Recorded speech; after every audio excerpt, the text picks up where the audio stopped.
of me without it being. I get lucky. Yeah, I'm like, how does it even present itself? My I do that goodness. to Ninja. I do that.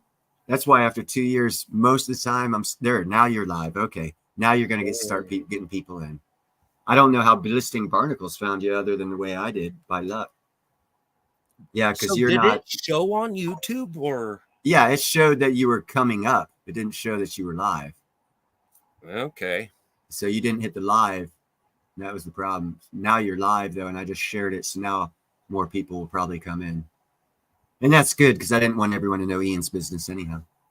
See, look, my Silver Journey's in here now. See, you're starting to get people now. Oh no. Hey y'all, if you're wandering in, this is a test stream. There's not a lot of control measures going on right now. Neil's helping me out and he's pretty much hosting this as far as I'm concerned. I did that with Silverfest too. First from Arcadia Economics. It was 2021, I think, or 2020. And they were doing the Silverfest online, virtual. And people could show up and come up on the screen and whatnot. And Chris got a little too inebriated. And Yara had to go help him, but she was hosting. And I was like, hey, I'll take over. You go ahead. Leave it to me, right? And she let me host for about 20, 30 minutes. And I found out later she was only gone for like 5 minutes, but like the job I was doing so well, she just sat back and watched me do it. And that's how I got to know. That's how I got to know them and got in good with them. And I met James Anderson, Andy Sheckman, Dave. I met them all virtually online because I hosted that Silverfest 2 online. And I was like an ad lib host, like I am here. That's how I do things, man. I see someone needs help, I step up. I don't care. It's fun for me. I like helping people. See, now you got 10 people in here instead of 3. All right. Well, let's share this. And let's I want to see that screen of yours. All right. Can you all see that? No, you still got it on the Osmium Marketplace. What you need to do is you need to go down to present, hit share screen, hit OK, and then look at the tabs. Oh, there you go. You got it. That's Osmium Institute. Oh, you got it? The Institute store? Yeah. I was on the thing about this. Okay. The thing that you're going to find about StreamYard, there's about a 10-second delay in the screen changing from the StreamYard's instantaneous change to it hitting YouTube. And I was on YouTube and it took about 10-second delay. And now I'm back on StreamYard. It was instantaneous. Well, I'd like to welcome in real quick a few new names. We got A3 Sky Warrior. Welcome in, buddy. Gerald Draper. Dude, you're doing some great work. Yes, you are, Gerald. Neil, in case you didn't know, Scott Silver is also Club Osmium. Right on. Yeah. He's got a 2 mil. He's got a 2 mil square he's hanging on to. Right on. You're taking my business, huh? I'm trying to wrap up all 8 million of those. Oh, no. I'm ambitious. So, Neil, is there any way that I can control this this web page and view StreamYard at the same time, or am I just going to have to bounce back and forth? You're going to have to bounce back and forth. When you want to stop the Osmium Institute video you have going, which will open up another tab, you have to go to that other tab to start and stop it, and then jump back to StreamYard. Gotcha. As far as I know, I have not been able to find a way to do both at once. So I'll be getting me in one of these real soon. It's on the way in the mail. Damn, 7, huh? Yeah. What's Sparkle? It will be a Sparkle. I want to say this one is going to be a Sparkle 3. I would suggest the Sparkle 3 with the bigger ones, and I haven't seen a Sparkle 5 big, but I have seen a Sparkle 2. I mean, a Sparkle 5 in a 2 millimeter, and it might be a bit much if you get up 7 or 8 millimeter like that and have a Sparkle 5. Man, you might be blinding people. Here, let's see what this guy says. All right, our starting piece is going to be 0.174 grams, so a bit over a 10th gram, 7 mil diameter, and let's see, a thickness of 0.2. That's pretty impressive. Sparkle 2, fine versatile sparkle, is our leader with 326 on the euro. So let's go to USD. Wow. There we are. 359.29 is going to be, can you see that all right? Yep. So it's going to be near to that. I usually pick off the bottom to start, and then after a minute of picking off the bottom, I'll try to jump up to a top mark and get a heavier sparkle. So, oh, that's an interesting feature. Did you know this does this on the web? Yeah. Look at that. If you look at the top left, take that round thing up to the top left, from the bottom right to the top left, go diagonally with that one pit dot right there. You see how it's bluish there and it's kind of purplish on the bottom side? Go diagonally down to your right. See how it changes? Now it's purplish. Yeah. See, that's just showing the bigger pieces actually show the blue and the purple hue a lot better than the smaller pieces. That's the natural look of osmium has a blue. It's the only noble metal, precious metal out there that has a natural colored hue to it. And it's a blue, it's on the bluish purplish end. It's hey, what's up, Frisky Dingo? So it's the only precious metal, noble metal out there that has a natural color to start with. And that's one of the most great things, and I know that was improper English. One of the better things about it that I like is that when it reflects colors of light that are coming into it, it changes the spectrum of the colors because it has a natural blue hue to it. So it's like got a blue filter over all the light coming in. And that's where you get, I see the sparkle and diamond effect of this. Right. If you're showing a violet piece, it's going to come out a little bit redder on the reflection. Yes. And you're going to get the colors of a diamond flashing off of it. Yeah. So what that actually has to do with, and I'm sure you know already, but on the atomic level, your electron spread on the atomic level, your electron spread is what's doing it. So like osmium has two electron orbits, two primary electron orbits, one of them being extremely close, one of the orbits being extremely close to the neutrons, and the other orbit being extremely far away. And so what it does is it creates this large bandwidth gap, if you want to call it that. And that spectrum is our visible absorption spectrum. And so and it just so happens to be in the violet. Yep. So that's why you have ultra red, ultraviolet, and what's the other one? Infrared and ultra. Infra and ultra red. Those are the outer spectrums that we just outside of our visual spectrum. Neil, here is somebody. He's new to my channel, Frisky Dingo. Welcome in. If y'all haven't met Frisky Dingo yet, he doesn't have any content that I've seen yet, but Frisky Dingo is in the know with osmium. So y'all welcome in Frisky and say hi to the guy. Frisky, say hello to you and start a channel, because right now we are lacking of people with knowledge, spreading knowledge of osmium. So start a channel, please. Lev, welcome in, buddy. So, hey, y'all, real quick, got a couple of names in here. Thank you guys for coming in. This is just a test stream. Neil's helping me out. Neil is Club Osmium. I am Club Osmium. And there are a couple of us in here. Club Osmium. Welcome on in. That note, I'm actually going to take Alabama. You're going to take Alabama? Yeah. I just gave Ian the information today. I'm taking Alabama. Dude, congratulations. Yeah. It's a precursor to me moving. I figure I might as well have everything set up. So when I move there, it'll already be set up. Oh, dude, that's fantastic. So you're moving to Alabama, huh? Yeah, Possibly. economics. As soon as economics allows, I will.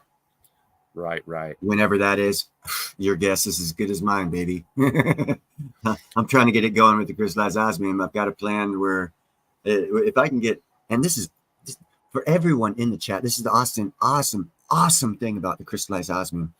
It's new, okay? New to America at that.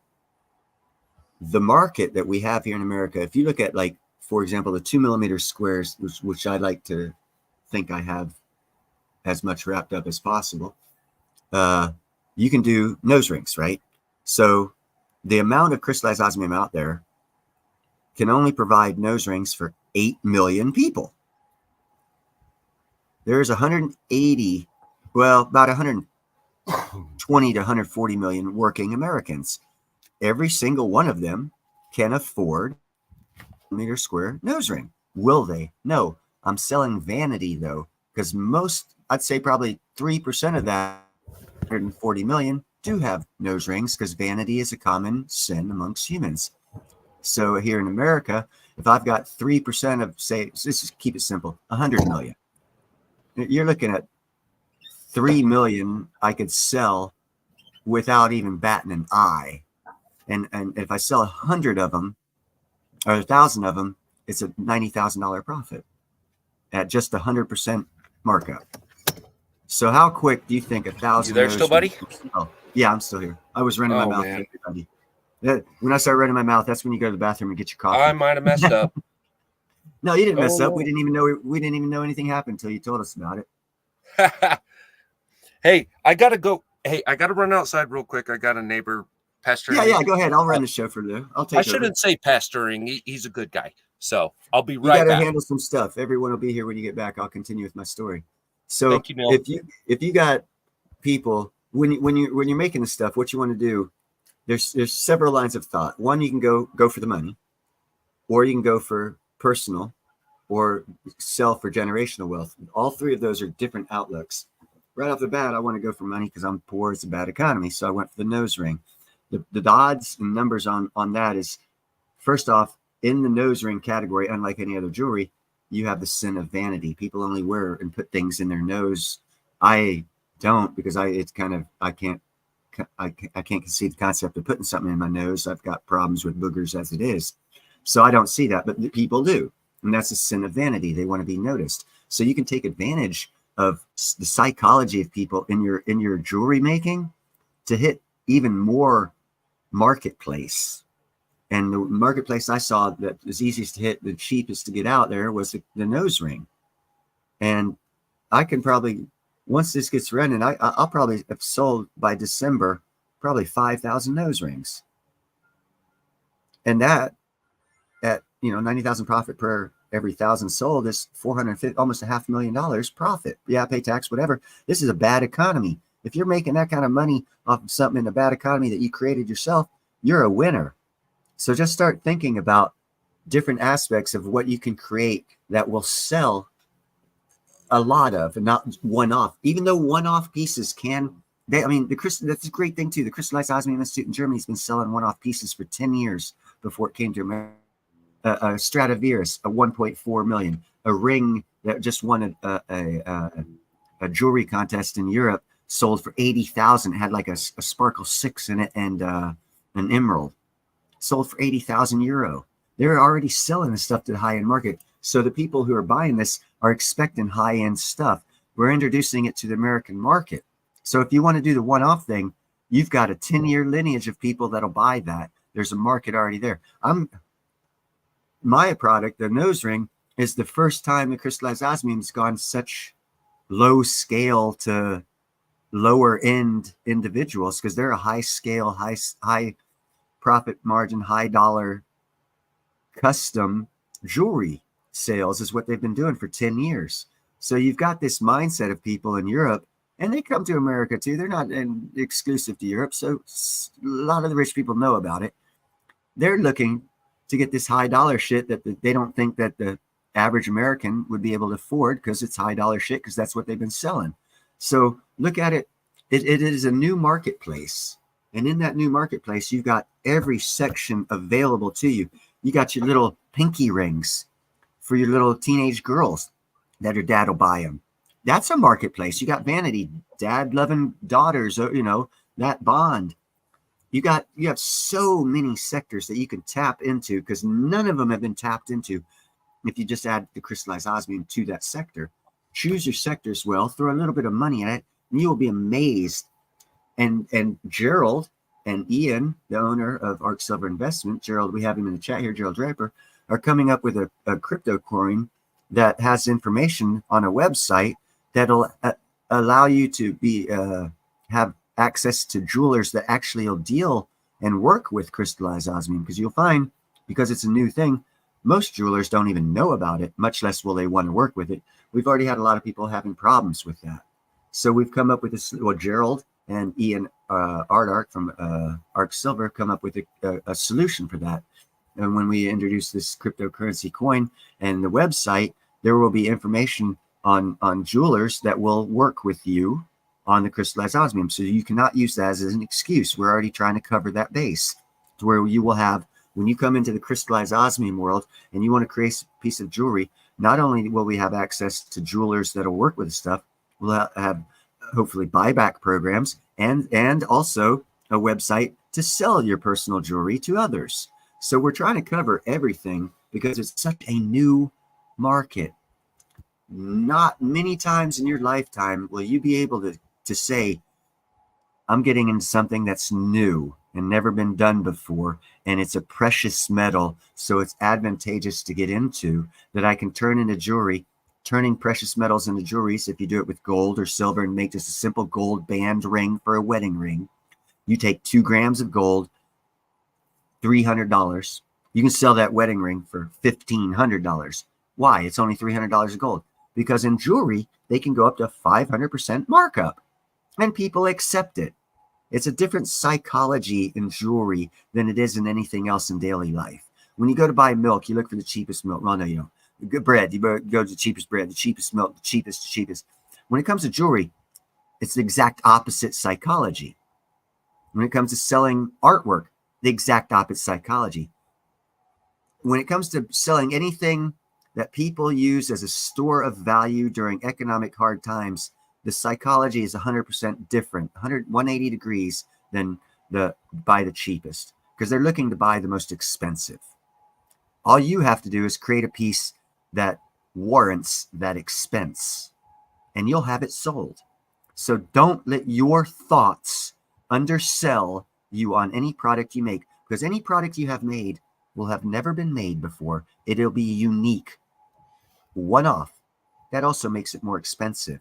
So don't sell yourself short. I take it you're back, Space Miner? I am. Okay, So I'll shut check up now. this out. So this is just I found these the other day while we're talking about the growth of a market. Okay, and this had me going the other day.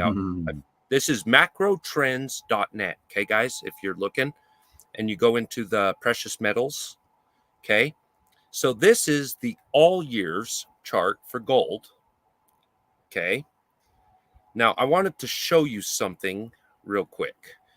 All right, so get a good look at this chart. Okay, now watch what's about to happen to it when we take off the inflation adjustment mark. Okay, inflation adjusted, gone. Look at that. See this right here? This represents suppression. Pretty interesting, huh? And this is what happens when your government steps in. Now remember, this is against the dollar, okay? And let's get it. I'm new at computers, so I'm not so smooth on these. All right, let's toss in inflation again. You guys ready? And there we go. Inflation. Boom. Scary. Remember that bar right here? Yeah. That's when they're stealing your money. Right there, y'all.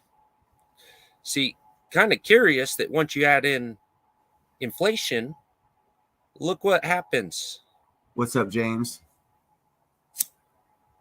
And then you end it, inflation adjustments. Fantastic, isn't that? Huh? Gross. That's a great explanation for what happened during 1921, 22, the silent depression, where the government actually, like they're doing now, did nothing for 18 months, and we just rolled through it. And the psychology, they've already changed the definition of recession, so now we're not seeing it as a recession. They've changed other definitions. What I honestly believe is happening now is we are living through a silent depression. The reason why they call it a silent depression in 1921 and 22 is because the government actually did nothing to stop it, so it went fast. It didn't last a decade. The reason why the 1929 crash lasted so long is because the government stepped in and started messing with rates, as you're seeing in these charts right here, and screwed things up for a longer period of time. It took 10 years to recover from the 1929 depression. It didn't totally end until the 40s, early 40s, actually the end of the 40s. So it took like it was a 15-year downturn because the government stepped in to start doing things. Now, if you look at what's going on right now in real time for the past year and a half, the government really hasn't done much. Compared to, if you look back to Volcker in 1971, how he fought inflation when silver jumped up to $50 because of inflation, he ran up the interest rate up to 20% overnight to fight inflation. It can be done, and they can do that. If they don't do that, there's another play in mind. Now you go back in history and you look at what play was in mind in 1920, 21, and 22 when the silent depression came along. And you'll find it is very similar to what our government is doing now, minus the nuances of a global setting. The scenario is very similar. And that's why I've stated for a couple of years, I think we're in a repeat of the 1920, 21, 22 silent depression. Because Trump even told Powell, hey, don't cut rates. Now Powell, and this last time, found an indicator for him not to cut rates. And I believe the reason why they're doing that is because if the government does nothing and another administration comes in and all they do is turn the lights back on that were turned off, the whole thing will end almost overnight. Now, I can't prove that's going to happen, but what I can say is through my knowledge of history and looking at history, it looks very similar to the silent depression over the 1929 depression. And the indicators of a fast recovery are also there, just like it was in the 20s when we had what was known as the Roaring 20s. It happened from 23 till 29, the Great Crash. So that's what I think is going to happen, but that's just from what I see. So I don't know if every if time they cut we've rates, seen we're this fucked. pattern of what we call... Sorry, didn't mean to interrupt you, buddy. No, interrupt. It's your show, man. No, I was just saying, every time we see this, what's up, Bush? Bro, Cloud TV. It always precedes war. Like we see this, and what comes before that? How far back does that chart go? Let's see. This goes back to... Oh, good. At the beginning, right there. 1918. Okay, go to 1919. Yeah, let me pop up just a notch. Yeah, let's take a look at the 1919 Spanish flu and the 3 years or 4 years that followed that, and compare it with the most newest pandemic and the 3 or 4 years that followed that, and I think you'll find some similarities. There's 1919. Okay. Here, let me get that up a notch. Yeah. Okay, ready? Yep. Now, just so y'all recognize what we're looking at, okay? This is the gold to monetary base ratio. Okay?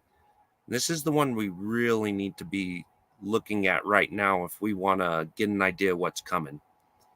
Okay, first off, hold on a second before you go any further. See how it starts off high? We were on a gold-backed dollar back then. Yeah. Now watch when this changes. Ready? Yeah, I know. Yeah, I was going to say that. And boom. What year is that? 1937, end of 37 into 38. Yep. Now what kicked off right about then? And we're warring. We're warring. We're recovering from war. We're recovering from war. No, we're recovering. we were in Korea and Vietnam. Exactly. What an And interesting go to thing. 1972. Go to 1972. Okay, we All left right, Vietnam. We left Vietnam right there. And We stopped wars. Keep going. Keep going. Keep going. Go to 1991. all right, let's see what this peak was. Right. 1980. Now, why would Reagan. that be so important in 1980? Trickle down economics. And you're seeing the trickle down from that top. All right, ready? Yeah, trickle down economics.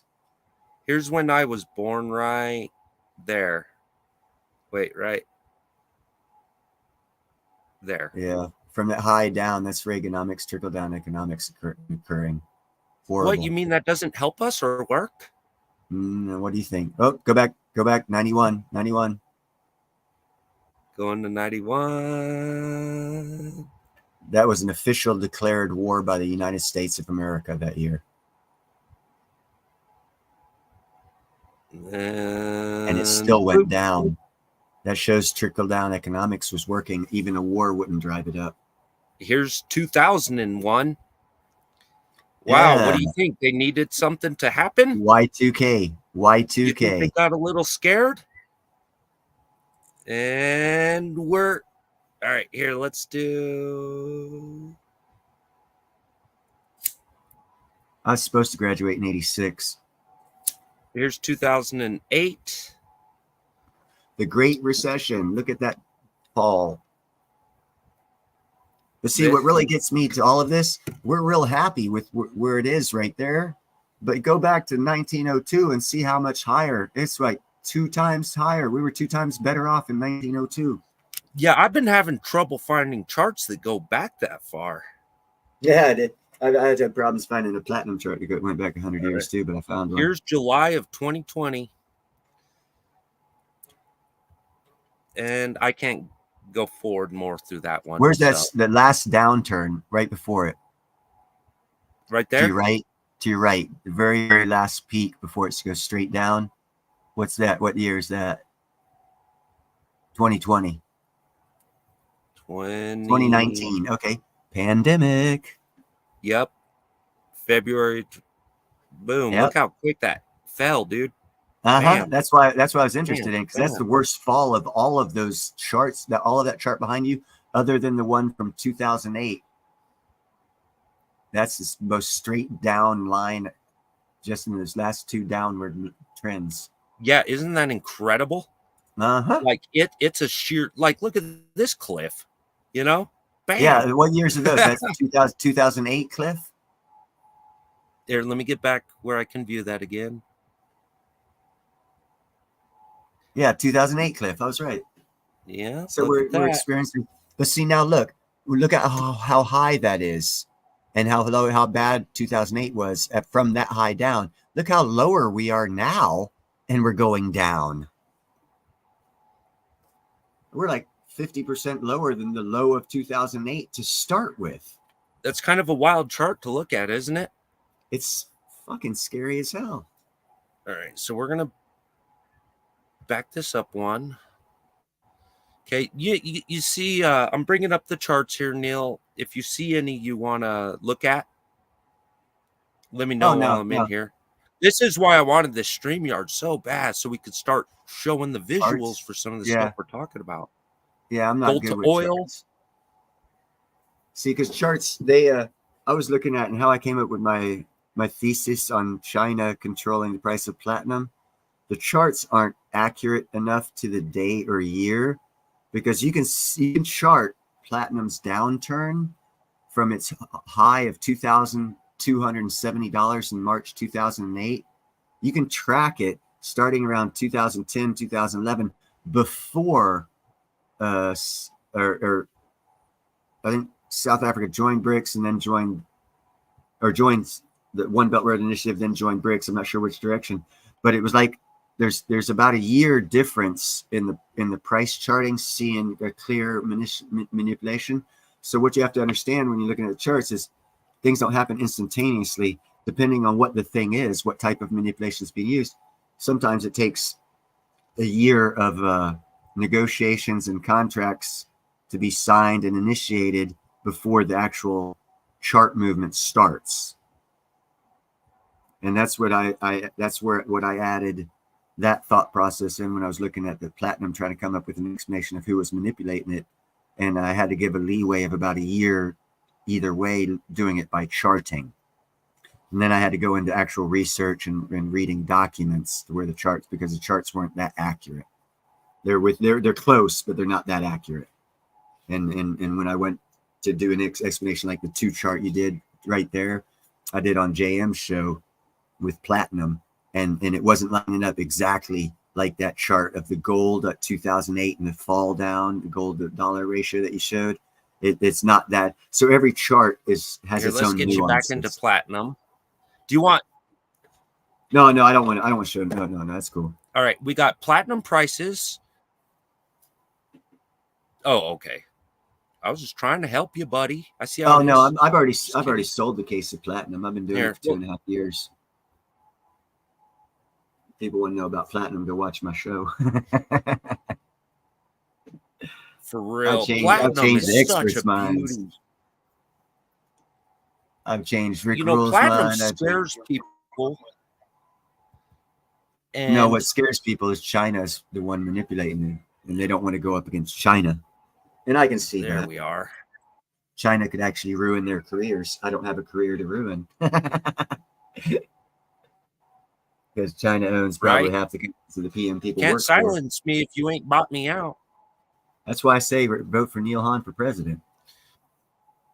I haven't been bought paid for yet, but by day 2, Neil, I probably will. when did platinum actually hit the market, buddy? Like, when was it? Did it become like a big deal? God, it's been it was before the 1900s, around the end of 18s to beginning of 1900s. I've seen charts go back to like 1902, like what you showed, and I haven't been able to find any longer term charts than that. But I do know it was charted because Russia had 4 platinum coins that they used as a national currency from 1825 to 1845. So they would have had to have charted platinum prices way back then. I just haven't found those charts, but they had to have been done because a country wouldn't have used it as a monetary system without some knowledge of it, and that means charts. I just haven't found them. They're probably under historic records or something like that. So any idea why this one would start, why this chart would start at 1969, why they would have chose to start it here? No clue on as far as the analysis of that. Okay, gotcha. No clue whatsoever. I do know that right there above the 2010, it took a nosedive and hasn't recovered.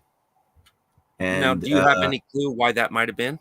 Oh yeah, that's their all-time high right there. Boom. Yeah, it fell. They were negotiating with China. Then they joined BRICS from about a year or 2 after that. They joined BRICS.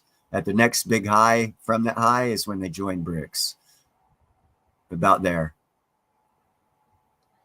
And look where it's gone ever since. And they also joined the One Belt Road Initiative. And look what happened. Now see that straight up and down line where you got the August 22nd under that line? Everything to the left of it's on an upward trajectory. Everything to the right of it is on a downward or sideways trajectory. That's manipulation.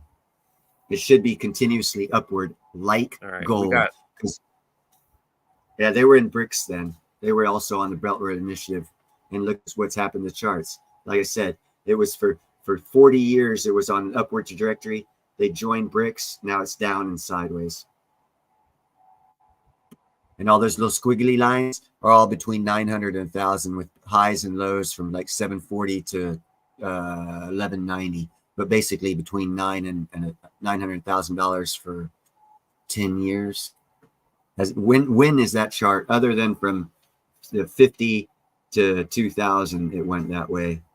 But well, there's no possible way it can stay moving sideways like that. There's just not in today's world. There's too many. It's going to end. There's too little mining. It's easier to manipulate a product if there's not a lot of it out there. And everyone wants to give credit for South Africa having a lot of platinum. And they, in the past, have had a lot of platinum. The only problem with that is as every year goes on, they have 1 year less. And it was never an infinite supply. So how many years has South Africa been producing platinum? Over 20 to 30, 40 years? Okay, that's going to shift and some other country's going to grab it. Here's a test for everyone. Find out who was the platinum mining leader of the world before South Africa. Russia? I don't know, actually. I'm asking everyone to find out.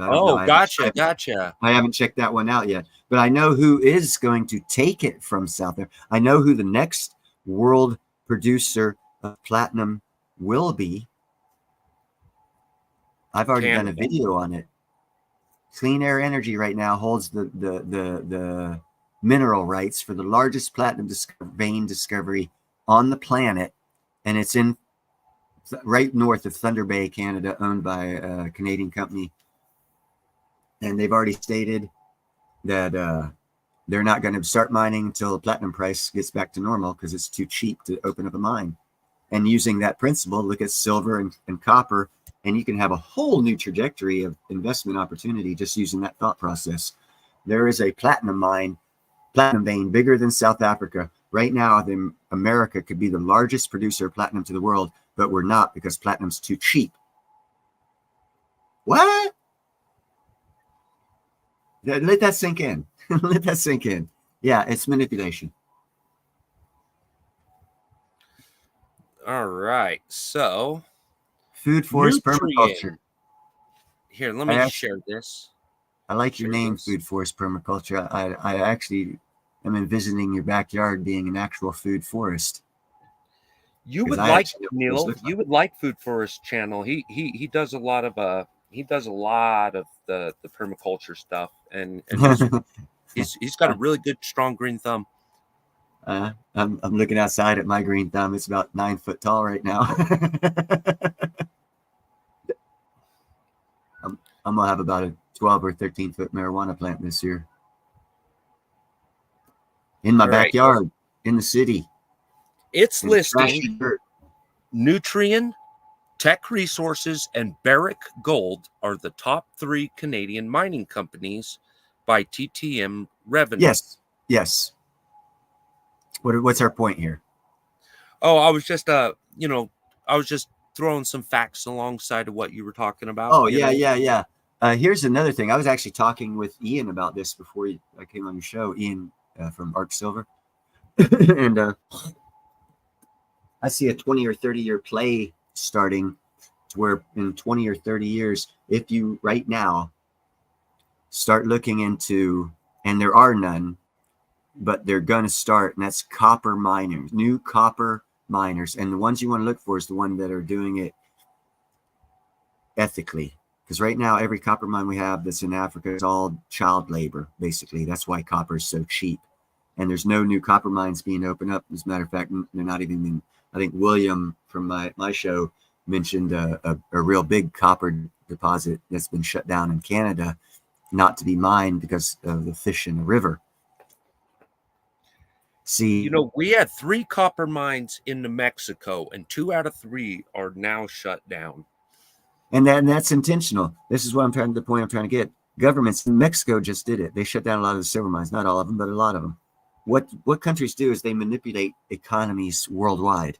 So if they want and it's been happening. I did a show on this. Trump met with the Asian, Malaysian, Australian mining corporation. They've got like a trust of all those countries' minings.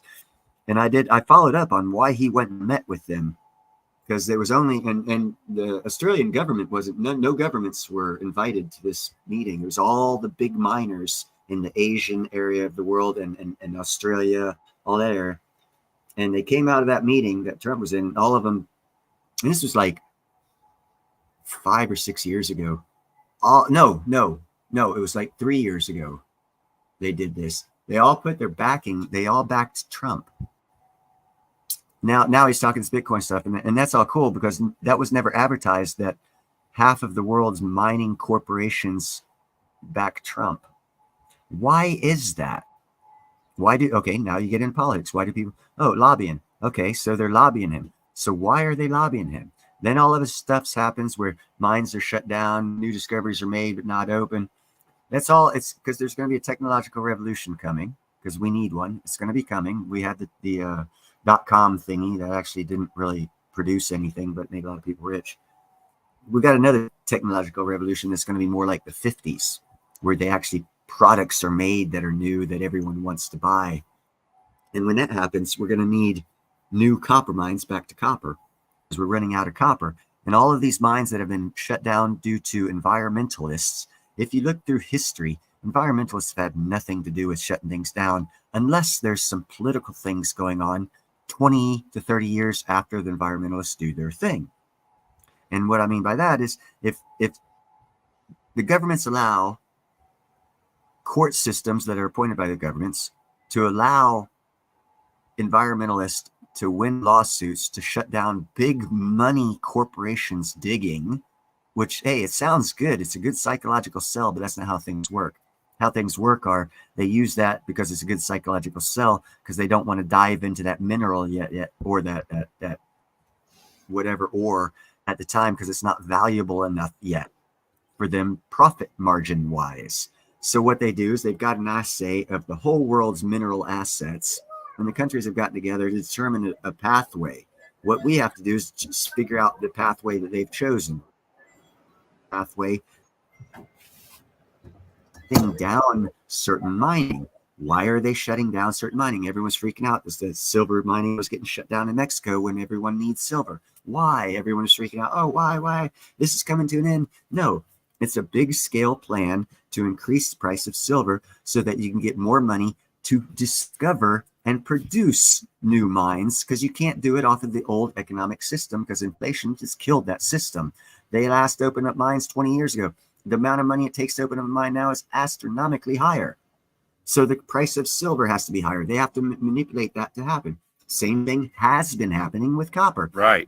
They've kept the price low because in every industry, are we still connected, buddy? You hear about people talking about ethical mining. One thing about ethical mining is no child labor. You went mute. Can anyone hear me? Okay. It was a signal issue, Neil. I think you're back. Oh, well, damn, you guys missed a good part of my spiel. But anyhow, it's called ethical mining. And this technological revolution that's been waiting for big business is to get humans out of the mining as much as possible. But for that to happen, we've got to go through all the child labor mining that's happening in Africa, because it's highly profitable. And if you look at Burkina Faso, which I've been doing a lot of programs on, you'll find out how it's extremely profitable. They shut down, Burkina Faso produces 57 tons around there of gold registered that they know of. They determined that half of the gold out of that country was being taken out by artisanal mining, and it's been sold to off-market, underpriced, and the country's got no benefit from it. Half of their gold's been sold this way for decades, and then a third of the rest of the gold that they mine, that they know about, goes to refineries out of country, and they get ripped off there. So what's happened is our gold price is based off of that model. That model is changing because that country has stopped all their gold mining. They're the fourth largest producer of gold on this planet, and they've stopped all production because they found out that half of their gold was being stolen. And I did a show on this. Dubai, AEU, for the past long time, has been buying most of the artisanal miners' gold that's not reported under spot, sold directly to Dubai. So they've been cheating the system for 10 years and have probably close to $500 billion worth of gold at market value that they probably got for $100 billion. because they bought it illegally under the table. Well, Burkina Faso has stopped that because that also is having to do with the funding of terrorism in Western Africa. So they've also stopped the economics of the funding of terrorism by shutting down all gold mining. And in doing that, they are also still producing gold, but taking control of all of the gold production of the country to where there is no artisanal mining. And they're not selling it. They're going to store it in like a Fort Knox of Burkina Faso. And they are coming up with a 100% gold-backed currency. Let that sink in. But anyhow, back to ethical mining. The artisanal mining was unethical, therefore unregulated, and that's how it was able to be stolen from that country at a cheap price, and the country get no benefit from it. So when you talk about ethical mining, Burkina Faso is now going to ethical mining. They're in Africa. And the next countries that'll go that way are the countries that are producing the copper through child labor, which means they won't be able to produce copper anymore. So the economic systems are working to where they will allow them to continue to produce copper cheap as shit, because the world's getting it cheap as shit and someone's making a lot of money doing child labor. So they're not talking about that because those mines are fixing to run out of copper anyhow. When that happens, we have had no new copper mines open because of environmental lawsuits. Those environmental lawsuits are allowed by those governments to happen to stop mining, to increase the price, to make it more profitable. Within 10 years, you're going to see Canada open up copper mines and shut down rivers that have salmon on it, and environmentalists aren't going to say crap, because economically, the money to be made will be worth it to pay off the people down the line to where they won't throw their activists out there for their share of the money. It's like they use activists like bigger people use the BLM rioters or all these other activists, but environmentalists are activists and used the same way for economic gain of large corporations, countries, and billionaires. Oh, sorry about the rant. Ooh, you lived in Africa, South Africa. Right on. Yeah, they got major problems there in South Africa, Frisky. Major problems with the ethical mining. And that's another thing. Everyone's going to ethical mining. That's going to kill South Africa's mining industry. What's that do for the GDP of South Africa? Hold on, let's go a step further. What will that do to the GDP of BRICS? Since everyone says, Andy Scheckman, the GDP of South Africa is big for BRICS. Yeah, well, here's Frisky telling you he lived there for 2 years, and they have bad problems with ethical mining. So once that gets pushed more, South Africa's DOA. And if you already watched some of my shows, they only have power for 12 hours a day anyhow because they're DOA. And they've lost like $5 billion in the gold industry in 10 years. And the price of platinum is like, you can buy it cheap. They're sunk. They're so sunk. It's unrecuperable sunk. South Africa they're going back to tribalism. I don't see a salvation for them anytime soon to be of any value to BRICS in their GDP, especially when Burkina Faso, Mali, and Niger combined as one country, control oil and gold, and have a gold-backed currency. They are going to be the powerhouse of Africa, GDP-wise, financially, economically, politically. They're going to lead 14, what is now ECOWAS money system countries of West Africa are going to fall under Burkina Faso, which is going to make them a powerhouse of the world's economy. That's what we have to look forward to. So I don't care about CDBC. I don't care about BRICS. I see what's happening. I report on what's happening. If you don't want to know what's happening, don't watch my show and keep believing what you want, because I just told you what's going to happen. It'll take about 10 years. It's not going to be like crypto and happen tomorrow, but the long-term play, that will happen. West Africa will be a trendsetter for economics and politics, because they're going to have such a boom just by stopping the theft of their gold and employing locals to do the work that people were doing illegally and not paying taxes on or anything else on. So that means their population's fixing to have a big boom like we had in the 1940s, except for it's going to be in Burkina Faso, Mali, and Niger. So if you want to invest there, you'll be a multimillionaire in 10 to 20 years. Another advantage they have going for them at this time is that they're not as institutionally established as a lot of the Western countries. Well, and so they kind of have, if they've got a minimal foundation that they have to break up to lay a new foundation. And they And have so, time on it. They've got timing on their hands because we're ending an 80, a 50, and a 100-year economic cycle. And I'll bring up Omar Gaddafi. He tried doing 100% gold back bill in his country, and they assassinated him. One reason is because economically it wasn't close to the end of the 50, the 80, or the 100-year economic cycle, which is what our world runs off of. So you can only make changes in times like we're going through now. The only time that it'll be allowed. And trust me, they've tried 5 times to assassinate Ibrahim Traoré, the ruler of or president of Burkina Faso. But Russia is protecting him. And that didn't happen with Gaddafi because it wasn't the right time. Now is the right time. Russia's protecting this guy from being killed. So his plan will go through, and that's going to change the world. And right now, because of all the economic cycles ending, no one has any advantage to take him out other than France. No one else in the world. So they don't have the power to do it. So therefore, it will happen this time. But it's all because of timing. It's the right time. Omar Gaddafi was the wrong time. yeah, if he had had the opportunity to start 20 years later, he would have had the exposure he needed to prevent a lot of that collusion. But B, he might have had some people willing to enter in with him at that time. Well, see, there's different long-term plans for Libya, and it wasn't to be a gold-backed currency. It's to be a water-backed currency. Exactly. And he was doing the Living Water Project. Yes, and they also just recently discovered in South Libya the largest freshwater reserve on the continent of Africa. That means they can develop the central and southern part of their country now because they have water. That means Libya is going to be, as soon as they get politically stable, it's going to be another booming country in Africa because they discovered water in the middle of the freaking desert. They didn't discover it. They've known about it for over 40 years. Not they, but America has. And that's why we assassinated Gaddafi, because they're not supposed to have a gold-backed dollar. They're going to have a water-backed dollar. And that goes back to Bush and the Bush family buying the second largest water reserve in South America. And when he did it, he stated publicly, water is going to, in the future, be worth as much as oil. And we are investing in it. That's George Bush. That's Junior. Whenever he was president, those 4 years, that's when all this occurred. Now everyone's looking at it.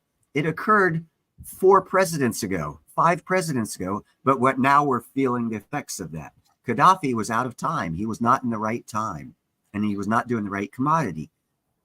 And it wasn't the right time in the development of the world's economy for water to be discovered in the middle of the Sahara Desert. The only reason the Sahara Desert hasn't been occupied is because there's no water. Wow. Now we have 20% of the Earth's landmass available for habitation. Why? Because they just discovered water. LLC and I were talking the other night about that. Here in America, we're about to be facing the water economy ourselves. Yes, we are. Yes, we are. That's why Nestle bought up most of the rivers. I live in New Mexico, and a huge portion of West Texas's water comes from New Mexico aquifers, right? And we've been leasing out the water for a long time. Well, they've been having a lot of debates if they should still continue to allow it at all. And Texas is pissed because if we shut off their water, they are screwed. Yep. Because check this out. There is not a West Texas aquifer, but New Mexico happens to have one of the largest aquifers in the country. And you're lucky because we just went through that period of drought where the Rio Grande started to fall, and people actually started to look at the actual law of who owns the water rights to that river. And there's a lot of states that are going to be fucking going belly up if that water level ever drops again, because the water rights, they've already determined who actually owns them by contract.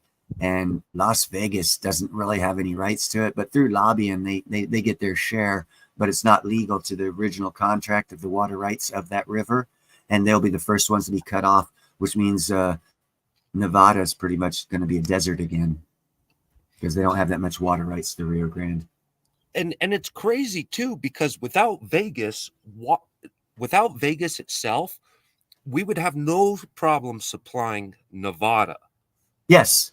Yeah. And so you can see a dynamic shift once that occurs again, where to invest or to buy land right now, actually, to make it easier. Get large portions of land that are desert that can easily be changed into cultivated land if you tap into that aquifer, and strategically buy land now. And in within 20 years, you're going to be a multimillionaire just from those purchases.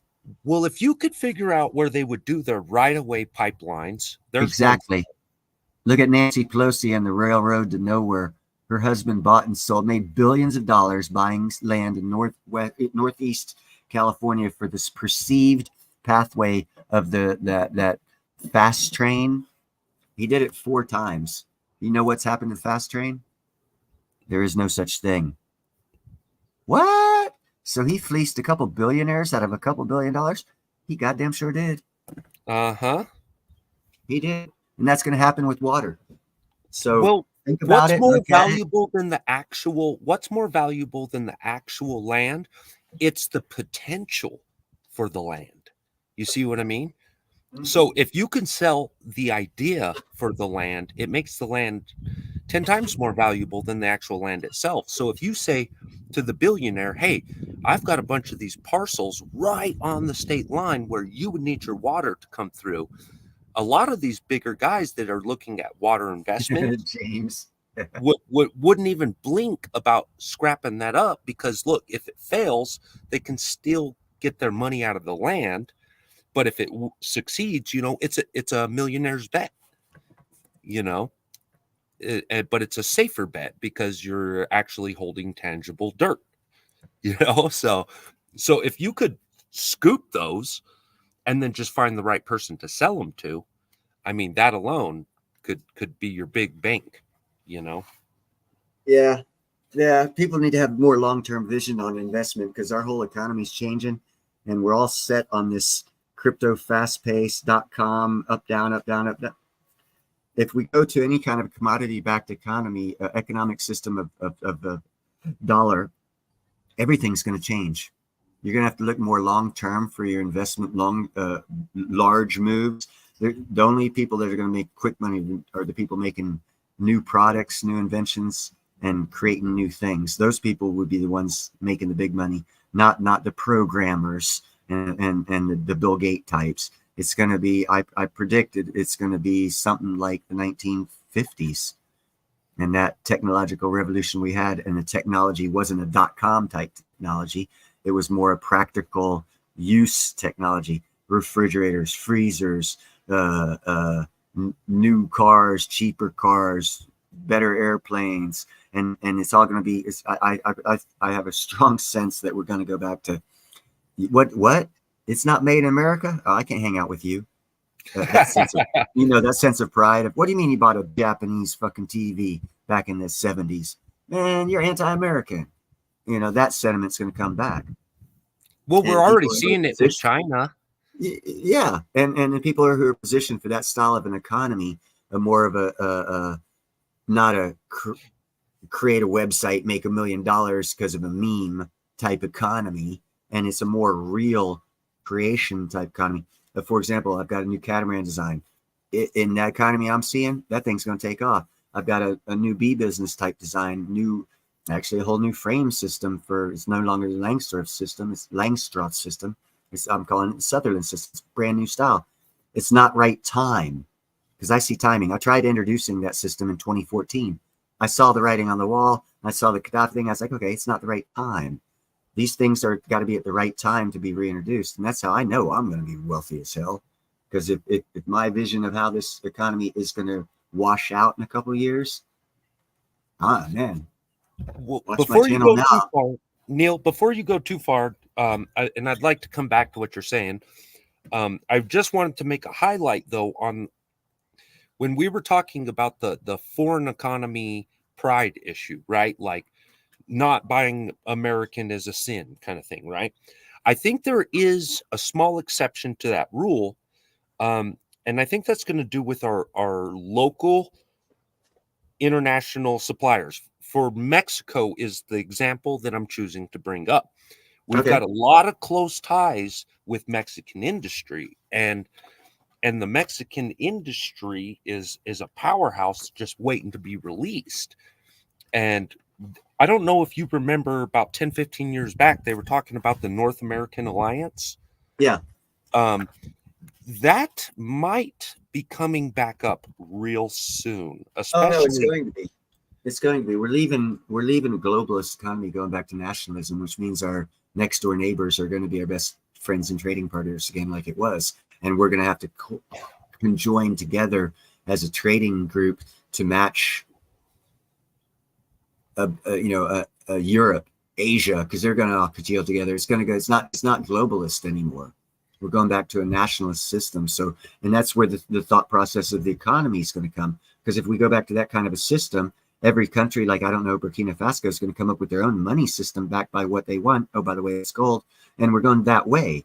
And those are the indicators I see of us going that way. And another psychological experiment, and I hate this for the Bitcoin lovers out there, but once Burkina Faso has a 100% gold-backed currency, you'll have two social experiments going on this planet, one in Ecuador and one in Burkina Faso. Keep a close eye on both, because that's going to be the way it works. Ecuador has got BTC. They've had BTC as their national currency for a while. What kind of gains have they made? Okay, cool. Keep an eye on it. Praise it, do whatever. Don't praise it too much. Wait to see what Burkina Faso does with a gold-backed currency, and then compare the two, because the billionaires, future trillionaires, are doing exactly that. Otherwise, we wouldn't have two social experiments going on in front of our faces in a 10-year time period, which hasn't happened in my know of in history ever. So you got two economic systems playing out soon as Burkina Faso, probably next year, comes up with a 100% gold-backed currency. And then you've got Ecuador, 100% BTC-backed currency. You'll have a physical application of both economic principles playing out before our eyes. Choose appropriately. That's what they're going to do. Well, and as far as like the Bitcoin and crypto thing go in general, look, that's. Oh, I'm not talking about crypto. I'm not talking about crypto. I'm talking specifically Bitcoin. Crypto is a system that's going to be adopted because it can replace the SWIFT system, and it's going to generate lots of companies off of that system. So it's still going to be around. Gerald, I'm not knocking what you're doing by any means whatsoever. I'm just pointing out what I see as what the bigger players of the people who do social experiments, like America. We are a social experiment. Okay, whoever the hell decided to make us has decided to make Burkina Faso and Ecuador. That's all I'm saying. Did I do that, or did... What are you doing? Most African countries have enough groundwater reserves to face at least 5 years of drought, new research reveals. Is that what you're looking to show? Oh, I was just showing that earlier when we were talking about the water project. Oh. Sorry about that. That's old news. Oh, no, not a problem. No, I tend to go on rants if people don't interrupt me and shut me up. You were right on, Neil. You were right on that mark a second ago. Like you look at like XRP, like in the crypto world, right? You look at XRP and XLM, okay? And these are used as like basic, like, let's just reduce it down to like layman's. Pretty much what they're doing is they're using the XRP and the XLM as, yes, a replacement for the SWIFT transfers, right? But the real beauty of it is the in-house transmission of funds, right?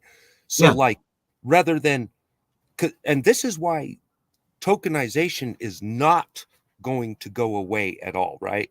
It's because a big company that, let's say you got one company that lives in California and New York and let's just say Mexico, okay? And he wants to transfer his money everywhere.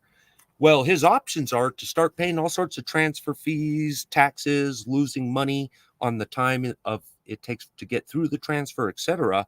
Compared to like XLM, it's all considered an in-house transfer. So technically, it never left the wallet. So they're using it as a backdoor to taxation and accountability. You know what I mean? Because technically, I didn't move my money from Mexico to California to New York. It never left my wallet. You see? Yeah. Okay. There's several different breakdowns here. For example, what we're talking here is different things and trying to make them all one thing. They're not. First off, an example I'm going to give is Willie Nelson and his truck stop. Do you know that they actually manufacture biodiesel on site? He did this he started it back in the 80s or early 90s. They actually have a chemical processing plant behind his truck stops that produces. He doesn't have to get any shipments in of biodiesel. He makes them. He was so far advanced in his knowledge of economics and world economics. He died before he could take advantage of it. But now look at Cummins diesel engine. They've got rid of their diesel and they're now producing a hydrogen biodiesel power plant and already putting them in semi trucks. So Willie Nelson had it correct. And I use him as an example because what I'm going to say here is big business is going away. It will go away. It's going to be mom and pop shops, and they're not going to need the infrastructure as much. So not all of them, but quite a few will not need an infrastructure for things. So an example of like Willie Nelson's truck stop, his main product being the biodiesel, he will not have to import, not have to get from anywhere else. Locally, he'll probably be able to resource foods and snacks and drinks, but other things he'll have to get from other places. So the amount of national travel, international travel to fill that place up is going to drop by about 80%. And it's going to be filled up by small mom and pops local. And that's the future of our economy. So when you look at it, that's how it's going to be. Then you add the crypto thing. How can they do exchanges easier? Not taking cash out of the system, because it's not going to ever be out of the system, but how can they do transactions with each other's, these companies that are all in small mom and pops? Now what you got to look at is you got to look at like Brinks and how they used to go around collecting money and are getting robbed all the time. They want to stop that from happening. So if you bring back lots of mom and pops, you don't want lots of mom and pops going to a bank depositing cash, because that's where lots of crime happens. And we do want to get rid of crime. So our ultimate goal of all these experiments is come up with a better society. It's not going to be a cashless society. It's going to be a society where large sums of cash are not transferred manually.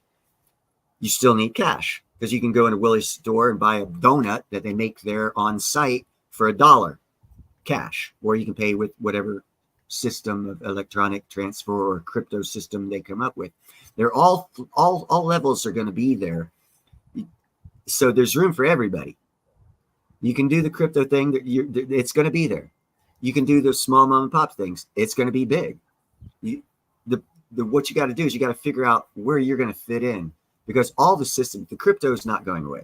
I guarantee it's not. Bitcoin might, maybe, I don't know. It's got a habit of doing like the American dollar, changing as needed. So it's already changed that I know of 3 or 4 times. Its ability to adapt might make it solvent through all kinds of stuff. I don't know, because it adapts. That is a sign of a survival of a thing. Whether it will or will not, I don't know. But the principles of cryptocurrency and their use cases is similar to a SWIFT system. So therefore, that'll probably be the system adopted, so that you don't carry large sums of cash, that grandma leaving her store doesn't have to carry $5,000 cash to the bank and get hit up by Joey, who's a crackhead. They're trying to knock that kind of stuff out of our society while it's still keeping us going. So this is why I say when you got to look at a long-term, large picture of economics, because the micro is only good if you have the big picture. If you don't have the big picture and you're looking at the micro and the macro, you can screw yourself big time. And no one is talking about that. No one's talking about the future. And the reason why they're not talking about it is because they don't want us rich. They want to fill those roles with their people so that they can maintain control. But our new economic system that's coming our way is going to make us more American. Mom and pops. My old Warrington hardware store is going to come back, because Walmart's going to go away. Because you want to know what? Warrington hardware store was there first. It went away only because Walmart came in. Walmart brought a lot of problems with it, but everyone loved Walmart. What Walmart did is it closed all the mom and pop shops. And everyone loved sending their money to one person who decided to use it for political change and screw our whole lives up. That's the system we live in now. We're going back to a better system. That's why also I say vote for Neil Hahn for president 2024, because I know how to fix shit. Sorry about that rant. No, man, we're just hanging out. Rant. I know, but I'm I a go on ranter too, tangents. dude. I know you've heard me rant. I'll I just get I want trucking. to tie everything in to where you can see a bigger circle of how copper mining in Africa affects a mom and pop store that hasn't been opened in 2 years. People don't see that. And if you can see that, then look at the micro and macro of whatever it is you're looking at, and you'll prosper better for it. But you got to see a longer term big picture of how the economy is rolling. The economy is the big ball. There's lots of little divots in that ball. That's the micro and macro. That is affected by where the big ball goes, whether that little divot on that basketball gets run over or if it's on the side as it's rolling down. So unless you know the big picture of the big ball, you don't know where your little divot of micro and macro is, or if it's even going to be relevant. And what's happening with our economy is a lot of changing, and a lot of things are going to be irrelevant. One of them being, I see the stock market going back to the Nifty 50. Not everyone's going to want to be in the stock market. They're not going to want to take. The only reason people made their companies public, and this became a scam. You'd start a company and take it public, and it was useless. But because of the scam of it making money, people bought it. It went public. Then it became a thing. When it actually is nothing. It was just someone's idea that they wanted to take public and get a lot of money off of. And we accepted that as a normal way of doing things. And that's really screwed up. That's going away. It has to, for us to keep an economy going, because the one we got, that one isn't working. It made a lot of people rich, but it made more people poor. Because anytime you take market cap and add it to whatever you're doing, you made someone poor because you took market cap from them, i.e. money. So if you can finagle, lie, cheat, and steal and come up with some way to take money from them or market cap, it's acceptable. That's why I like my lightning crystal idea, because that's starting a market cap. I ain't stealing from nobody. I'm starting stuff. And that goes back to my thinking of small mom and pop stores are coming back. Start stuff. It's going to be the new future. Not picking up what someone else did. Start it yourself. It'll work. Build it. They'll come. Yeah, that's exactly it. And that's where we're at with this osmium right now, too. Yeah, and we're building it right in front of everyone's eyes. Gerald Draper is building it. Ian, myself, Long Live Coins, we're building it as we're talking to people. We're telling people what we're doing. We're actually building a system right before 2 your years eyes. ago, 2 years ago, the first piece of osmium jewelry entered the American continent. Yeah, and that was through Ian. Yep, first time in history. In history. And how many pieces of osmium jewelry do we even have in somebody's hands right now? Like, how many pieces of osmium jewelry are in I don't have America the record right anymore. But hey, thank you, Derek.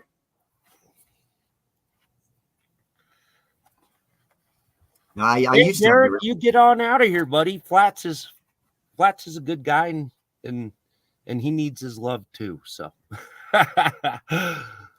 yeah, man, appreciate having you in here, Derek. That's super dope of you to drop by, man. So, for all y'all that don't know, Flatzoid is a flat earther, and he runs regular streams on Flat Earth. And Neil, if you ever wanted to go in there and troll, I'm sure you'd have fun. Oh, but you did the challenge. So I like Jeff Crumpler's thought process.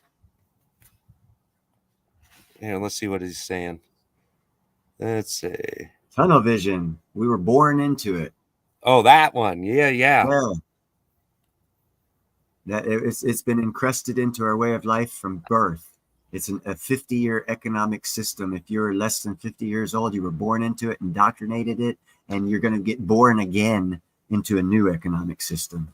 Well, look at what they did with the credit system. They fooled in 2-3 entire generations. Complete foolery. Turned them into slaves. They did.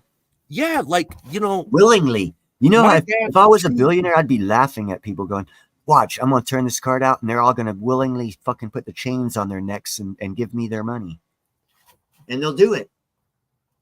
That's the evil way of looking at it. We need to Well, get rid of it's our that way of looking microwave at it. culture, dude. It's our microwave remote control culture. Yeah, That, you know, you're you can press a indoctrinating button, them make it happen. You want to with be that. wealthy without the work, you know? That's why it's hard to see 20 and 30-year things, because you've been born into a fast-moving system where you can't even see 5 years down the road, much less 20. But you're going to have to. And if you can, you're perfect for opening up a small mom and pop store, because I'll tell you what, it's going to go back to the times where you buy a house and your grandkids are going to inherit it from you and probably live in it, because they're going to have 70-year mortgages, which means your whole life from birth to death, you'll be paying for the freaking house, or you'll have to live in your mommy's house that they paid for their whole life and you can pay off. That's coming. We've already gone from 20-year mortgages, 30-year mortgages. They've doubled them. Now they're 40-year mortgages. My mommy and daddy got a 20-year mortgage. 20, half what it is now. Do you think you can pass on a 40-year mortgage to your kid, especially with them pushing you to refinance it every 5 years? You're not even going to own that house in 40 years. You know, I've heard people, the older generation, tell me a couple times, you know, that when grandpa bought a house, it was a 10-year plan. Yeah, that's even better. And it was a 10-year plan and 2-year salary. Yeah. And my mom and dad bought their first house in 1970 for $17,000. A hurricane washed that away because we were real close to the beach, and the property itself, just the land, is worth $300,000. Oh my goodness! Yeah. I mean, without a house, they bought the house for $17,000 with the property in 1970. 54 years later, without a house, the property is worth $300,000. When I bought my little property about 3 years ago, it's already doubled. It's already doubled in 2-3 years. I honestly, it should not have doubled for 10 years. It should not have doubled for 10 years or longer. If we had a solid commodity based money system, it wouldn't have. It would have done it naturally. It would have done it naturally. And see, that's the trick of a long-term economic scheme. They play us on this game for 50 years to where they doubled the size of our mortgages. Now we're going back to a regular commodity-backed money systems, and we're used to starting out with, instead of a 20-year mortgage, a 40-year mortgage. So it just took them 50 years to indebt our children and make them feel good about the new money system coming, but they've indebted us twice as bad. So we can't let it happen cyclically. And that means you got to tell your kids and your grandkids to make sure it doesn't happen. It's because they play in a long-term game to enslave all of us economically, and it is working like a freaking charm. You know, I dropped all debt 4 years ago. I said, I'm not taking on another damn dollar of debt, not one. And it was a hard transition. I'll tell you, it was a very difficult transition. But as soon as you started purchasing fully things, you know, it didn't take long for me to realize, hey, I bought that in one chunk and now I'm done. And now my money's not being vampired out every month and every year. And now I've got myself into a few petty bills. So now I make this year I've made less than I've ever made in my entire life. Like, I mean, I'm making less now than I made at 17 years old working at Sonic. And right now I'm wealthier than I've ever been. And all it took was for me to stop paying bills. Dude, just stop paying bills, stop paying interest, stop. Like, I look at sometimes I go back thinking about the interest I paid and you know, try to mentally rack up how much money did I lose in interest over the years, you know. And if I had just kept that interest, you know, like paid off everything and then just kept the interest, you know, how much of a stack would I have right now in just interest costs? You know, look at rentals. You know, but like I said, they've got this designed well. They did not make it easy. They've built this so thoroughly that you are not getting out of debt or the debt structure without taking a punch in the face. You must. You Oh, know, I I hate to guess say it, but you I will. guess I am OG in this movement, man. I was talking to Ian about this when you popped up. I'm the only person I know of that screwed the IRS out of $137,000 because I saw this crap coming. And for 17 years, I didn't pay taxes because I didn't want my money going to all this crap that they were doing. So I know for a fact I have not contributed to this society. I've got paperwork to prove it. For 17 years, I didn't pay taxes. I owed them 137,000. They came after me. I told them get fucked. I'd give them $100 and we'll start over. They said, get fucked yourself. So I went and got a lawyer and I told them get fucked again. They said, okay, we'll take $100. So I paid off $137,000 tax debt for $100. Then I decided to challenge myself even further and say, I don't want to be, not only do I not agree with your tax system, and I'll actually in real life terms screw you out on your taxes, I will also screw you out every other way. And I decided the way to do that was be kind, helpful, and grateful and practice that lifestyle, which I had already been doing. And that has allowed me to put myself in a scenario to where here in California, I don't have rent, I don't pay utilities, and I don't pay trash. That's how I can only work 2 weeks this year and still have a computer, a house, and food, because it took me, hold on, let me think here, 14 years of working in this neighborhood, being kind, helpful, and grateful, and doing to others, for others, helping them out, for me to get in that position. So I'm actually screwing their government now because of the lifestyle I chose 22 years ago when I chose to screw the IRS. They rule us based on fear and greed, and they don't have much more. And I don't buy into either of that because I'm a strong person and I don't need your fucking money. Yeah, and they try to intimidate you, but at the end of the day, they know they don't have any legal precedent to make you pay. There is none. Well, no law to make you pay taxes. They have statutes, codes, and ordinances. Yes. But you gotta play. If you know all that, you can't assume that will get you to. You got to beat them at the game they're playing. Because if you go at it with that attitude, they're going to kick your ass because they don't like that attitude, and you won't get a proper or the outcome you're looking for. You want to go at it with the outcome you're looking for, and see the outcome and work your way back on how to get there, and then play that game. Don't go in there looking to play the game because they'll change the game on you and you'll get fucked. Well, when they make the rules, and then in and of that, there are ways to get around it, and that's what you look for, not for the premise that you're going for, because you're not going to find their rules that let you get out of it because they made so many. You see what I'm saying? It's a perspective of looking at it. You achieve the same thing, not using the same principle or pathway, but the objective is still achieved. So is that the same victory? No. Is it a victory? Yes. Yes.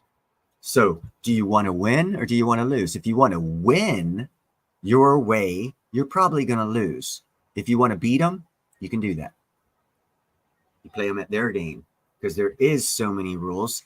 They trip over their own rules. You just got to show them their own rules to where it shows from their own rules that they're wrong. And don't look at it your way, because that way you've changed the whole conversation and the whole argument to you're putting a mirror in front of them, basically. Bing, put a mirror, and so everything they say goes back at them, and they have to prove what they say, and they can't do it. And then they get into a bigger fucking tuss and decide it's easier to let you go than to continue down this road with you. And that's what I did. In other words, squeaky wheel gets the grease.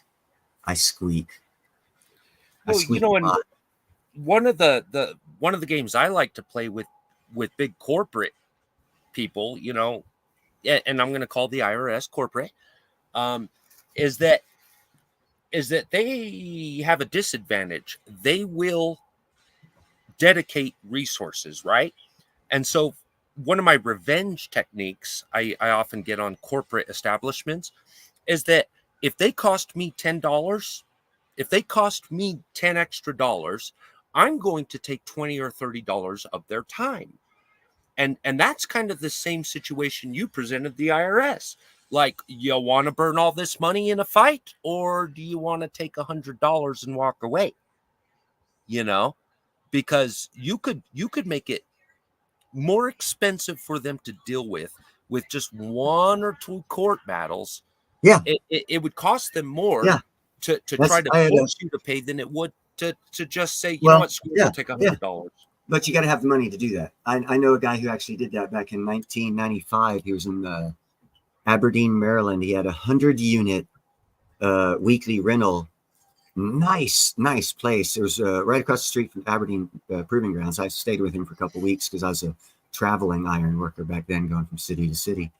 And he had no driver's license, placed on his car, and paid no tax. But he spent a lot of time in court. But because he had that 100 rental unit weekly rentals, he made good money. So instead of him being in court doing it, he had a lawyer do it.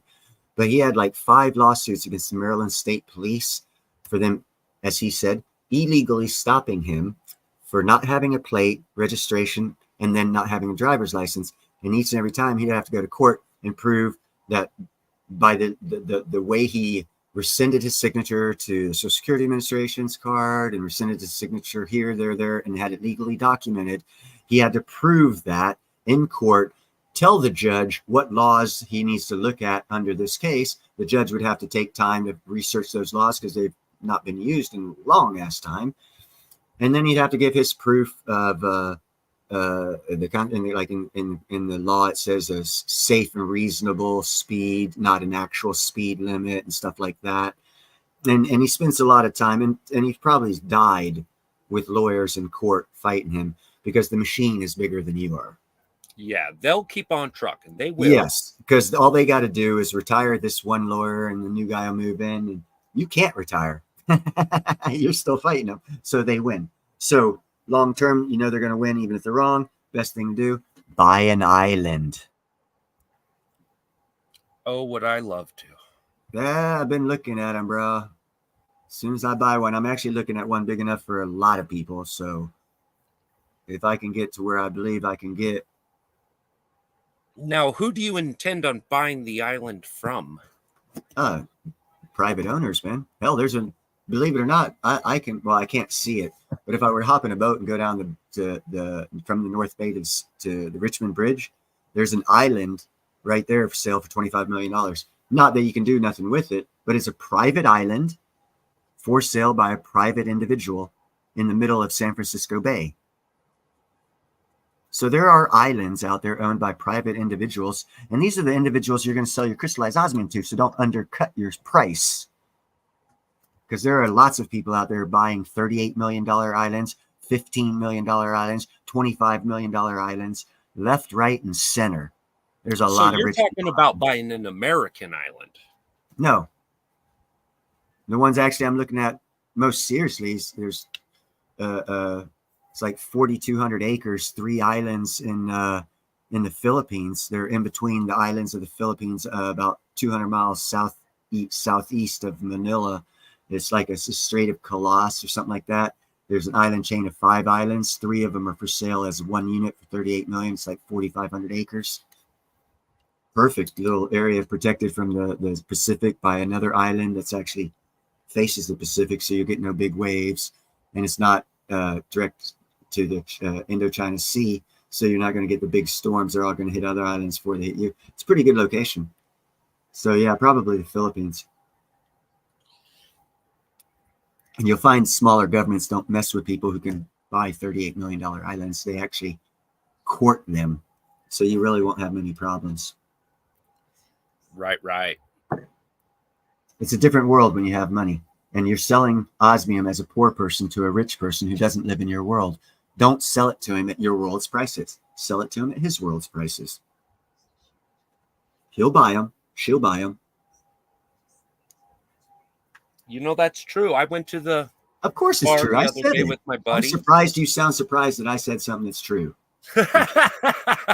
Don't be a dick. No, I went the other day. You know, you pay for the life you want to live is what somebody told me once. You know, basically, you pay for the you life either pay with your health or you pay with cash, but yeah. You know, and then my grandpa used to love to said, you know, $10 a month will take you first class. You know, and there's a lot of people that like I live by that now.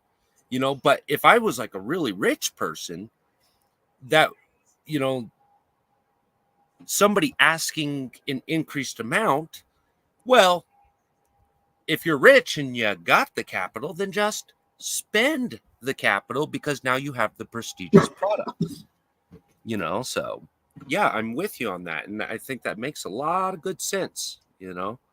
Yeah. And you know, quite frankly, if I can't make enough money to buy a big ass island and I have to just settle for a house, I'm pretty sure it's not going to be extravagant. It'll probably be a little piece of crap 2-bedroom, 1 bath, and I'll probably have a lot of outhouse buildings for my cats, storage, lawn equipment, and Dude, it'll that's probably the way I want to live. yeah. You know, Well, and I'll probably be a multimillionaire living like that because I don't have the multi-millions I need to buy my island and live like that. but again, you know, the you know what? Whenever I was working the oil field, there was a common theme, you know, because we made a lot of money in the oil field. And the common theme is it doesn't matter how much you make, you're still going to be broke. And the idea behind that was, you know, you get a 19-year-old kid, he comes on there, starts making good money, and then what's the first thing he does? He runs out and buys a brand new diesel, and then he buys a brand new on a 7-year note where he lost 20% driving it off the lot. And now he's broke, and he'll always be broke and always be working his ass off, and he's stuck. And you know the worst thing about that is his whole perspective on life changes because of that, and he becomes negative and doesn't do what he was meant to do in life because of his own greed and selfishness. That's why kids need to listen to their parents and grandparents, and why communities should raise children, not individual mothers. Because it all falls apart if you're not raised properly. And you also one of the big poisons. You also bring down society. Yeah, and it brings down society. Because now all of us have to pay 7-year notes because one idiot's stupid enough to, because he thought he to, and he actually lost it. The truck in the 2nd year, not even on the 7th. Yeah, it's stupidity, utter stupidity. You know, and then there's a biblical message behind this too, is, you know, is that we're told not to make any promises. You know, don't swear by anything, don't make promises, don't worry about tomorrow, etc. And that's so true in the financial world as well, because you go, like, let's say you buy $100,000 home, you know, and it's on note. You spend the next 19, it's a 20-year note, you spend the next 19 years working on it, and then you break a leg that year. You just lost 19 years of work. Yeah. In 60 days. In 60 days is all it takes to destroy 19 years of work. And how can you leverage those risks before you get started? Yeah, how could you? You'd have to know them before you could get started. You'd have to know you're going to break your leg. Well, or treat it like or what, instead of being specific before you go into something, you come up with a plan. Or what I actually like doing is I like doing it in reverse. Okay, that's the house I want. Okay, I'm going to get it. Okay, now how am I going to get it? Not I'm going to do this, and get a house. I look at the house and say, that's the house I want. Now, what do I have to do to get it? And you look at things differently, but just from the perspective of outlook of the end game and your outlook on end game. Do you want to save up and buy a house, or do you want that house now? How do I get that house? Those are two different thought processes.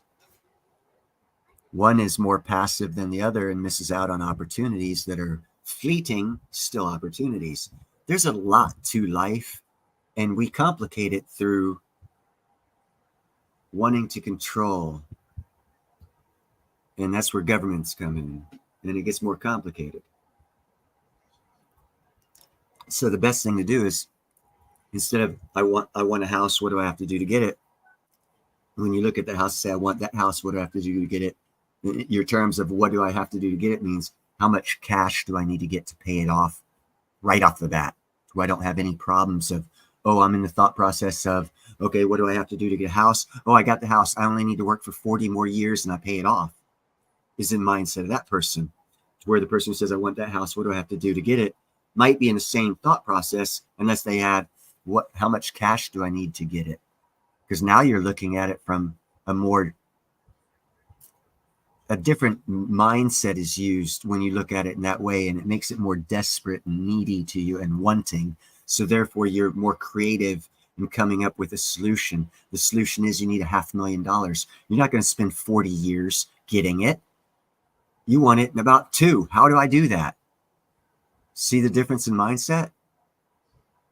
Yeah. That right there is a difference of opportunity. And everyone knows opportunity is a great thing. The more it comes along, the better chance you have of making it. So start making opportunity with your mindset, and you might actually get more opportunity. Well, I don't know if you believe in, the power of the mind, and the mind creates reality. Oh, I do. But, it's a real thing. If you don't start, like, there's a saying with God, you're either looking at him or you're looking away from him. And that saying applies to anything you set your mind or heart towards. If you're not looking at it, you're looking away from it. And if you're looking at it, then you're pretty much already there. It's just breaching the gap. But, you've already got your point fixed. You've already got your destination. You're already on the way. And the only thing to do to stop yourself is look away from it. So as long as you're looking at it, you will get there eventually, and you're not like, look, if you're heading to Albuquerque, there's going to be signs on the way, Albuquerque left, Santa Fe right. You know what I'm saying? And so that power of the mind coming in is, you're not going to find the right roads to Albuquerque if you're going to Santa Fe. You see what I mean? Yes. Well, if you want to get to Albuquerque, you're going to have to take the roads that get to Albuquerque to see the signs that point you to Albuquerque. Well, you also have another aspect of it is it the destination or the journey? That's a decision, I suppose. Well, exactly, because there's stories out there of people that they'll say, I had this in mind, but the journey there led me to something else. So if you're too fixated on a thing, you might miss that opportunity that while you're on the road to Albuquerque, you have to make a left instead of a right because whatever, and that great opportunity hits you because you did. And you would have never got that opportunity if you weren't on your way to Albuquerque. But you didn't end up in Albuquerque, you ended up somewhere else, which is better. Yeah, that is so true. How you ever gone somewhere, been That's like why I say, is it somewhere, and you're like, I'll get it on my way back. I'll get it on my way back. Is it the destination or the journey? That's why I said that. Because I found, and that's why I do stupid shit.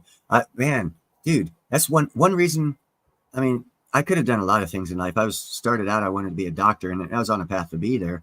But it all changed up, and because of that exact same thing that I just said to you, is it the destination or the journey? I decided it was a journey. And that's the route I took. And I started ironwork, and I just traveled across the East Coast of America. And I did everything that I thought to do that I could do, I did. One of those things, when we were driving across, I think it was like 60 or one of those roads up in the north coming to California.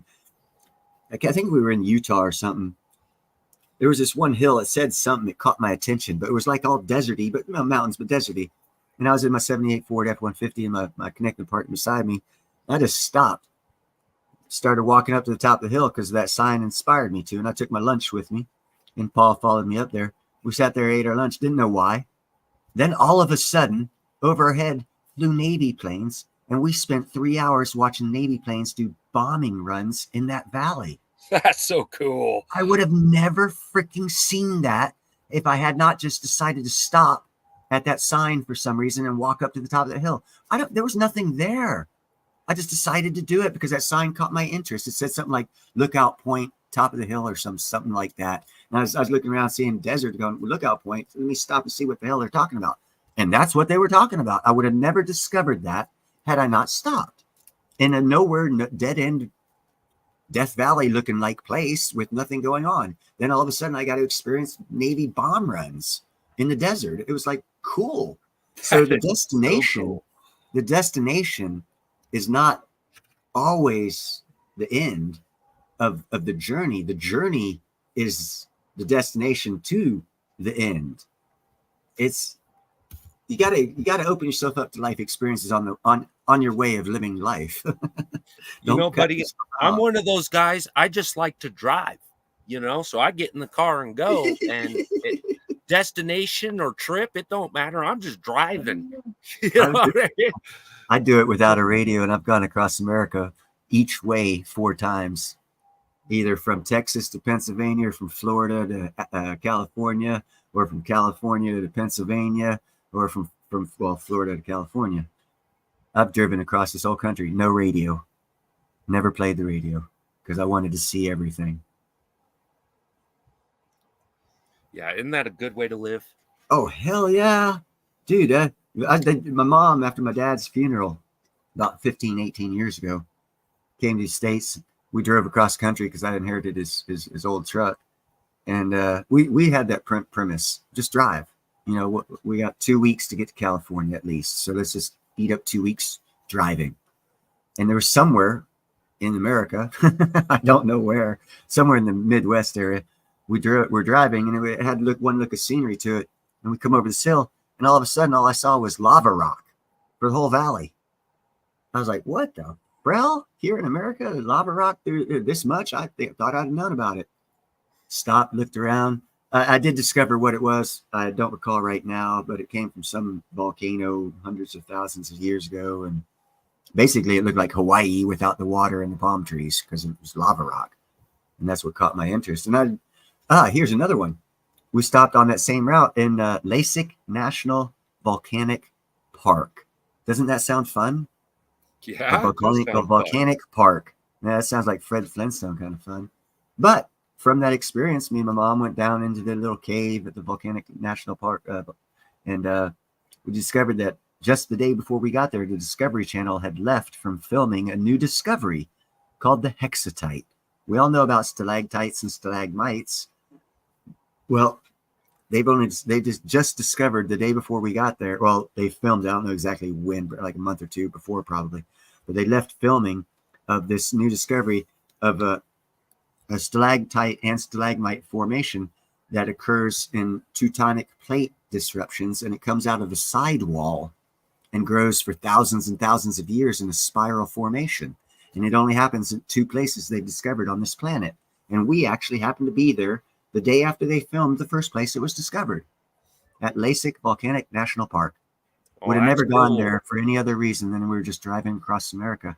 So there's plenty of things you can enrich your life with by just enjoying the journey. And that's the reason for those 2 stories, because I'd have never experienced those 2 things had I not been I didn't have a time schedule. I had to be here at a certain time. You miss so much on the way there. You know, I'm always the 9 to 5 is one of those things I gave up, Neil. The 9 to 5. I don't do 9 to 5 anymore. And I got tired of promising employers I'd be there, and then my car break down, or I got tired of, you know, just wanting to, like, having a beautiful day that I could take advantage of, and instead I'm slaving. And dude, I gave up that 9 to 5, and again, I got punched in the face for it. But once the face stopped hurting, all of a sudden, dude, like right now, I could walk out the door and take as much time as I want for anything I want.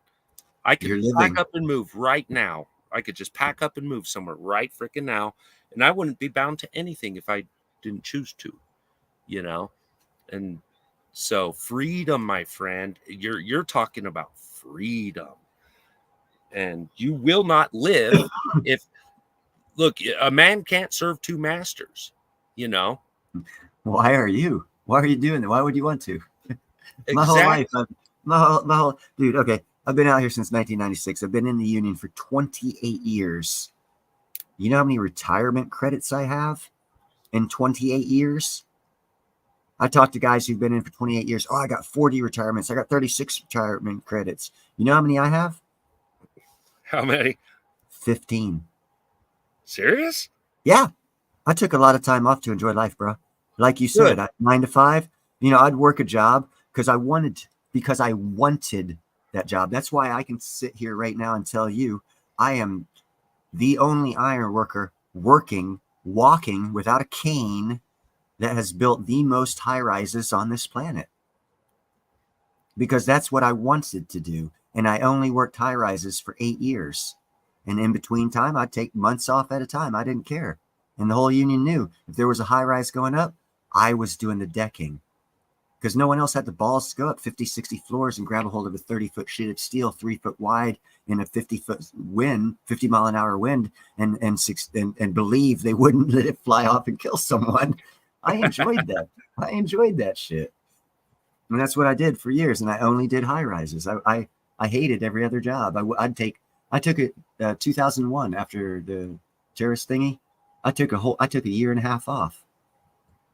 I was like, man, let me rediscover myself. And I went down to Florida, back where I'm going now, Northwest Florida, Southeast Alabama, and talked with a friend, got hooked up with the Mobile zoo, nonprofit zoo, learned how to be a tiger trainer for 6 months, and started a Ren fair.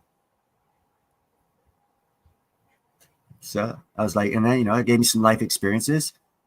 None of them successfully made me money, but I wouldn't give them up for anything. I had to come back out here, go back to work, start all over again. I've done that 3 times in my career. Give it up, go do something else for a while, and come back. Yep. I've worn a lot of hats in my time, buddy. I wanted to live life, not live for work. And I'd look at every iron worker and say, I don't live for iron work, brother. I do iron work to live. I don't live for iron work. If it pays good, it gets me what I want, and then I get out and I go do it, and then I'll come back. Jeff, you out of here, buddy? So apparently I've been doing it 13 years. I've been gone out of the 28 years I've been here. Jeff, thanks for stopping by, buddy. Indeed. I like your thought process, brother. It's nice meeting you. Yeah, we got a really good, strong group in this chat right now. This is awesome.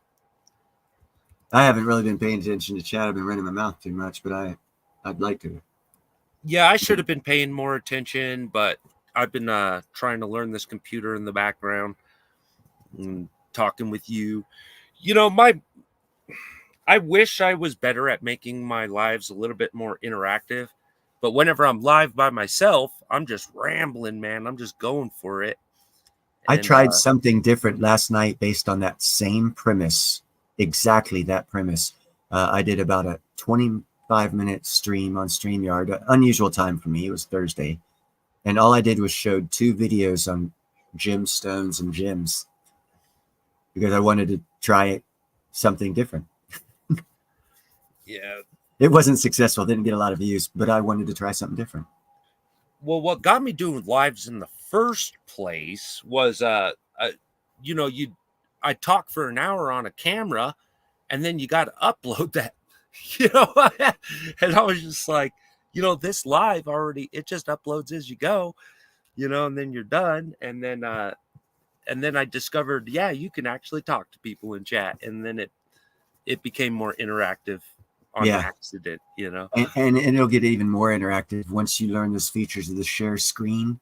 And then even better than that, start keeping an eye on this. If you have certain subjects you might want to talk about, save say you watch a video, save that video, make a file for, a subject and stick those videos in there. And then when you go live, have a couple of them in the tabs already opened up so you can do share screen and already have it opened and go from one video subject of 3 minutes on a half-hour video that with 3 minutes you wanted, and then leave that one and go to another video on another tab to help articulate the point that you're making on the live stream.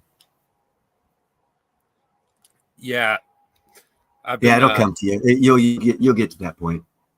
That's the goal. That is the goal. I wanted to be able to interactively talk about something and then bring up displays of what I was talking about as I was talking. Yeah, JM's good for that. He's real good for that on my show. When he shows up, he picks up the slack on my end of not doing that. I'm trying to pick it up on my own, but he's better at it than I am. But then again, he ran my, oh, hey, Long Live Coins. Did you get my email last night? Obviously, you didn't before the live stream. Man, there has But got to be a way to zoom this page. if you're going to a new tab to do the page, Like a page go to zoom the or top something. right. The top right, there should be 3 dots to go full screen. You there still? I didn't delete you on accident, did I? No. Oh, okay. I was like, oh no, what did I do?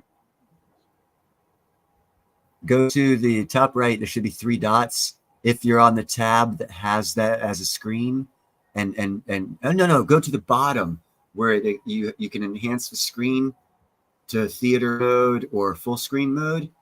How On the tab that has that, enhance it to full screen mode. Then come back to the StreamYard tab and put it full screen, and it'll occupy the whole screen, and it'll be bigger for you. Okay. Do you see on the screen where I'm at right now? Hold on, let me go back to StreamYard. Yeah, you want to full size that? Oh, that's no. Yeah, that's a bad video to full size. It won't do it because it's done in that vertical mode. It doesn't already take full screen. That's actually a short. The best thing you can do on that one is on the bottom. Yeah, no, I don't even know. Okay, go to the bottom where there's 3 dots are underneath share. See if there's an enhancement see if there's an enhancement feature right there. Because typically that's where the full screen does that full screen layout. Okay, it's not giving you the option of full screen short format. The principles they use when they put them in shorts is more vertical and narrow, not as wide. So for the phones. Yeah, it's okay. Yeah, it's basically it's typical of a phone upload. You need to do I don't know, maybe do a camera and transfer it over through a different file, and you might get full screen. Or if you're a real computer technique, that might be. I don't know how to do that. I'm not that technical. Sorry, guys, you won't have to deal with this forever. It's a learning curve, brother. Still learning stuff on my show. Oh, it wasn't for you to watch. I think he wanted you to show that little 30-second thing. Now, on your show last night. And that might be where I also make. Oh my goodness! I'm gonna probably do some more osmium commercials because I don't think anyone's doing crystallized osmium commercials. So I might lock that racket up for YouTube. As people get into it, they'll want to, we'll have generic commercials that I do that'll be on Gerald's crypto website that he has for people to download for their channels. Gerald, do you have you have a website up already for this?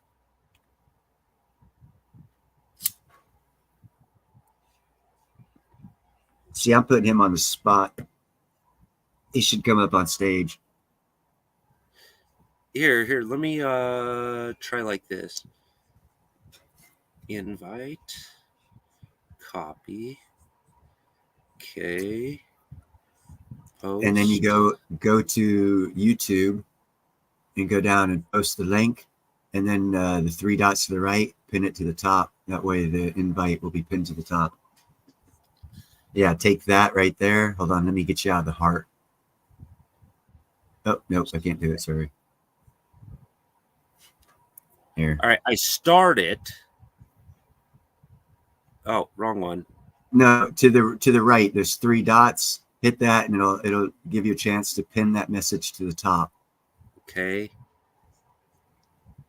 And if you pin the message to the top, then anyone can join, and it's up to you to determine who to lit up on stage. Let's see. Here's the 3 dots. Delete comment, put user. Nope.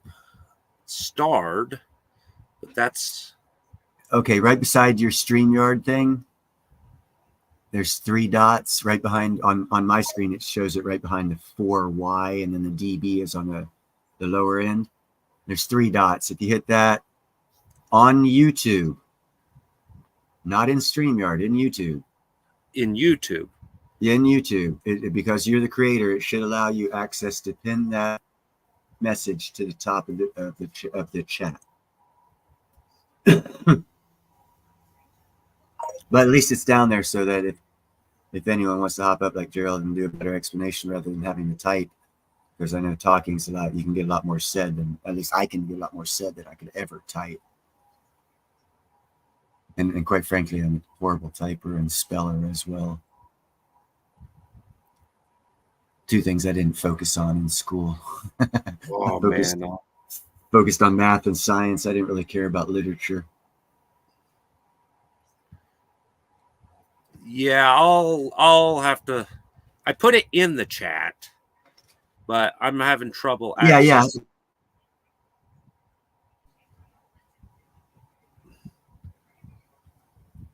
Oh my goodness. I'm learning. Leave me alone. Oh crap! My computer's gonna die. Give me a second. All right, plug it in.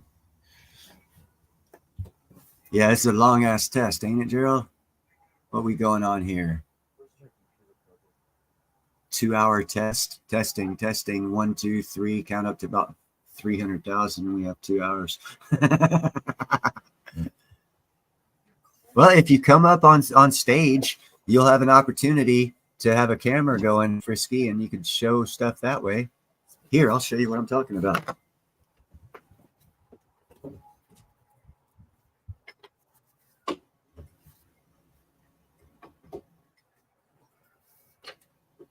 Thing's gonna die, right? There we go. Okay, Frisky, let me show you here. I'm gonna show you all some shit here. Pardon my language. That's why I don't get invited on people's channels. That's it. You're banned. Just kidding. Yes, LLC. I do have a phone. Go. You can't see that, but here you go. That's how you do the screen. And I got. Let me get to you.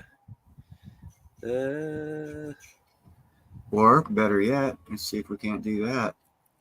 See what that puppy would look like. Nope, too big of an H for that one. Let's see if it'll fit. Look at that thing. Here, wait, let me get you. Colombian Emerald. See if it'll fit. Will it fit in the Colombian Emerald? Nope, Colombian Emerald's too small as well. So no amethyst. No emerald for this sucker. Oh yeah, hey yeah. Let me show you the other side since you got me on camera. Wasn't you? I'm trying to get you in full screen. I think it was you that was asking about this. Okay, this. Oh wow. Hold on. There we go. That's the front side. See all that bling coming off that front side, and then. I don't have one of you guys' sticks, damn it. I need to get one of those sticks. That's the back side. See how sparkle coming off the back side? What do you think that is? What, sparkle 2? That looks like a 2 off a glance. No, that's like a 1. That's like a 1, huh? Or a 0.5 if that's a thing. Oh, wow. But yeah, when you hold it against the full face. Yeah, see, that's the front side, and that's the back side's also got a sparkle rating. You see all that gling? And that's not holding a light on it. That's just moving it around. That's the back side.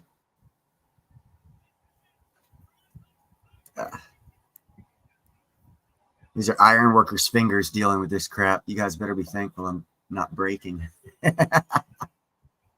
That's funny. But yeah, and then you can do. I like this because then you can do stuff like you can see if it'll fit on your gym that you want to use. Oh, that would look gorgeous in there, dude. Yeah, hold on. Let me see if I can't.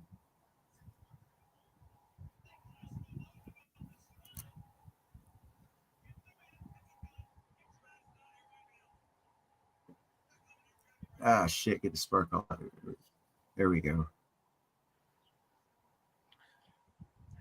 Yeah, wow, no, okay. that's a really valuable piece you're holding. Yeah, sorry, it's starting to slide. I can't hold it down any further of an angle. I know the glints. But yeah, it's that showing. would It's showing. here. Let me.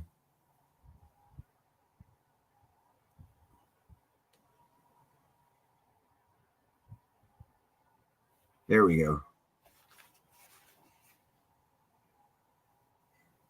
Yeah, that H would look good inside there, wouldn't it?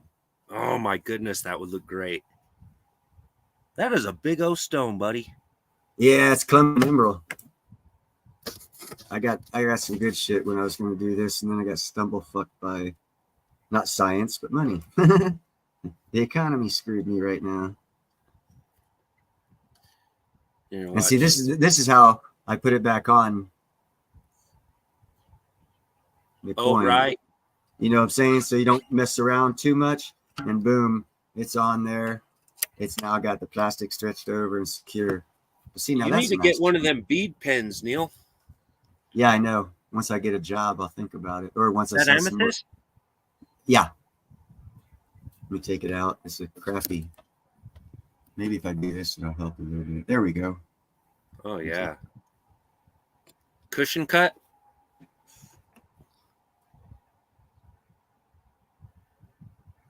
Jeez, that thing's a beast. Yeah, you see the colors blinging off of it right here on the others right there, the greens and stuff blinging off that thing. Ding, ding, ding, ding, ding. Yeah, I got plans for this osmium, people, and I suggest everyone jump into it because all you're going to do is make me more creative to make my design that much better. It is. Oh, I also have. Yeah, this is real hard to get a hold of actually. Here, while he's grabbing that, let me show you guys this real quick. Let's see. Oh yeah, look at those guys. Alexandrite, 1.3 carats each of them.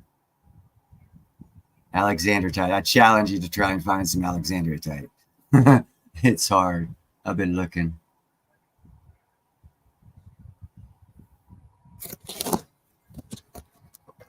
All right, you can take your ups. Show and tell's over, class. Here, let's show them. Back to arithmetic. What's 1 plus 1? 2 ones. Yes, it's 11. Put 1 and 1 together, it's 11. Common Core math, we're all going to get the same answer here. Equal outcome. Yeah, there you go. Yeah, look at that, guys. Oh, man, that's a gorgeous H. What sparkle you rocking?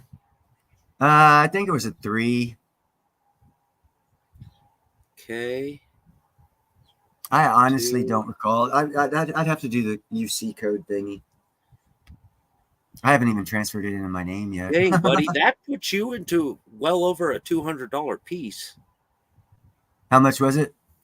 Well, let's see. For the top piece is going to be Sparkle 2, 0.19 millimeter thick. And that's going to be $255.12. They don't have Sparkle 3 anymore? No. So if you have a Sparkle 3, you have the only one available. Yeah, I got a Sparkle 3, baby. All right, so with that Colombian emerald inside a platinum ring, $4,900.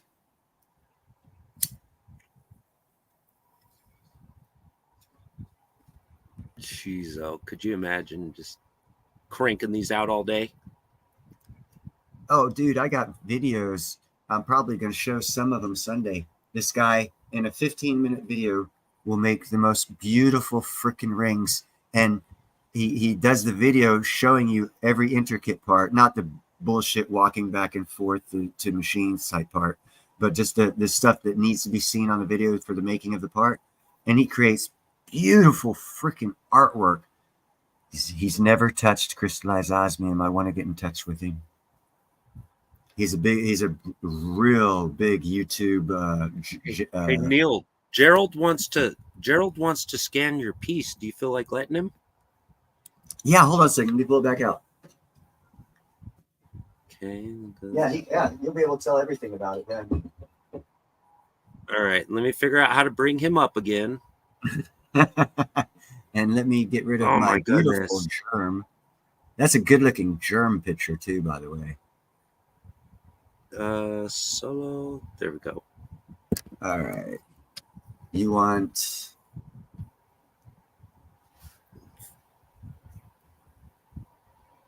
Is that clear enough?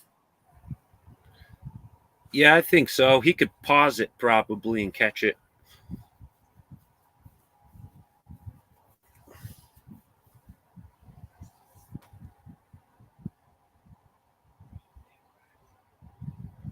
Did you get that, Gerald?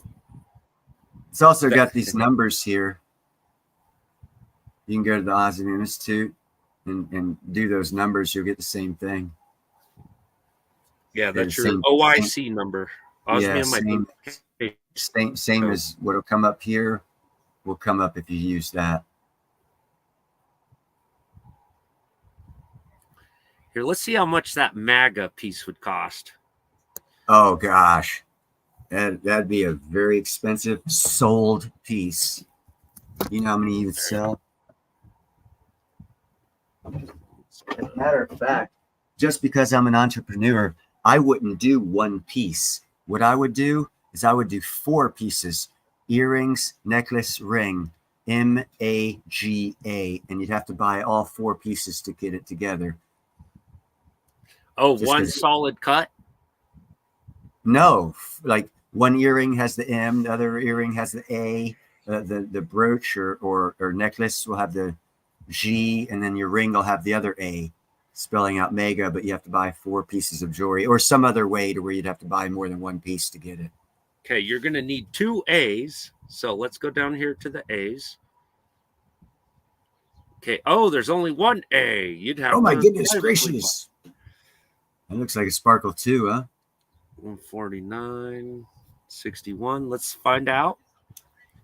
It is a Sparkle 1, extremely fine aerial sparkle. Wow.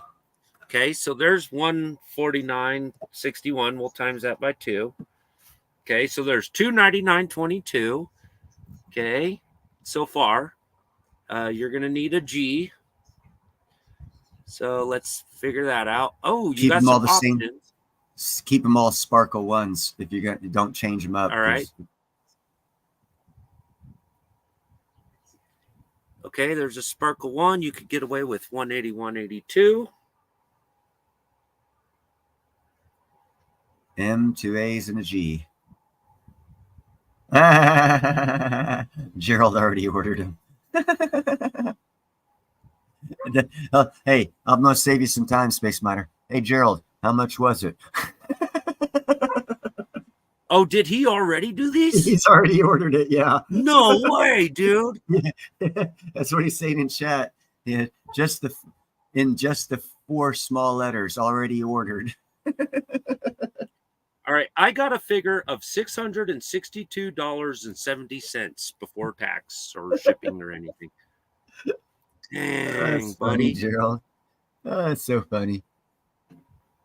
He paid under 8, so you might have got a sparkle 2 thrown in there, or 3. Yeah, or he bought on the high. Well, there is no. It's amazing how quick this stuff goes up. It really doesn't matter. Hold it for a week and you just made money. All right, let me get a show of hands. That's going to be hard. In here?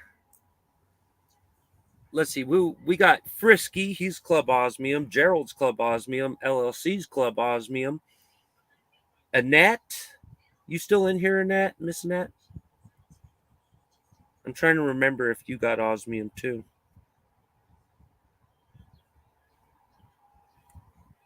I've got 6 people in here. I'm only seeing 3 or 4. Oh, where's he? Frisky, there you are. Okay. Still waiting for the invoice, huh? Now, did you order that from Ian, Gerald? Or did you have to order that from the Institute?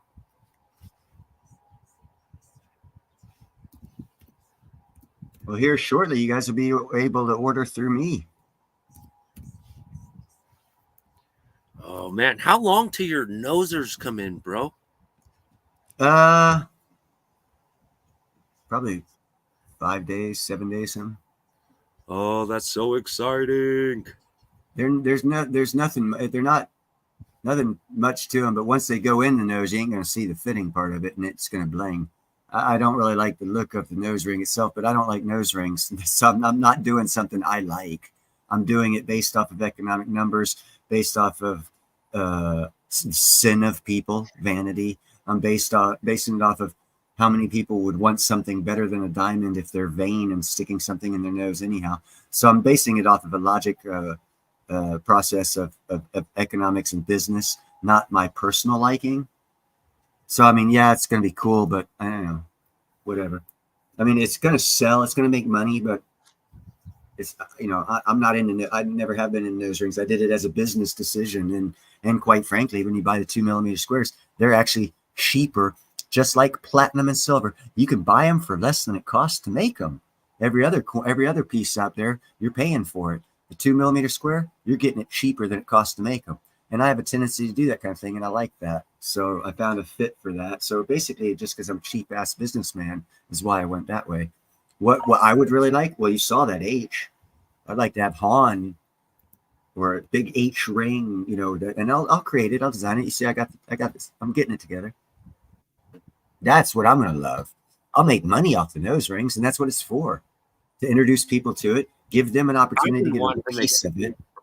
How many people in 1 year with all of our different designs, I will be able to say I got osmium, crystallized osmium in more people's hands than everyone. And that's an end goal, is to get as many people as possible have some. The quickest and cheapest way to do that is a 2 millimeter square in a nose ring or a belly ring. I went nose ring because more people have nose rings than belly rings.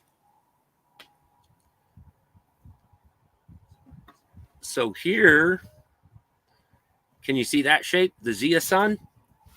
Hold on, let me go back to StreamYard. That's interacting with chat. Yeah. That's Arizona Native American Indian sign, isn't it? Yep. It's a Zia, to be specific, but yeah. That's going to be the first custom shape I do. This is the one I want. Can I tell you something? Can I tell you something right now that I think would be cool just off of seeing that black and white one, where all the white is, on the outside of the circle, have like an 8 millimeter, fill the circle in, have it on like a black opal, and then do the stripes where white is with the eye. So that way the opal makes the shape with the osmium on top of it, creating the shape. The opal is black and the osmium creates the shape of that. You see what I'm saying? Oh, that would be dope. Yeah. That's the first thing I saw when I saw it. I was like, ooh, put that on a black opal and let the osmium shape that shape on top of the opal. So that way the osmium's where the white is. Yeah. So I think that one will be a lot of fun, no matter how it gets done. Oh, yeah. No, that was just a thought. The first thought, and it's like a psychological experiment. You say dog, and I say the first thing that pops in my head. That's the first thing that popped in my head when I saw that. So there's a metal cut I just brought up, just to kind of. Actually, that bottom left one there in the stone, that right there brings up reason to use stones for what I want to use in gems by grinding out and putting stuff. That stone work right there would be perfect to inset osmium in those insets. Around and some eyes.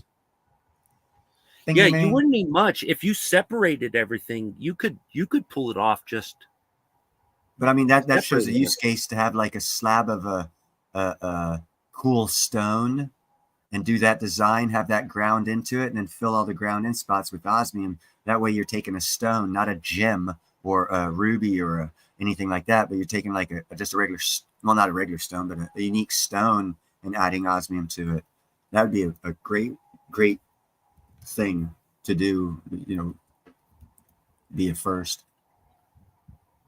I actually have a design like that for doing the cosmos using 2mm squares as like, if you can find a piece of stone that they cut that kind of looks like, the Little Dipper or something like that, and then put osmium in the stars where the Little Dipper would be, and have the stonework kind of fill in where the stars are, and have the stars to crystallize osmium, and have it on a slab of like stone, because stones put off their shapes when you slab them. Here, There's a lot of shit I'm gonna do, man. I'll be more excited than that. here, let's doing look that. at this one. Nose rings.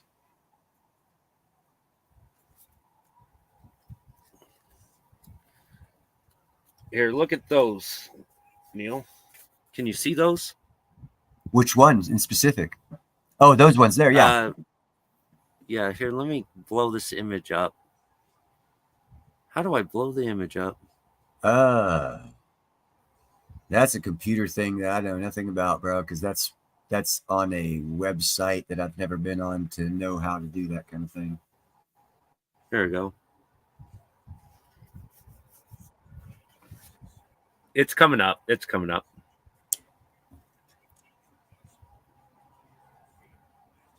I'm trying to keep It track should of have that. been. Oh, wait. Maybe I need to. Yeah. Duh. Sorry. I know what I'm doing wrong. I bet this fixes There we go. Yeah, see where they got that aquamarine in the top one? I take it that's aquamarine or something like that. That's turquoise. Turquoise. Turquoise. Okay. Put osmium in there. Yeah, and Just then use like a platinum zeasun. Mm-hmm. But I mean, if you could get this shape in like a black onyx, Yep. and then set it with the osmium in that as the pendant piece. Yeah. Oh my goodness, I think that would just be That'd be awesome. That I think crystallized osmium on anything where you have a big enough surface to do this would be best served with a dark background surrounded by shiny stuff. So like you said, a black opal, and do the whole piece in like silver, and then put the osmium on in the center. So that way you get that contrast of black, silver, in a mirror. right. Or red, if you have a red stone or a red gem, that combination, or a red or black gem with silver, platinum, and osmium. That combination is, in my mind, really is pops out, shall we say. But that's to my personal liking. I like that kind of look in this type of thing. That, and it's kind of industrialish, and that is more in the German mindset of jewelers. They go, if you look at all their stuff, a lot of it's industrial, like as far as the jewelry they've created. Not the crystallized osmium they put in a violin or anything like that. But when they create jewelry, like that piece that won the jewelry award in Europe, it's an industrial style, and that's their jewelers have that mindset, because that the Germans are an industrial nation. They always have been. So they have a mindset of industrial, and they like their artwork or jewelry in that style. So the black and the red, like that one red stone, black and red really puts that hue of industrial look to a piece. And then of course you can build it up to even make it more industrial. Come on, expand you. There's gotta be a way. I gotta learn computers something fierce, man. I am years behind on computers. Years. It'll come in time, man. Don't get frustrated. What are you talking about? It's my best character trait. What, frustration? One of your spheres? Frisky Dingo? What are you talking about, buddy?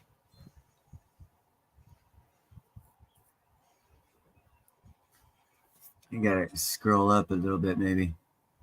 Yeah, here, let's try that.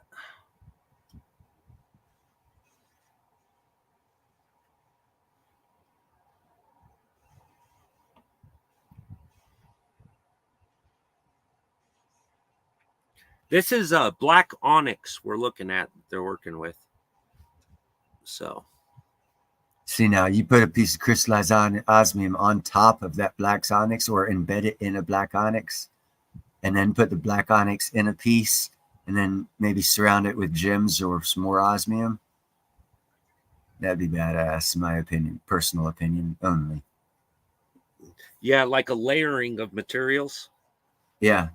Yeah. Yeah, that is, like I said, it gives the industrial type feel when you do it that way. And the only reason I kind of sort of am going down that road is because for 10 years, that type of jewelry has been selling in the high-end market in Europe. So it's already a trend, you know, trend is your friend till the end, right? Trend is friend. I like that. Yeah, I've been wanting to lean towards a lot of this Native American and of course, that's where you live. Spanish. You're surrounded by that history. You know, just all that type of artwork. Yeah, you know, I'm a sucker. How I'm a total sucker, dude. How close are you to the south rim of the Grand Canyon? Probably 6 hours. Oh, there was that guy I just saw on YouTube was hiking out there and was discovering basically the designs like that style of design on shards of pottery that had never been discovered in an area that no one had discovered any like petroglyphs or anything like that. He was he did an 18-minute video on him going to this one area. He even showed where he went on the map, and he found lots of shards of pottery that had that style of Indian design on it. His, you know, old stuff, not new.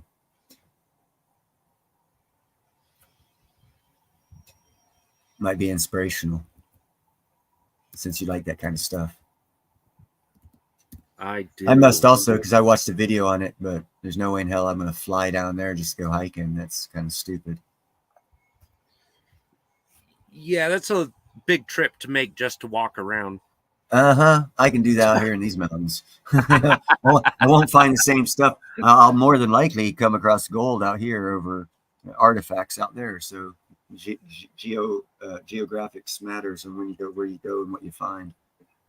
Dude, don't get me wrong. I'll get out and hike some miles, but it's because I'm hiking to something, for something, to do something. Yep. Purpose. It's a purposeful hike. Yeah, but to walk, I'm like, eh. I can do that on pavement. Yeah, I can get a treadmill, bro. No snake bites. No weird critters crawling up my legs. On pavement, walking. Actually, I think the best way, and I'm not big on electric tech, but I think the best way around your area of the country, because it's so expansive before you get to things. In other words, it takes you a long time in semi-flat terrain before you get to the cool stuff. Take an extra battery and get one of those e-bikes that have like 80-mile range, you know, and drive close to where you want to go biking. And like I said, carry two battery or what, you know, one battery in and one in reserve, and you'll be able to go 50 miles, 2 hours, less, probably an hour. You know, it totally cuts down on time of getting to certain places, and with no one being out there, you can just set the bike down and, you know, kind of sort of cover it up and then go do your exploring, come back, put the new battery in, and go back to your car. That's the kind of hiking I'm thinking of doing. I've been wanting to build this little electric motor, generator powered adventure cart, you know, where it runs on a generator, but it's, you know, electric drive. 4-wheel drive go-kart. A 4-wheel drive go-kart. Yeah. Yeah. Electric 4-wheel drive, electric go-kart powered by a generator. And dude, I keep thinking, you know, I put like, dude, you know, if you're going to go that far, gallons of gas on that, and I'll run days and days and days.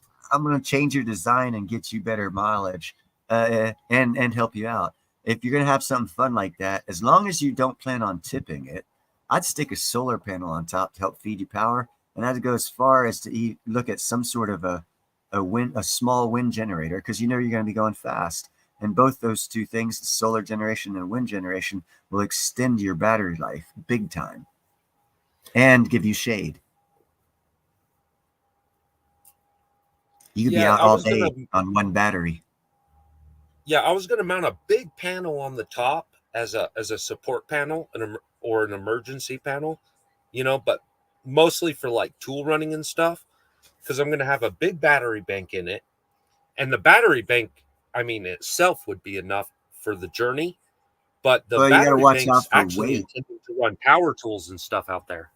The problem I found with electricity is the weight to distance has issues. The more weight you have of batteries, the more batteries you need to go further. And there's a math there to determining what style of usage you're going to use it for to come up with the right amount of weight per battery and storage capacity. So if you overdo the batteries, you're getting more weight, and therefore the vehicle won't operate as sound or smoothly because you have more weight, so you want more batteries. And that's why you want to offset that with instead of more batteries, just have more solar and wind generating power to keep those batteries full. And that way you lower the weight of the vehicle and you actually extend the mileage by lowering the weight. You see what I'm saying? There's a science behind making a better vehicle. Yeah, there's a problem with running anytime you use your power to power yourself, Go you with create, hydrogen. a cancellation of energy, so but outside of that, yeah, man, really at the end of the day, it kind of, like, I'll build it as big as I need to, but it really needs to stay small. But like, look, even if I only had a day vehicle out of it, like, I'll get in and I'll get back out, That's like, perfect. you take it.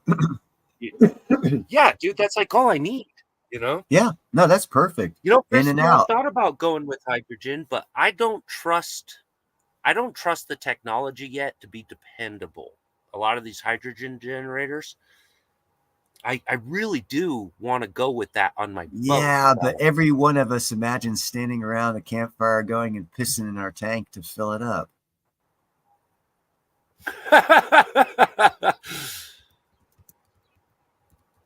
Yeah, everyone thinks of it. You can't say you haven't. Yeah, man, I'll be out there. I need some fuel. I'll just whoop it out and fill her up. That's funny. Hey, Yeah, you Neil, never know I'm what you're gonna going get. to put you here. Let me see. On this one. No. Okay. Let me remove this. All right. There we go. I'm halfway there. No, I don't want to ban him from the studio. All right. Anyone know who that guy is in the center of that picture? One of my favorite names in the whole world.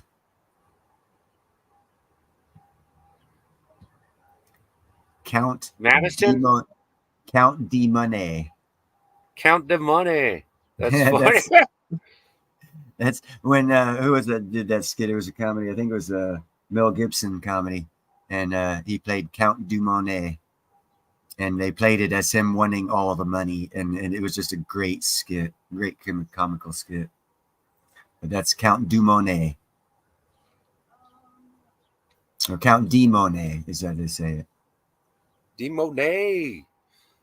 That's Count D funny. Monet, baby, come here, Count D Monet, come here. Man, I'd keep someone around like that just to have fun with their name. Who are we going to get count the money? I don't know. Sounds kind of fucking plain and clear to me. Count du Monet. We'll count du Monet. Yeah, I get the joke, Dingo. Why'd you put me on full screen?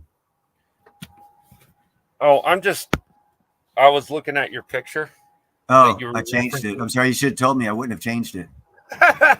It don't matter, man. I was just complimenting you, There. you know, That's a better one to have up complimentary there. visuals.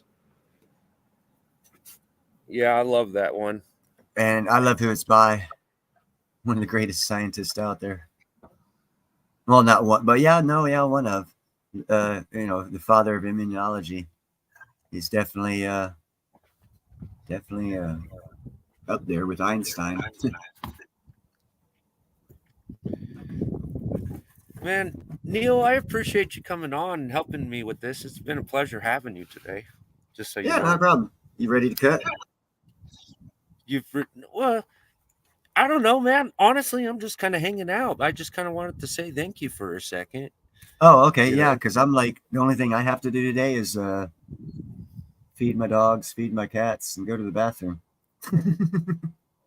hey, And man, don't let me stop make you on tea. any of those. Yeah, no, Yeah, I've got nothing. I got nothing. yeah, that's where I'm at. Like Mel showed, I'm waiting on parts for my pickup. There's really nothing I can do. The sun's too hot for me to work outside. So, yeah, man, I'm I'm just chilling it. I'm I more of didn't a even think anybody would drop by. I didn't realize, yeah. honestly. You didn't realize You you know, weren't live. and then you popped up, and I was like, "What in the hell? How the hell did he find me?" And then I had to So, tell you how to go live so other people would show up. no, this is great though because like we got Gerald and Frisky in here today, and I've been really hoping Frisky Long would live have a chance to coins. drop in. And Long. LLC, of course. And I He's think he gonna left be. us just a short bit ago. Yeah, well, I forgot to mention this to him. He's going to be the source of sales of the 4 or 5 earrings or nose rings. I'm going to sell them on. I'm going to sell them on. Let him sell them on his show to help pick up his show as known as sales Yeah, I for think crystallized osmium he's in a jewelry. good Well, he's in a great position for Gerald, myself, Ian, and others to be an outlet of sales.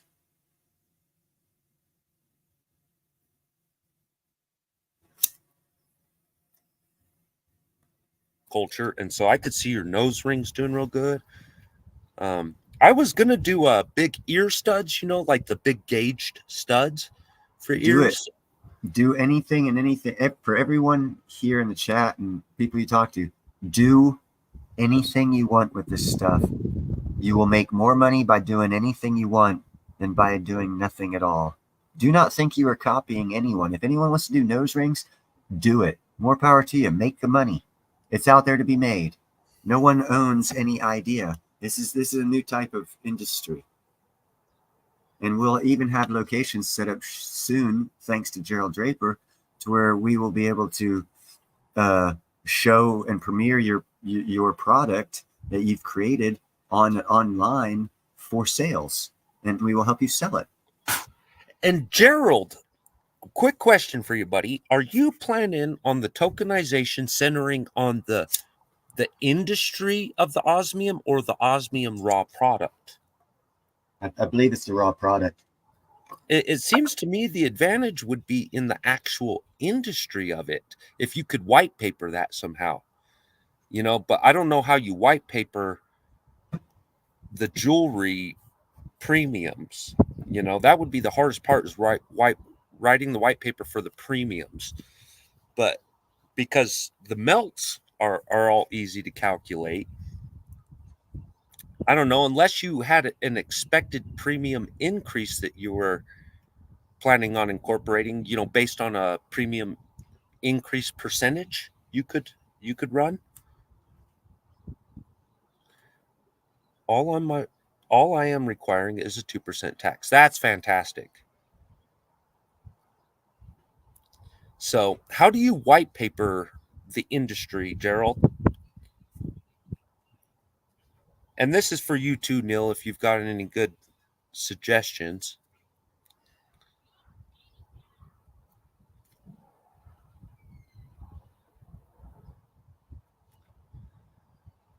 Please don't tell me I froze. Oh my goodness, what happened? Did I lose everybody? Please don't tell me I lost everybody.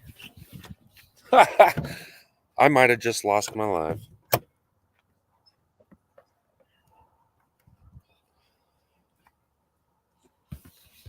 Sorry, babe.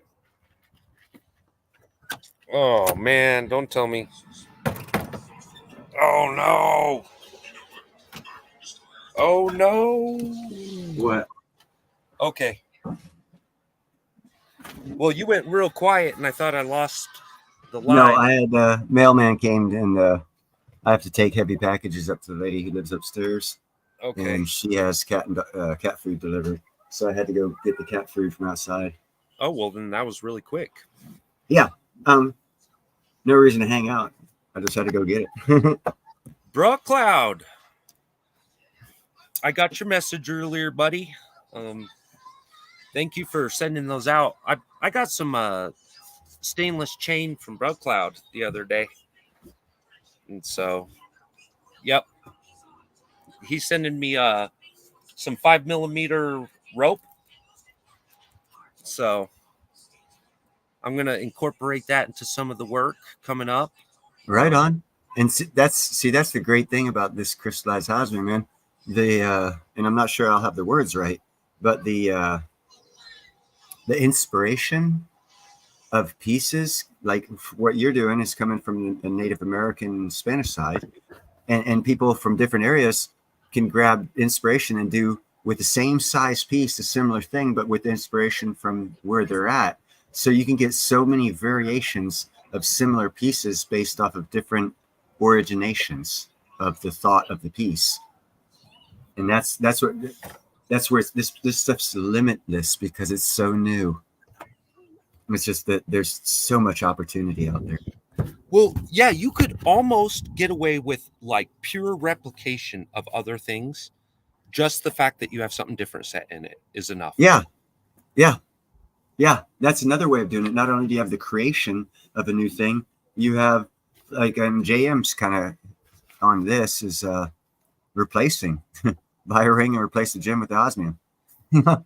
It really is that simple. I mean, I like the guy for a reason.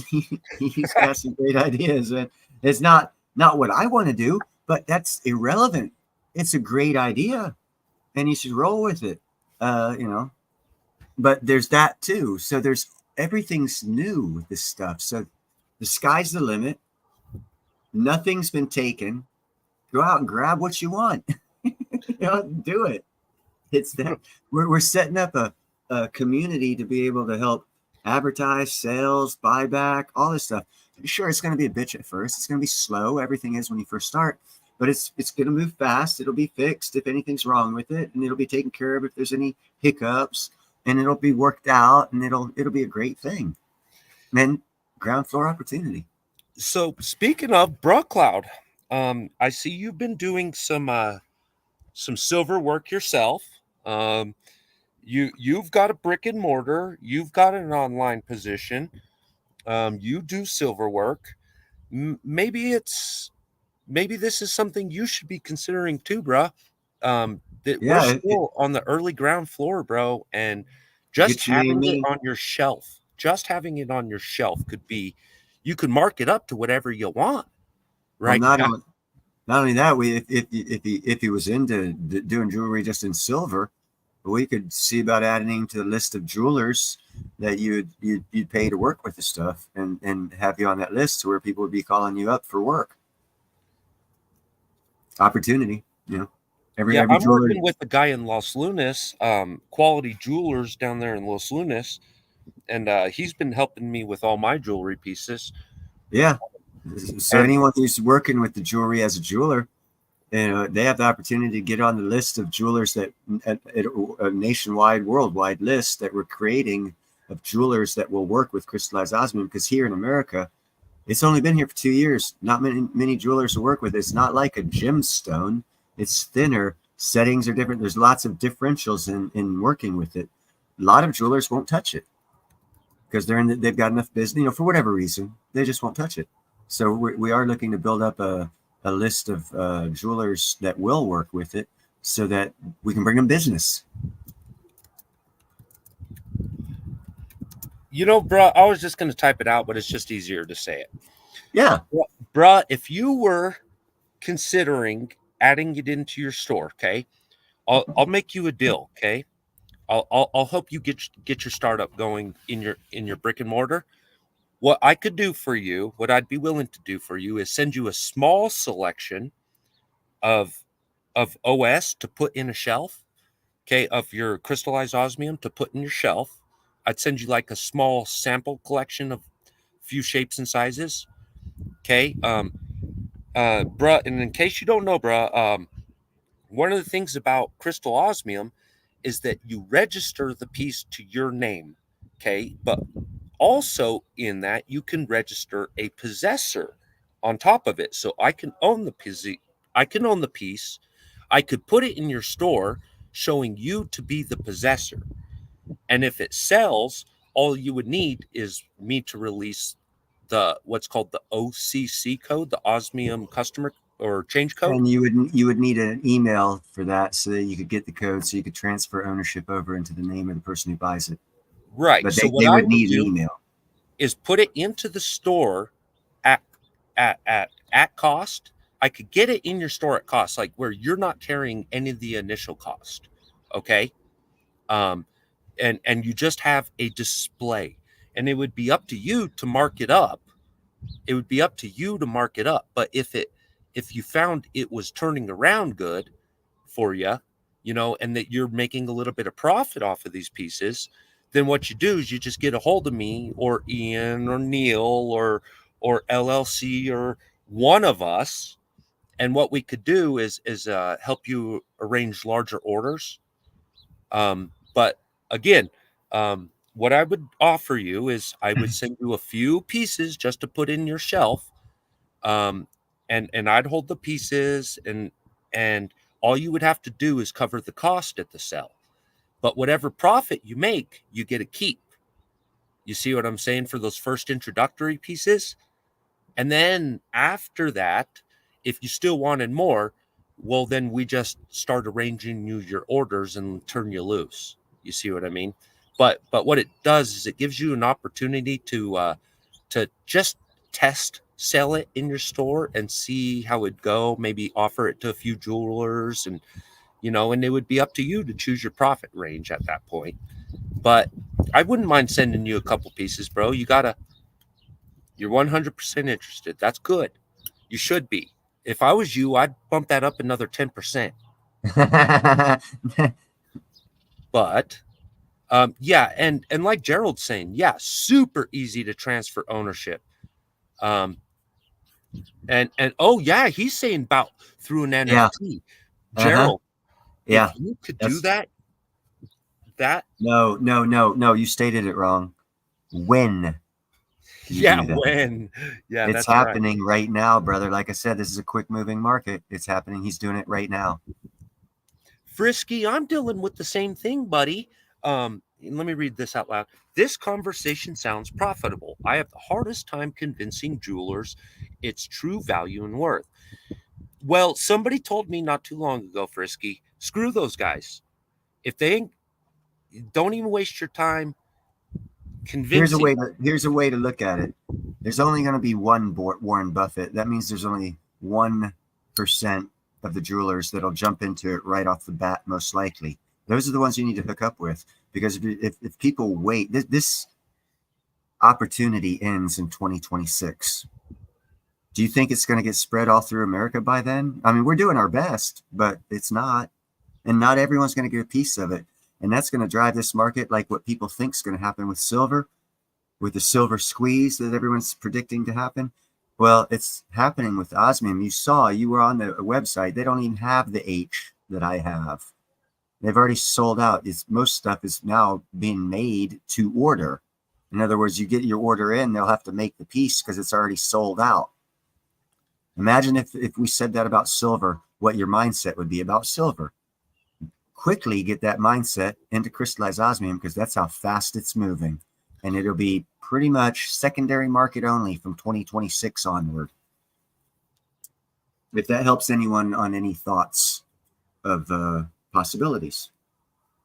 Yeah, here, watch. Let's start at the bottom, and we're going to go into our osmium 2mm square. Watch this. I'm glad they're offering them. They didn't Yeah, offer them but there look, for a the while. price is double than what I entered in on. Yeah, what is it at now? 50? Oh yeah. You know what I got? Sorry, guys. I screwed y'all. I screwed everybody. I saw I saw a flaw in their marketing, and I took advantage of it, and I was only able to get 30 pieces, but I got them for half that price. Yeah. But But I take it they fixed their business model because I exposed the flaw in it real fast. As soon as I saw it, I was like, I put it together. Hold on a second. So, and I was even telling Ian what he was going to say because I was putting it together so fast. I was like, okay, so the 2mm squares are the cutoffs. He was like, yeah. I was like, okay. So that means they're cheap. They're going to get rid of them because they think they're trash. Well, apparently now they don't think they're trash anymore. no, they're not. I got mine trash, for though. I got mine 3mm squares for 25. Yeah, that I've got a bunch of them I've got at least a dozen at 25.60. Yeah, and when did we buy? Yeah, 6 months ago. If yeah, 6 months, yeah, basically, yeah, and it's doubled. Doubled in 6 months. Does Like, has gold done that? Has silver done that? Anyone? I wish there was aroma I could push right now. I'd push the coffee aroma. Smell that? Wake up! Smell the coffee. here's some aroma for you. Give me a second. I'll get you some aroma I going. mean, this market is moving fast. This is live proof. Two guys on a video telling you the price that's on that list right now. You see the top price of 44.87. Mine about 6 months ago was $20 cheaper. 6 months, doubled my money just by holding it. Haven't even done anything with it yet. I mean, it's coming this week, but So yeah, that's for anyone who's possibly interested in it. Don't take too much time thinking about it because you're losing money. Buy it, think about it, and after you thought about it and you want out, you sell it. You probably already made a profit. That's how fast this market's moving.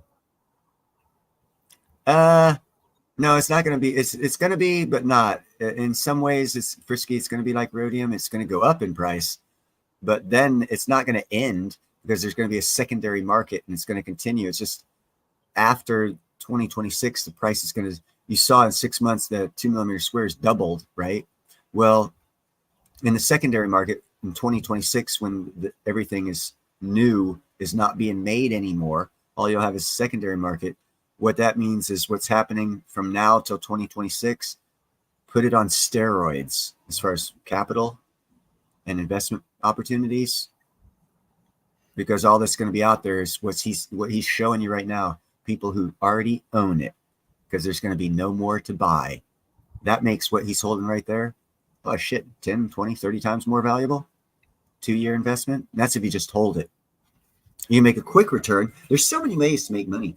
You can make a quick return doing like I'm doing, make some nose rings, make $90 so profit off each sale, blah, blah, blah, blah, blah. You could also do what I call the generational wealth, where I use the example of the Queen of Elizabeth's family jewels, the crown most specifically, because everyone's probably seen that. One of the crowns was made about 150 years ago. It cost about, $20-30 million 150 years ago. But the last time she wore the crown before she passed away, it was worth $2.5 billion. Now, the only reason that family is wealthy is because they've been able to hold on to their jewels for 150 years. She has 2 crowns, both crowns together, $5 billion in 2 jewelry forms. Yeah, there's a lot of jewels on them, and that's a big number, but the premise is the same. Family heirlooms, family wealth, generational wealth. It works. The best way to do that is take something that costs $50, buy 2 of them, make a set of earrings. Boom. Now you've got family jewels, earrings, custom made by you for your great-great-grandson or daughter. And they'll be worth a couple $1 million when they get them. Key is, don't sell the family jewels. Leverage a percentage of them that you think you can pay back off to where you don't lose them, but never sell them. That comes with an economic mindset. The whole economy is fixing to change back to a more solid monetary system, which will mean savings will actually work again once all this bull crap that we're going through now is over with. And for those people right now who are creating jewelry, either, not for sale, but for family. Like, who was it? Kevin the Weed Man is going to be working with me. He wants to make a wedding ring for his wife out of crystallized osmium. He told me today. I'm like, I'll be more than happy to help you, work that out. That's going to be in his family. His granddaughter is going to have that. It's not going to cost him but a couple $1,000s to have a custom made wedding ring out of crystallized osmium for his wife. But his granddaughter will be holding, when she gets to wear it, a couple $100,000 to $1 million ring, because they kept it in the family. You want to know how to keep money? It's in the saying. You keep the money. If your money is in the form, if you exchange your money, a limited amount of money, into crystallized osmium and a little bit more money into some jewelry making, there you go. Never have to spend any more money on it. You just keep it. It will make money through time. It's a one-off piece, just like the crown jewels of England. They're one-off pieces. Every piece you make will be a one-off piece if you go down that road of the crystallized osmium. Every family in America, I would suggest doing that, because you will do no harm by doing that for yourself. That's how convinced I am of that pathway of opportunity that everyone can grab a piece of. That's why I'm excited about doing the nose rings, 2 millimeter squares, because you can take that 2 millimeter square out and add it to something else later if you already own it. So if you buy a nose ring for $200 now, and in 3 years decide you want to do something with it, it'll probably be worth $3,000 to $4,000 when you do that. Yeah, so and you're not losing too much on the jewelry either. Yeah, the metal price is all you, and you can recycle that. So you're really not losing anything, and you're recreating a more valuable piece of jewelry, adding to your family generational wealth with very little expense. This is one pathway to get there. And it's a very good, easy way. Gerald is making a great point of that right now. He's saying, wedding headdresses passed down from mother to daughter to wealth in the family, as the women in India hold the family wealth traditionally in gold. Yep. And Gerald, I had an opportunity not too long ago to share osmium with an Indian lady, and she freaked.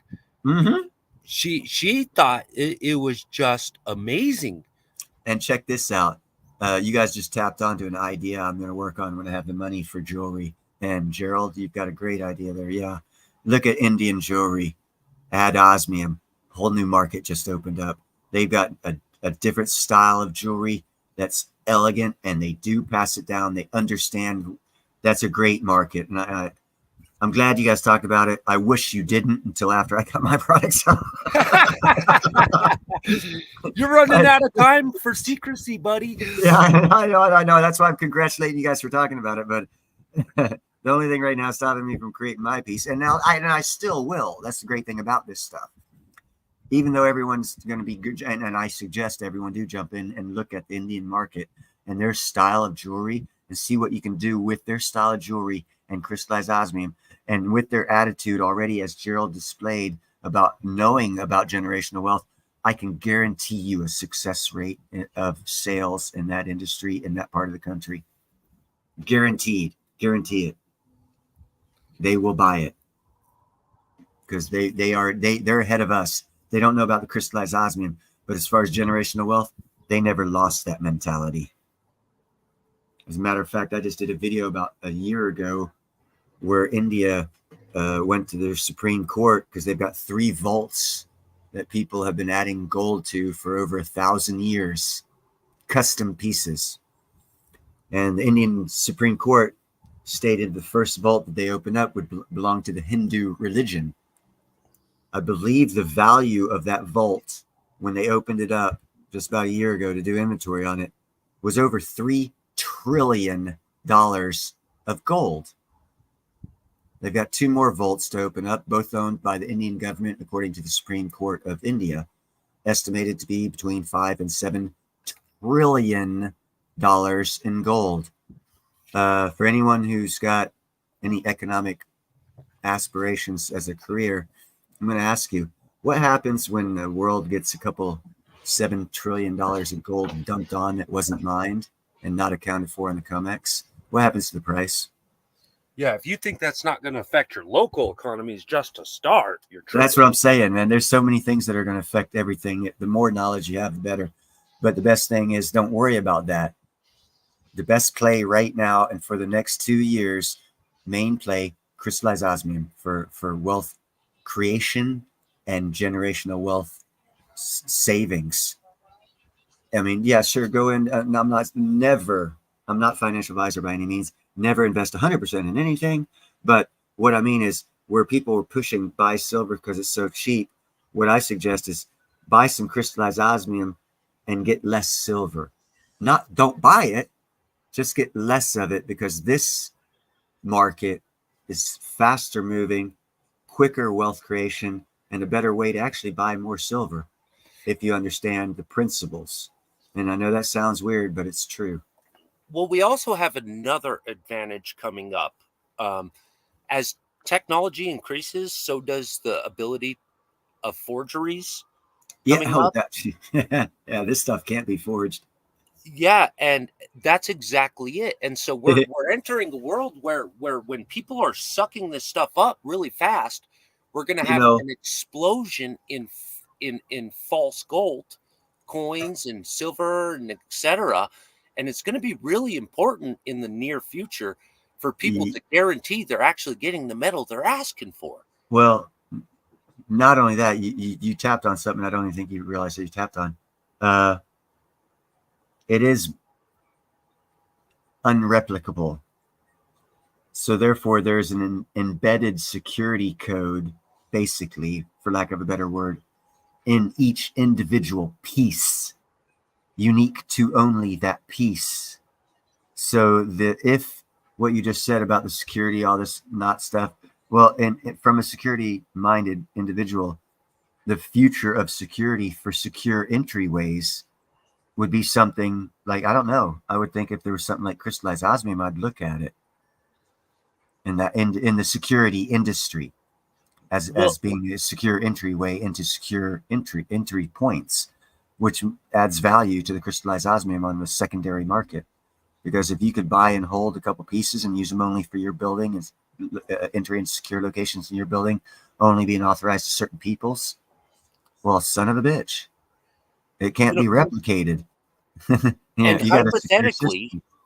hypothetically, if we did lose the entire electronic grid, okay, just suppose we did for just a second, how many things out there carry the same qualities of digital security as crystal Uh-huh. osmium? You That's why I could, said yep. That's uh-huh. all from the security aspect. I mean, there's so many levels to the security aspect of it. That's why I use the word security industry, because there's so many levels to the security availability in so many different scenarios for crystallized osmium that no one has even talked about, touched on, or thought about in that industry because they don't know about it. That's why that's going to be part of the secondary market, which means the secondary market's going to explode in value, which means this is the most important financial opportunity of It's a 200 jaguar, years. buddy. Of 200 years, because it was discovered in 1804, and until 12 years ago, this opportunity didn't exist on this planet. And with the way the future is going with computer tech and all this other stuff, this is the future use case of this in different industries is off the hook. And they haven't even been created yet. That's the possibility of it because of that embedded security feature that you just ticked on. There's a whole industry could employ tens of thousands of people based off of security systems used by crystallized osmium, based on crystallized osmium. There could be a whole industry of security based off that, employing tens to hundreds of thousands of people. Yeah, I absolutely agree. I mean, everything from the production of the keys to the distribution to the sales to the you name it. I mean, yeah, exactly. I think you're spot on with that comment. You know, there's a whole production industry just waiting to fill in, much less sales and securities industry. You know, so it's almost like you could put your hand anywhere in this osmium market, anywhere you choose, And there is money to be made just because of how new it, just by being the first to it. You don't Yeah, get this. it's like buying BTC at 5 cents, Oh my goodness. but I yet mean, you don't have to wait 15 like, years for look, it to be I'm waiting. Like, my 60,000. big mark is 10x. You already got one. Moissanite, huh? Right. Well, Hmm. and again, like you've heard me talk many times about the experimental market alone is enough Yeah, to completely absorb the osmium, period. yeah. And that's without anybody doing anything but experimenting. And see, And this is the funny thing about it, even with just the experimenting part. See, let's just use this scenario. Say 8 million people buy 2 millimeter square osmium nose ring. All the osmium's gone. So now it's all in a secondary market. You know what yeah, that does to those people? Everyone who's got one of those is pretty much cl- closer to being a millionaire because they have one piece than not, shall we say, because of the availability of the future uses of this product. So, having said that, that's just a scenario laid out showing the rarity. 8 million pieces, 2 millimeter squares, and we're sold out. 8 million.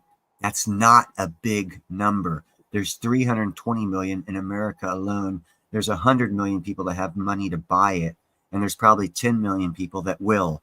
It's sold out. The only thing stopping it from being sold out is they don't know about it yet. As soon as they do, it's going to get sold out. That's how quick this market is going. I can't stress enough. This is the silver squeeze on steroids. You can't, if you're going to think about it, don't take too many days to think about it. yeah, days. I like how you say that. No, like I lose out. Like, if I delay a purchase at all, I know next time I come back, that purchase is going to be more expensive. Yeah. You know, it's it just keeps going up and up. All right, here I did See you some later, math. Gerald. Thank you very much for being here, brother. Oh, you're out, Gerald. Let's see. Time to get back. Gerald, I appreciate you dropping in, man. And dude, did I get you a wrench? You carrying a wrench, buddy? No, he's not. Okay. Guys, I'll come back later and figure out how to. I'll come back later and wrench y'all up. You have to go onto YouTube to do that. You can't do it from StreamYard.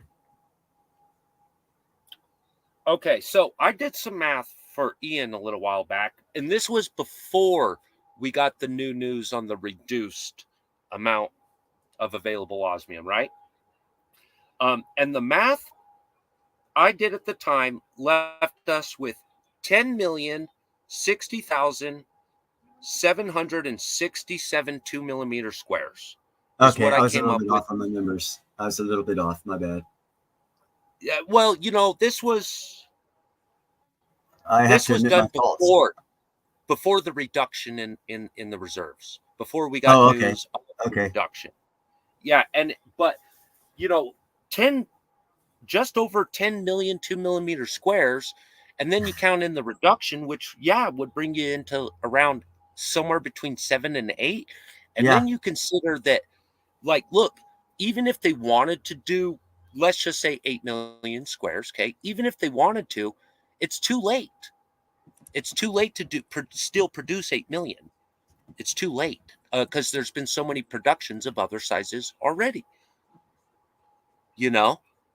Every time they crank out a disc, a large disc, every time they crank out a large disc, it absolutely destroys another 200, 300, 400 pieces of 2 millimeter squares. Yeah, I have You know, I've not gone down that road with this product yet. It I've seen the speed at which this product is going to be moving, and I'm focusing more on getting as much of that as possible moving in my direction. yeah, me Yeah, too. I'm it's a almost it's a panicky about it. it's a first come first serve. I do want to make as many people as possible aware of it. That's one reason why when I saw you, I knew you'd be talking about it, so I came up. But I do want to get as many people to know about this and enthuse about this as they can as quickly as possible, because we don't have much time. We don't have much time for this opportunity. We have a lot of time for it. You can get in the secondary market, but you're going to be paying a lot more. I mean, it's one of the things, you either get it or you don't get it, because there's not that much time to talk about it. And another like 6 months, those 2 millimeter squares are going to be $100. We could be greedy about it and not say anything, and the osmium thing would just move forward anyways. But no, got to help as many people as possible. Think of it like this, and this is another reason why I like the 2 millimeter squares, because it's the cheapest way to get as many out there to as many people as possible. The only reason I want to do that is because, again, I see what the secondary market is going to be. I see the value of what a 2 millimeter square is going to be in 3 to 4 years, 5 years. So if someone just has a simple crystallized osmium nose ring, they're probably not a millionaire. They're probably on the lower end of the economic scale, and they just want to be noticed through the vanity. But if they keep that, they've kept a treasure. And they probably won't be aware of it till it reaches the news, and that won't be to 3 to 4 years in the secondary market. And then they'll go back and say, I'm fixing to get evicted. Shit. Hold on, wait, I've got this crystallized osmium nose ring. It's worth $20,000. Now I can stay in my house for a year and a half and pay rent. Mm-hmm. All off of, that's the benefit that can come from just having something so small in such a short amount of time, because of the value gain. 20,000 might be a severe high, maybe 8,000, 5,000, but still the value gained over such a short period of time, even if people don't buy it for understanding of the investment properties of it, they're buying most likely the nose ring for vanity reasons. The economic boost they will have because of their vanity in the future, when they get over their vanity and no longer wear their nose ring, they'll look at that thing and say, holy shit, I bought myself a jewel that is worth a lot. I'm now getting married. I can actually buy a car with this thing, not a new car, but it can. Through my mind, I saw it as the best way for the possibility of helping the most people gain the most value from a small investment without them even knowing what they're doing.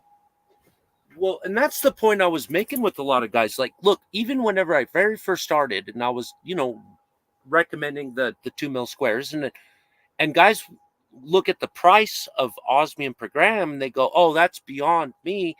And I got to the point where I was almost getting sick of hearing a guy saying, I can't afford to get into that. And I'm like, dude, I just watched you buy a freaking Morgan, for $10 more than you could have got that piece of osmium. What are you talking about? And now that same piece of osmium is worth more than the Morgan. 100%. 100%. I was going to say, yeah. Now look at how he messed up on his purchasing power. That's why I say, if you either get it or you don't get it. On his Morgan back? I don't think so. Mm-hmm. And so, like, I kind of like, at first I was kind of frustrated, but now I just kind of feel bad. Like, damn, buddy, you missed that. Like, I wish you would have listened to me right there, just for that 1 2 mil, because now you could have bought that 2 mil when you were deciding between a Buffalo round and a 2 mil. Yeah. And now you have to decide between a Standing Liberty and a 2 mil. Like, dude, like you could have. Like I said, man, instead of buying that Buffalo, you could have bought the 2 mil, then traded the 2 mil for the Standing. That is how quick this market is moving. We've already displayed in the price of the 2 millimeter going up, and you've put it in relative value with silver coin, which is beautiful analogy to throw at someone so they can grasp a realistic image of the loss in buying silver over crystallized osmium at this point in time in history. It'll never be like this again. This is the only time. In the past 6 months, you already lost out 100% of your purchasing power of crystallized osmium by not buying it 6 months ago. Yeah, let that number That's how sink fast in. it's going. 100% value that you lost by not participating. Yes, 100% lost. You bought yourself a Morgan. You How could much have is it worth doubled your right silver. now? That's what I'm saying. If it was You get really into about this, the silver, if you really cared about your silver, buy the osmium, wait for it to come up, and then trade it in for your silver. and you'll have twice as much silver if you wait a year. Yeah, because while osmium was going up, silver was going down. And You silver went know, up in six. What was the price of silver 6 months ago? 27, 26. Kind of what it is now. 24 or something like that. Yeah, Yeah. it's okay. So you got 15%. Cool. Crystallized osmium did 100% in the 2 millimeter square. Yeah, like you know, I was scared when I was a little bit nervous entering the osmium market because it was so just so new and rare, and but like I understood the fundamental principles of investment, and I went, look, it's rare. It's uber freaking rare. That Eh, alone, I'm just glad I was I hopped on the diamond in the diamond mine. 2 millimeter square is the exactly, best dude. best performing freaking crystallized osmium piece out there is the 2 millimeter square. So of this niche market, the niche of this niche market is what I hopped on when I first got into this market. Yeah.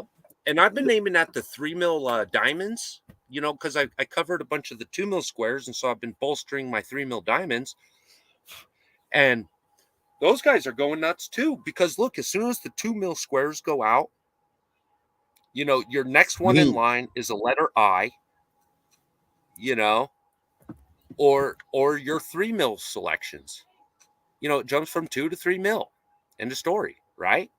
you know, and if 2 mil's not available, you're jumping into 3 mil Well, and now. here's another thing that So we didn't mention. I touched on it a little bit when you went to look at the 2 millimeter squares. For 3 months after I bought them out, the first purchase, I bought everything that he had of the 2 millimeter squares. They didn't offer them for sale for a couple months. They took them off of that page. I think me and you took a lot of them. I think we took all of them because they Well, quit at the selling them for time, about it two was months. costing them money. Well, no, it was the waste product of the cuts of the other pieces. That's all it was, and they ran out of it real quick, and they didn't think. See, this is the great thing about this market, and there's so many interesting cases. The Mr. Wolf and his wife didn't think that the market here in America would do anything because they're concentrated on the high end market. The high end market here in America probably will do as well as Europe, but what they've discounted, and it's to their chagrin that they did this, is the small end market, the low end market. Because especially in Germany, if I offer this 2 millimeter square nose rings, and I'll probably get more sales in Germany than well, no, I'll get more here in America. But they've negated a whole section, several sections of the market that they could have had because of the thought process as it. Because Egon Wolf was a genius. He had 16 companies that he sold to buy all of this osmium rights of every part of it. He sold 16 companies. He started to do that. He is a genius. He's a hell of a genius, but he's got a mindset. Again, blinders on. He's set on a certain thing, and he didn't even anticipate that there was a lower end market to crystallized osmium because of the uniqueness of the crystallized osmium. The people that had it in Germany and have had it for 10 years are going to be extremely more wealthier than us because they've had access to it for 10 years, but they've kept it only to the rich people. We're introducing it to the poor people. You've seen the applications of a 6-month waiting period of the 2 millimeter squares, 100% profit margin. They've never anticipated that. And that's probably why Ingo Wolf has mentioned my name that I know of 3 times out of his mouth. And I've never met the guy. Because I came in, like I said, I jumped on the best deal they didn't know they were offering, exposed it to them. And now they're like, holy shkamunga. So I can see why they like me. I've done that to several people in my lifetime. Helped them out, made them money for long periods of time. It's kind of what I do. Except for this time, I'm taking Yeah, advantage I've of it. I've given all my good ideas up to other people that can afford to use them. Exactly. You know, My theory exactly. Now I have kept a couple I've in the given so background. many good ideas away. I've got it. I've saved my best ideas that I actually put time, energy, and effort into. I'm not turning those over, but most of them I have turned over to others, but there's like right now there's 4 that I can think of off the top of my head that as soon as I do get some money, I'll be creating a couple different types of new industries. That's why I go back to my saying earlier, if I think America's going to come back to made in America type esprit de corps money, solid money based off commodities, savings actually meaning something, we're going to go back to that the way it was in the 60s and 70s and 50s. And that's when I'm going to start the couple industries that I have already perfected the designs and everything. I just need the money to do finished products and get the numbers on them, and then it's going to be on for 100 years, more 200 years maybe. But I'm starting here with Crystal Osmium. Frisky is saying he'd like to show some people his products, but Frisky, when are you going to upload some videos, buddy? I'd love to see your work. I think we'd all like to have you in this. Oh, very much so. You're already of the mindset. You get it. And like I said earlier, you get it or you don't get it. If you get it when you hear about it and you get in, boom, man, you're going to be a diamond. If it takes a while to talk you into it, you're gold. There is no silver.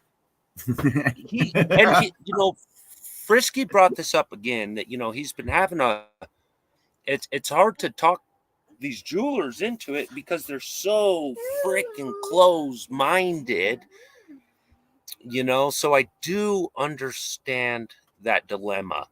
But I think the way I'm kind of working around it is like I found one jeweler that likes this, and now I got one jeweler that will work with me. And as soon as we start doing more work together, you're going to get other jewelers come interested. And as far as I'm concerned, Frisky, you'll probably be so far ahead of those jewelers by that point that when they call you up, you just remember who told you no. You know what I mean? And let them have a little piece of it back. Hey, Frisky, because instead of passing emails, there I just posted the link to this live stream. Come up on the live stream. When it ends, he's going to press a button to end live stream. He's going to do it once. It's going to send us to backstage. It's going to get him offline, and only people that are backstage will be talking to each other, and you will no longer be online, and you can have a one-on-one conversation with him. But if not, Frisky gave his email address there for you. I don't know if you want that left out on the chat, though. That's why I mentioned that, Frisky. Oh, gotcha. You don't want everyone who sees this video to email you. Yeah. Hey, Frisky, in my title page, I left here. I'll just put it up here because I don't really care on mine. I'll email you at 2 a.m. and give you a crank email. It's not as good as a phone call, but I'll get a laugh off of it. You know what, Frisky? Why don't you do that? It's not that I'm running short on time, but I do got some stuff I want to do in the background. So how about this? How about we look at ending this live here in just a minute? And Frisky, how would you feel about coming up and meeting us and talking with us for a second, buddy? And as you can tell, you don't have to show your face at all. I am actually not a leopard in a tree. Although he looks comfortable. In the truck, honey. Is it unlocked? No, it's not. Sorry, guys. Pardon me for a second. I don't even know where the keys are, honey. Yeah, it does, Frisky. If you hit that, and you don't even have to get up on stage. He's got a back room before he lets you up on stage. But if you hit that link and you go and you're in the back room, when he ends the stream, as long as and he's never done this, so he might make a mistake of actually ending the stream. You got to hit the button twice to actually end the stream. But if you hit it just once, it ends the live stream and takes it off of the internet and only allows not off the internet, but off the live stream part, and only allows private conversation backstage is what it's called. And then when that conversation's over, he hits end stream again, and it'll take him out of the backstage and actually end the video part of the StreamYard thing. So it gives time for the host and the guest to discuss things before, prior to, and after the actual live stream that the crowd in the live stream does not hear, for anonymity. Well, not anonymity, but privacy, or whatever you want to add to it, whatever word. Well, while we wait for Frisky to connect up to the StreamYard to chime in, as soon as I see him pop up on here, I'll accept him, and then we'll go ahead and shut the live stream down. But real quick, I'd like to say to whoever is still here and listening in the background, guys, I really do appreciate you dropping by for a test run. Sorry it wasn't overly coordinated, but I had a lot of fun, and I've been having fun, and really appreciate everybody that's popped in, everybody that's had something to say, and thank you guys. Without all of y'all, the Space Miner project would be pointless. And so thank you guys. Next one, hopefully I'll be a little bit more practiced, and we'll put some real good osmium work in on the next one. Bruh Cloud, glad to, bruh, if you want to hop in too, because you would be relevant to the situation. There's Frisky. Frisky, I'm going to add you in, buddy. So if you don't want to be heard or seen, make sure you're on mute and video's off. Okay. Okay, I think I have the microphone on, just the camera off, I believe. Yeah, that'll work. We hear you. Correct. Hey, Yeah, Stuart. You just had hidey little dental biter. work done. All Yeah, right, Stuart guys. was lurking. So, I really am interested in working with you guys. I have found it next to impossible to find anyone who even understands the word osmium, let alone understands its value. Let's let Space Miner end the live stream so we can go backstage. All right. Frisky, would you prefer anonymity and privacy for this conversation to start, or do you want to carry on for a second? I'm waiting on Bruh to decide if he wants to pop in real quick. Okay, it's not like showing my face, right? No, No, sir. Yeah, no, we don't see a red-headed stepchild with polka-dotted pokes on him where someone's stuck him with a 10-foot pole. No, I had dental work done, so my mouth looks like this horrible. That's right. I don't have teeth in half my mouth. I just had all mine removed, and I have implants, so that's that's why it's Right not on. been fun. I got to go back actually in another 10 days and get the bottom done. But as I was saying, I look forward to working with you. You guys have my email. So I've been working with osmium for at least the last 7 years. So I'm extremely familiar with the Osmium Institute. I've known them since they started, actually, in the beginning. The real value of what you guys are doing is going to bring up the price, because right now, what happens is, the price, it was started at like 1900, 1800 when it, not long ago. Yeah. And the main reason I think the price is coming down is that I've just look what you guys have actually, I haven't even gone on their site in so long that all these new designs they have are completely amazing. I know that they must have come up with these in the last couple of years, because I know that when I was dealing with Ian over there, basically they only had 5 different shapes. Yeah. Oh, that's long-lived coins is a big part of changing that up too. He's having them special make pieces that they're going to add to the repertoire of what they offer, and it's going to be it's his design. It's honeybee. Is it octagonal shape or is it hexagon? Octagonal. Octagonal. Okay, he's got the octagonal piece they never thought of doing, and wow. they looked at it and they did it on computer and saw how it was actually the minimum waste possible to create. Right. And they're like, holy cow, we love this idea. and he created that. It's going to be coming out. You'll see it within a couple months. The octagonal one coming out. You'll see it on this, like what Space Miner has up on the screen right now.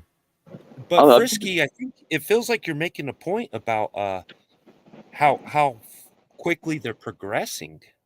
yeah, it's scary. Did I mean, I understand you right? yeah, exactly. Bro had a message there. He can't come in right now. Gotcha.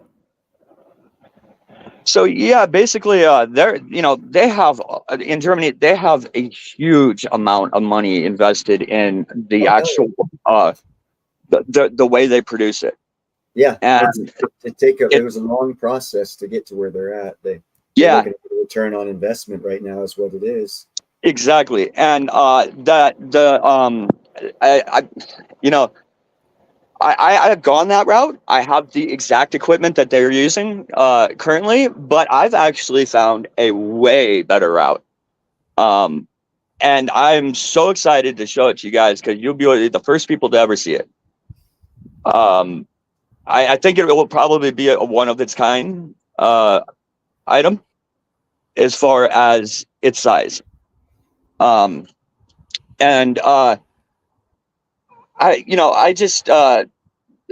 hardest thing I ever have is they're so delicate in the beginning when you're sputter. Right after it's sputtered, you have to remain in a vacuum to transfer it from the vacuum chamber for the sputtering, and that you have to put it in an argon flow and then transfer it to the quartz furnace where you regrow the crystals in an argon atmosphere, right? How do you superheat it to the 9,000 to get it to the vapor? Well, you vaporize it. Yeah, that's why it's a quartz furnace, because it's the only furnace that can handle those things. Okay. I didn't hear you say that. My bad. So is this electrical arc heat you're using? No, that's how the ingots are made, or electrical arc. The product that I actually get is made that way, and it has a purity of like 99.99%, but it is nowhere near the purity you need for it to not produce the osmium tetroxide, which is the toxic product of osmium. And so in its purest form, it actually produces a double oxide layer, which is not toxic to anybody or humans and does not have any toxic properties to it. So, and the most toxic product is the tetraoxide, which is what happens when regular osmium is exposed to oxygen, regular atmosphere. It's extremely toxic, extremely dangerous to work with. However, when you get it from the lab, it is literally a clear liquid. And if you're familiar with it and you know how to handle it and you know chemistry really well, there's a better way of vaporizing the tetroxide and reducing it in hydrobromic acid and then growing the crystal from there. I've sent in a couple samples to have gas chromatographs done, where this is down to the parts per trillion. This is like people who do quality control for the nuclear industry. Good friends of mine, they're going to be putting out a video actually this week on it. So I'll make sure to link that to you guys. And I'm just waiting for the results on that because from what I can tell, I'm getting just not only a larger crystal growth, but a more control over the actual color and crystal size. And it's amazing that all I had to figure out was how to control the temperature down to 1/10 of a degree.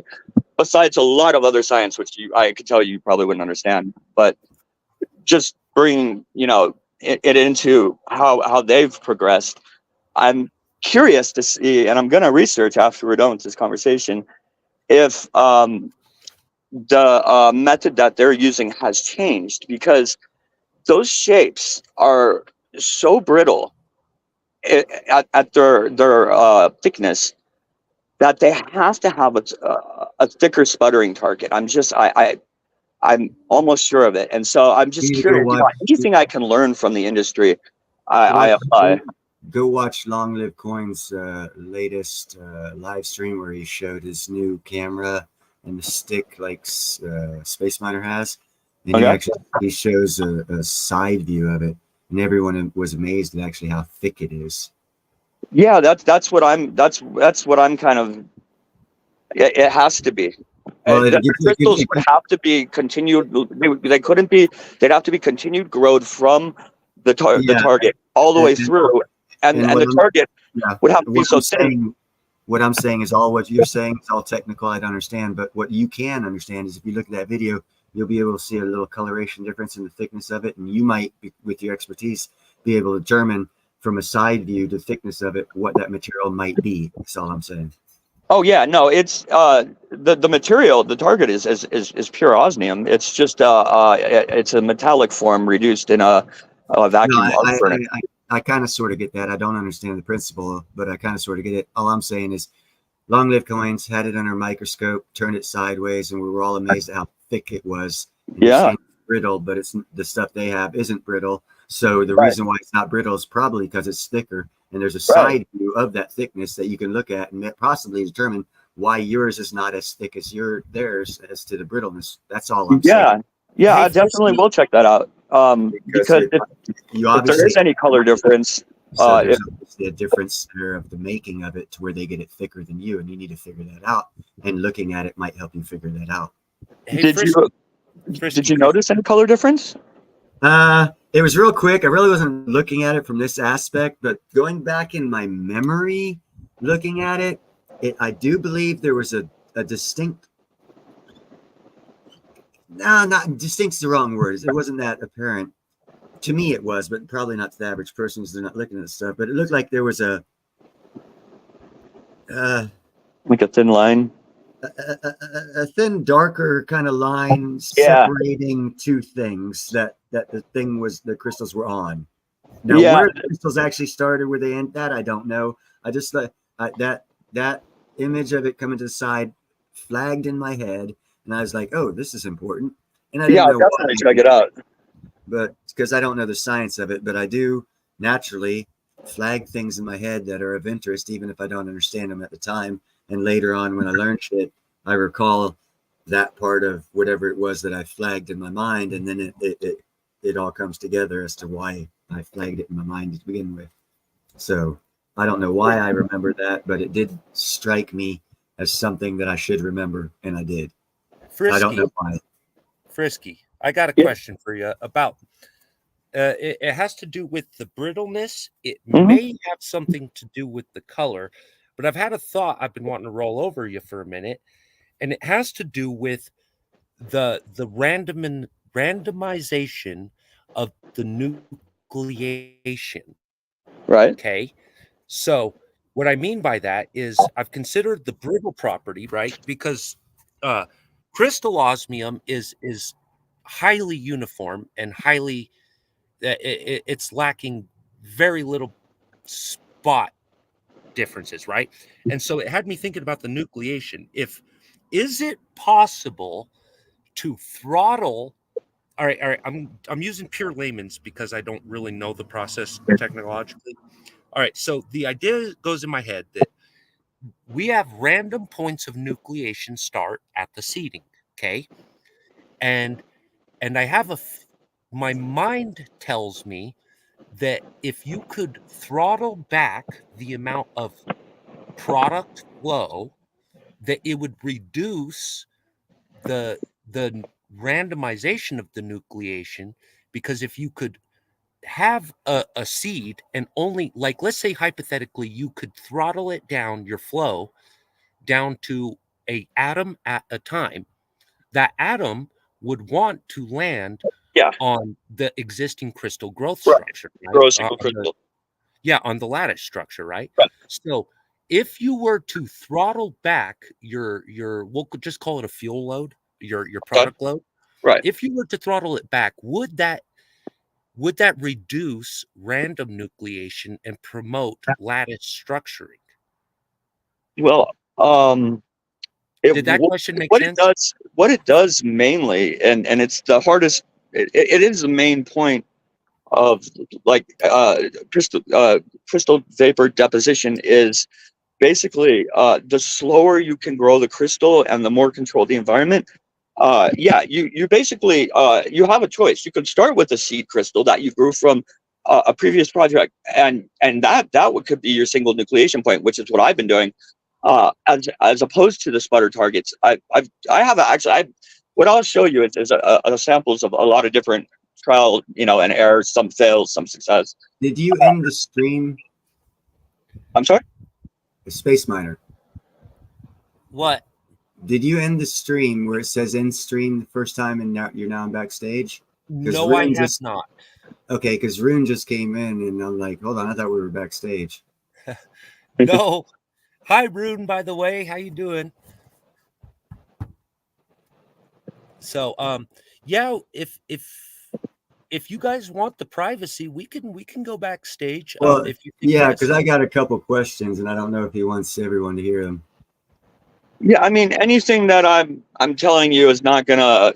I'm not going to divulge any of information That's that is not at trade all. secret or anything like that. It's all basic science and Not anybody at all my concern. look Not up at these all my processes. concern. I'd I like to keep appreciate the it. information open as long as possible to the public. But the moment you guys decide, All know, right, that I'll ask a couple questions to be answering. Why are you doing this? Why are you trying to create the crystallized osmium? And more importantly than that, where are you getting your osmium from if the Osmium Institute already has most of the ethically sourced osmium lined up? So I've been a metallurgist for a very long time. I've been working in the field for 10 years, and I mentioned osmium is my new thing. Rhodium was my old thing. Platinum is also my current thing. I actually bought a decent amount. I'm not going to say the amount, but it's definitely more than probably. Let's just say that it's Okay, 2,700 pounds. The amount doesn't matter. The question is the important thing to be answered. I don't care. okay. So the main reason I got into it is actually because of the World Osmium Institute. When I purchased osmium, it was at $400 an ounce, and it was before the I actually Okay, select but elements from you're not answering the periodic table. questions. You're he's telling getting me a there. He's lot. getting there, buddy. I Okay. think he is. Okay, if so, the Osmium Institute came out, and they were pushing their osmium at like $1,900 a gram, and I was blown away. And I realized that crystalline osmium and actual osmium that's not crystalline carry two completely separate prices for two separate fields. Of course, there's also the oh my God, the sponge form of it as well, which is used mostly in chemistry. Yeah, I'm aware of all of that. As a scientist, I had to find out how I can reproduce this for myself, because I know that the market for osmium is, I saw it the same as rhodium. I saw it when it was at its lowest. I saw it before people were using it in jewelry and such. And when they started to, the Osmium Institute has been around for, as far as I can remember, like at least like 6 years now. 13. Yeah, okay. So I was gonna say 10, but yeah. So so since I was very, very in the beginning of all of this, I became interested in it because it was a byproduct of some of the refining I had done. And I just, as a scientist, got more and more curious about it. And when they released their products, I thought, oh my God, okay, this is a field I definitely have to get into. I mean, how hard can it be? And to be honest with you, I mean, compared to some of the other things that I've done, it's actually a doable field. I enjoy the research. I am a metallurgist, so I refine metal, period. Gold, silver, platinum, palladium, rhodium, and osmium is just one of those ones where you can't, you don't really, you have to buy it, and then you have to reduce it yourself. I understand all of that, and I also understand you haven't answered either of those two questions, and Okay. that actually is annoying to my personality type. I'm Because sorry. what I see, You don't live. you haven't answered. I don't care, honestly. No offense. I don't mean to offend, but when I ask a question, Yeah, I want an answer. I don't want What? Rephrase your storyline. question, to please. avoid repeat the osmium or question. anything I'm else. sorry. I don't want to know your history. I don't want to know any of that. I want an answer to the question. Everything other than that is just noise to me, and I just don't like negative noise. I like absorbing information, and I appreciate your longevity and everything you've done. But right now, everything's stopped for me, and I want answers to the two questions because I wanted to go backstage. All right, what's the And question? then I was buddy? told to ask you now. So I asked you 2 questions, and I still haven't got an answer. Although I do know a lot more about you. That wasn't the questions. So I'm getting annoyed because it doesn't seem like Okay, you want can to answer you the repeat the questions? and that right, and the fact that you don't hear the questions bothers me as well. Where was it sourced? Where was your stuff sourced from? And why are you doing this? I don't want to know your history. Okay, so my stock I source want is to from know a company in Israel. Is that answering your question? Yes. Okay, Would you like to know the company? that would be cool. Okay, and what was the next question? Sorry, I just want to make sure I answer these questions. Why are you doing this now? Why am I doing this? It seems competitive with what we've got going on. So I'm kind of defensive of that because I've got investments in this other thing. Okay, well, So it seems like competitiveness. So I'm interested from that perspective. Not that I don't care. I mean, you have every right, but that's my well, I can tell you purpose and intent of asking the question the was Osmium from Institute. that perspective. Yeah, the Osmium Institute has at least 1,000,000 times more invested than I ever could or will, and also this is not something that I'm trying to compete with the Osmium Institute in any way. This is something that I am doing for mainly for myself, as far as, and the amount that I would be able to produce would never be able to supersede a certain amount. In fact, I don't think I could even run through my stockpile in Okay, years. that basically has answered my questions. Now, and this is where I'm analytical. It's non-personal. So my questions, they're not like personal to me. They're just I want knowledge on it. Okay, having answered those questions, you said something about you can get them colorized. Sorry, I broke up a little bit. I can get them what? You can have it colorized, crystal. You can control the color of the crystal by the temperature. Okay, because now what I'm seeing, now that I know that you're not a threat to any investments that I have going, looking to prosper off of, I'm seeing another opportunity. Hey, I'm being honest as hell, bro. That's why people don't like talking to me, because I'll ask questions and people will presume I have feelings. No, they're not feelings. There's just questions I want answered because I am that way. It's not feelings. It's looking to protect investments. That's not a feeling. That's So I'm not like other people. But what I do see, if you can produce a product like the crystallized osmium, but it's colored, I would suggest doing some freaking jewelry off that, because you truly do have some one-off shit. And if you don't have that much of it, it's even on steroids on top of the crystallized osmium things on steroids. So it sounds like you got what was it, a fucking magic bean, basically. Jack and the Beanstalk. It seems like you have the limited source to do this stuff with, and you can do it in a different way to make it look differently. It sounds like a several $100 million idea if you played right. Well, the problem that I've had as a scientist is Now, Frisky, I've created many things, but getting them to market is a whole nother issue. Well, really good luck with that. It's not another issue. What it is, most of the times, is people's personal belief systems based off of whatever, not wanting to include others that can fill the gaps where they're not good at. And that's why I actually kind of like what's going on with this so far community of crystallized osmium people, is everyone seems to want to help others get there. And that's what everyone needs to get there. So what it seems like you didn't have is you didn't have help. For whatever reason, you didn't have the help where you were lacking on getting it to market. There are great marketers out there. You just didn't hook up with them for whatever reason. So it's not an impossible thing at all. It's just maybe, as I like to say in layman's terms, leave some meat on the bone for others, and you'll get more lions coming to feed, and you'll get further on with your idea. And as far as my step back in for a second, I want to just Rune Torsen said, not just the color, you can control the optical density too. This was a free one from me to you. Play around with it. the optical density determines the color. Yeah, it's right. And this is kind of what I was touching on earlier. Sorry, Frisky. I didn't mean to interrupt you. I just wanted to kind of put some clarification out there. Sure. Earlier, we were mentioning the blue color character. Of Osmium, the blue hue. And then it's the blue metal. It is like the blue metal. And Coming out of the ground is and blue.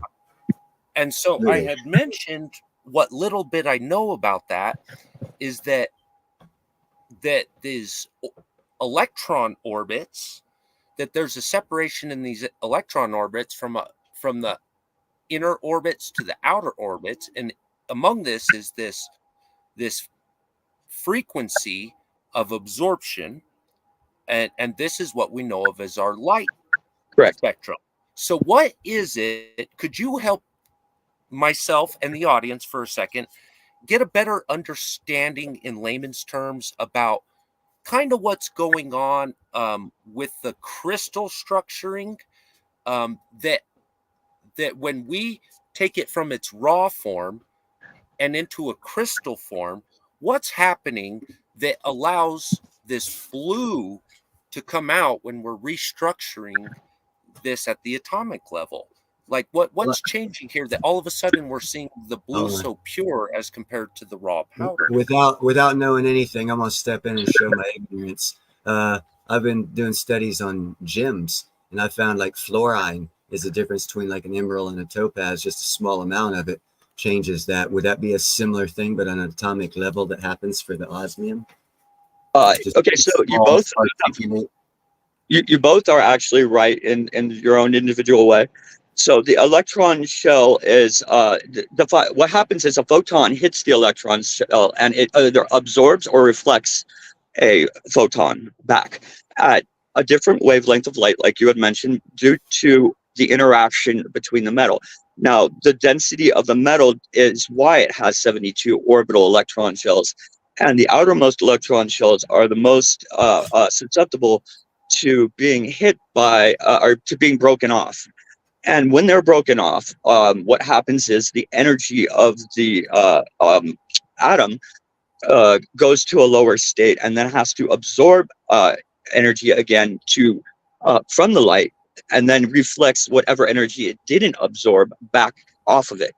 The reason, now onto the second part, which is the other person, the reason the crystalline structure brings out a lot more blue is because you have, just like a gemstone, which you were talking about, is you have a lot of refraction and reflection of different uh, uh, pieces of the crystal. So a piece of a crystal, a light photon hits a piece of a crystal, it might not bounce back directly to your eye. It might bounce to another crystal, giving it a deeper blue, and then bounce back to your eye. Just the same way a diamond, refracts light when you have polarized light go through it. If that answers the question at all. I think it does. And so can you, just to kind of like, let's walk it a little bit backwards and getting closer to the foundation. When you take osmium from its raw form, that chalky, powdery form, and you bring it into a crystal, okay, we understand this to be different, but how is it atomically different in this latticing? Is it that it starts latticing? Well, Please go ahead. It's atomically pure compared to the what it came from.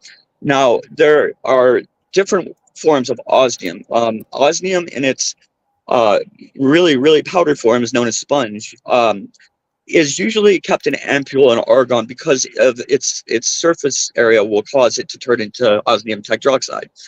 One of the ways of getting pure osmium crystal lattice and purifying any type of metal is to what they call vapor deposition, where you bring the metal up to its vapor point, and only that metal alone melts at that vapor point. No others do. Some melt before, some melt after, but only that pure metal will actually boil off at that vapor point. At that point, it becomes a tetroxide, and it's a gas. And that gas, in regular room temperatures, condenses into a clear liquid. So each one of these phases of osmium, they're all osmium, but they all have a different oxidization state. The crystalline version of it is the purest version of osmium, and so its crystal lattice is pure. Anything else has impurities in it and would have a slightly different crystal lattice. However, most osmium that's 99.9% pure. Not if you break it open, the ingot, you will still see the crystal structure in it. It just won't look the same. I got an off question for you, and it's Mhm. something I'm going to do. I want to kind of sort of get the possibility of results off of this scientific experiment I'm going to be doing. It's actually with Ian and with raw sponge osmium. I'm coming up with this device that I'm going to be making lightning crystal artwork from through non-patented means, but I'm not going to tell anybody. You're gonna do like an arc through it, like Yeah, it's going to be like a breaker box for lightning. I'm going to draw lightning to an area repeatedly and have an open area of about a 4-foot-ish to where the lightning will pass without a lightning rod being there from one lightning rod to another. And I'm going to be sticking stuff inside there. Part of that, so like you would do with like wood and high voltage. I'm not an electrician, so the only way I can explain it, it'd be like a breaker box without the on-off switch, just the box, where the lightning will free flow from the lightning rod above it through the box to the lightning rod beneath the box, and any substance in there will get hit by that lightning. So if I put a sponge of osmium in there and run lightning through it, what would the perceived outcome of that osmium sponge be? I understand that a lot of it will disappear from the heat of the vaporization process because it's well over 9,000 degrees. And it'll not in a sealed. No, it's not going to be vacuum sealed or anything like that. Okay, well then I would wear the most insane gas mask and chemicals. Oh, I'm not going to be around when it goes off. No one is. Okay. No one's going to be around. It's going to be in a storm on top of a mountain with lightning shining around you. If anyone's up there, they're stupid enough to get whatever comes to them. Yeah, it's going to create a lot of tetroxide. But if you're looking to get like a fractal pattern out of it, no, I'm wondering what your theory on the finished project. It would reduce. I think it would, if it was strong enough lightning, it would reduce it to probably small spears of osmium, and then whatever. It depends if there's electroconductivity going through it. It might just flow around it. It depends on how thin small the actual sponge is. Or the sponge, okay? Because what I was anticipating from what I've seen of what lightning does to sand is it'll blow or vaporize the actual path of the lightning, however thick it is, and then the heat disbursement out from that is what crystallizes from the actual heat part of it. So there will be even if it's just a cellular layer, there should be a layer of crystallization going on somewhere in that heat disbursement of that sponge, if it's a big enough sponge, and the lightning doesn't just totally, it's like a 4-inch bolt of lightning going over a 3-inch piece of osmium sponge. Of course, it'll vaporize the whole damn thing. I'm anticipating more of a softball size thing, and the lightning going just shooting down through the center of it. Because it is a metal. I think it's a great idea to try. But I'm just wondering what's your theory on what the outcome would be. What do you if you're looking at about a softball size sponge? Okay, so one problem you might have is it's like instant dispersal over anything because the expansion of the metal, and they also let me refine it a little bit better. It's going to be covered and have some outwardly pressure pushing in on it from a 4-foot cube thing being filled with sand, and it be in the center encompassed by sand. So it will have some sort of a pressure on the outside of it. It's not going to be like in water, free floating or anything like that. Well, if you have an electrode going into ground and then you have the electrode going into it, it should pass a nice arc. No, it's not. It's going to be, again, it's a 4-foot box. It's going to be 2 foot down from the top where the lightning rod's at the top, and it's going to be 2 foot up from the bottom where the lightning rod's at. So it's going to be free floating in sand 2 foot away from the lightning rod from the top and the bottom to where the lightning should track from one lightning rod to another. And I'm hoping that because the crystallized osmium in the sponge form is still a metal, that it'll draw the lightning through that 4-foot opening of sand and sponge osmium. So I'm anticipating it running through the sand, crystallizing sand, and osmium, crystallizing sand around it, and the osmium, and going down is what I'm presuming. But that's more accurately how the setup, the quote unquote unscientific processes will be, it's going to have water. It's going to be filled with water, or not filled with, it's water. It's going to be draining out, but constantly filling with water to keep all of the sand moist, to replicate the conditions as much as possible. To But get the osmium's going to be dry. No. The osmium's going to be wet. Yeah, inside that ball, and I can manipulate. I can use whatever type of soil I want. If I have to use red clay and encompass the osmium ore in red clay so it stays together, I can do that. And Yeah, I think ceramic would be a better idea. But I think that you know, if you wanted to try the idea, you can get a test tube, put it in there. No, it's going to be a piece of art. It's going to be a piece of artwork. If I'm going to do it, it's going to be a piece of artwork. I'm going to sell for hundreds of thousands, if not millions. So if the osmium doesn't do anything but break up the actual fulgurite that I'm going to have colored, because I'm going to layer different colors of natural sand 6 to 8 inches thick all through the same piece of box, so that when the lightning runs through it, it crystallizes the different color sands that are unmanipulated color-wise, naturally colored sands, so that if it's colored, you know, obviously it'll burn away with your vaporization and be clear. Yeah, like a Lichtenberg structure, right? I'm not sure exactly what that is, but it's basically a 4x4 cube, layered, colored, naturally colored sands, and lightning run through it. Because on the beach, when you do that, you get fulgurite. It's only the color of the sand. That's why they call it fulgurite. I'm calling it artwork because, well, it's multicolored. Where's that in nature? Well, yeah, you have heard of lightning sand, right? Lightning artwork. You've heard of lightning sand? Yeah, that's fulgurite. Right. Okay. I was just curious. No, that's where my base research started, because actually where I'm going to be doing it is where they create that, not on Gulf shores there in the Gulf of Mexico, but about 8 miles inland on the highest hill, first hill off of the Gulf of Mexico in Alabama, about in the middle of the lightning strike capital of America. That's where I'm going to be doing it, because I'm going to have my box elevated, because they can't get that lightning crystal or fulgurite out of the ground, because when they stick a shovel in the ground, the displacement of the sand breaks the fragile crystal, and they never get a full piece out. The biggest pieces they average get are 4 to 6 inches, because they break it in trying to extract it from the ground. My theory is, why extract it from the ground? I have a piece that's about 8 inches. It goes for $250 for 8 inches. But you know what? I have a piece. Actually, somebody gifted to me a long time ago. I'd love to send you. No reason whatsoever. I'm fixing to be overloaded with them, bro. Okay, it's no problem. It's funny you mentioned it. I appreciate it. I'd be more appreciated if I found out how you could ship it without it breaking. As that's the problem. As I plan on, again, because I'm evacuating the sand away from the colored piece of quote unquote fulgurite, which it's no longer fulgurite. If I manipulated the color of it, it's artwork. It'll be 4 foot long, and that in and of itself is going to make it valuable, because there's only like 3 samples of quote unquote fulgurite naturally occurring on the beach that are longer than a couple inches long. And I'm going to have a 4 foot long piece, because the sand evacuates away from it. It's not going to break it apart, and it's going to be colored.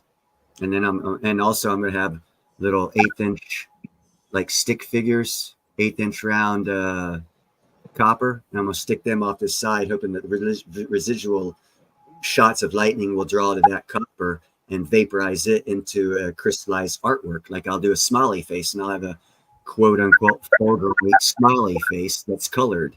So therefore it's really not fulgurite. It's totally crystallized lightning artwork, which no one's ever done before. So I'm looking to profit off of it, basically. It's funny you mention that, because I live like in the high desert up by Palm Springs, and all these people, they stick these poles in the ground, and they try to catch the lightning. And they're fucking up. Yeah, no, it's funny. It's just it never really was of any interest of mine until you mentioned it. I just remembered they gave me a piece of one. Yeah, and even better than that, there's something more expensive. It happens to granite rock on the top of mountains. They've only found a couple of over 12,000 foot, and that's lightning that actually struck the granite. And when you cut into it, it totally changed the formation of the rock. Well, if I have a 4 foot by 4 foot by 4 foot box, I can stick all the granite rocks I want in there. If the lightning strikes, I can make that stuff as much as I want, and it's rare and expensive. Industrializing the lightning strikes. Yeah, it's not hard to make the lightning yourself, you know. No, I'm not making the lightning. I'm just going to draw it to a designated point and have it repeat over and over and over and over and over and over. And that's never been done in history. Yeah, well, good luck with that. I hope you're successful. I mean, that seems like a hit or miss kind of, you know. If you understand how batteries work, it's actually not. I've actually seen a video of a lightning strike, and would you be surprised to know that lightning doesn't start from the clouds? It starts from the earth and the negative energy going up. So if you have my theory, if you have a lightning rod far enough into the crust of the earth, at least 5 foot, so you beat the first three foot of whatever the topsoil stuff typically is, about that thick, and you break the secondary layer, you'll get a better chance of a negative charge shooting up. And then you take it at least 3 foot above the soil, so you get like an 8 foot rod, stick 5 of it in the ground, then stick the box of 4 foot, makes a 7 foot, and then stick a 12 foot lightning rod above it. You're at 19 foot on top of the highest hill right off of the Gulf of Mexico in the lightning strike capital of America. I think I can replicate a lightning strike in those conditions. I just from my experiences, they're really crumbly. So I wish you the best. Well, the government actually. What got you? Go ahead, Frisky. Why? Yeah. How did you get into knowing about this? Why, like you two talking about this, you're referencing a lot of different materials and stuff that I'm not familiar with. So I've got a little bit of experience with Neil, but what's a little bit about your background, buddy, that you're able to communicate with Neil about these issues? I'm an electronic engineer. I don't want to, kind of try to be modest about everything, but I have very, very extensive knowledge in many sciences, especially chemistry, electroengineering, quantum, actually field mechanics, pretty much almost all of the main sciences, especially basic physics. I this is electronic engineer for a long time, and now I'm retired. So basically, as a scientist, I like to, stay involved in science. All right, gotcha. So, and which kind of roots back to your desire to work with the crystallized osmium? Well, yeah, I was a metallurgist for a couple years where I was doing a lot of platinum and palladium refining, and that's when I kind of found out about it. And I thought, hey, you know what? I mean, I've been, growing crystals, it's basic chemistry. Why can't I do this? And then, going into it, figuring out how actually it is, was, they're the roads I like to take. And it's just one of many roads that I'm on as far as developing things and such. It's just very interesting because, I talk to people all the time about osmium, and they have no idea what I'm talking about. And this could be like an astrophysicist to like a person who, a jeweler or someone who should know about it, Yeah, it seems like an odd thing for people to not be familiar with this metal. I don't know, man. Since it was discovered in 1804, they've never found a solid use case for it. So I think back in the turn of the century when they came up with those light bulbs, and it was a failed idea. I think they just shelved it and moved on. A similar scenario like with Velcro. Velcro was created in the 50s. Everyone looked at it and goes, oh, cool. We can't do shit with it. And so they shelved it. And then someone came along one day along that shelf and said, oh, what's this? Velcro? I can use it, 30 years after they invented it. So it takes time for people to figure what the use case of things are. And if there is no use case, once one comes along, no one's looked and knows about it. I mean, here's a for example. Do you know what the king or queen's 80th anniversary is called? No idea. The osmium anniversary. That's how familiar people are with osmium. Okay. No one knows, but it's such a big thing. It's just in our psyche. We don't know about it because hardly anyone gets to their 80th year of coronation to have an osmium coronation. So it's not in the main set of the people's mindset. It's So- like a building that we have downtown. People pass it all the time. It's a 6-story building. It's been vacant for 25 years. I talk to people, say, "Oh yeah, go downtown, buy the 6-story building, make a left." They're like, "We have a 6-story building downtown?" I'm like, "Yeah, it's just not used. So in your psyche, you don't even know it's there, but you walk by it every damn day." So one That's the problem use with for it, Osmium. since its discovery by the same person who discovered palladium and rhodium. Yeah, With, well, it's platinum group's metal, so William, I forget his nice name. They've been used generally as the ballpoints in ballpoint fountain pens. That was yeah, like their main use for many years. So as you're saying, not a lot of uses for it. exactly. However, So it's not going to be well known. in the last Well, they 20 do years, use however, the it's been used. tetroxide in biological. I'm sorry. There's not really much use in that at all, man. They do use it, but not There's really. a lot of new uses in chemistry for it. Oh, osmium? Yes, especially the tetroxide. It is the most. In fact, most of it goes to chemistry.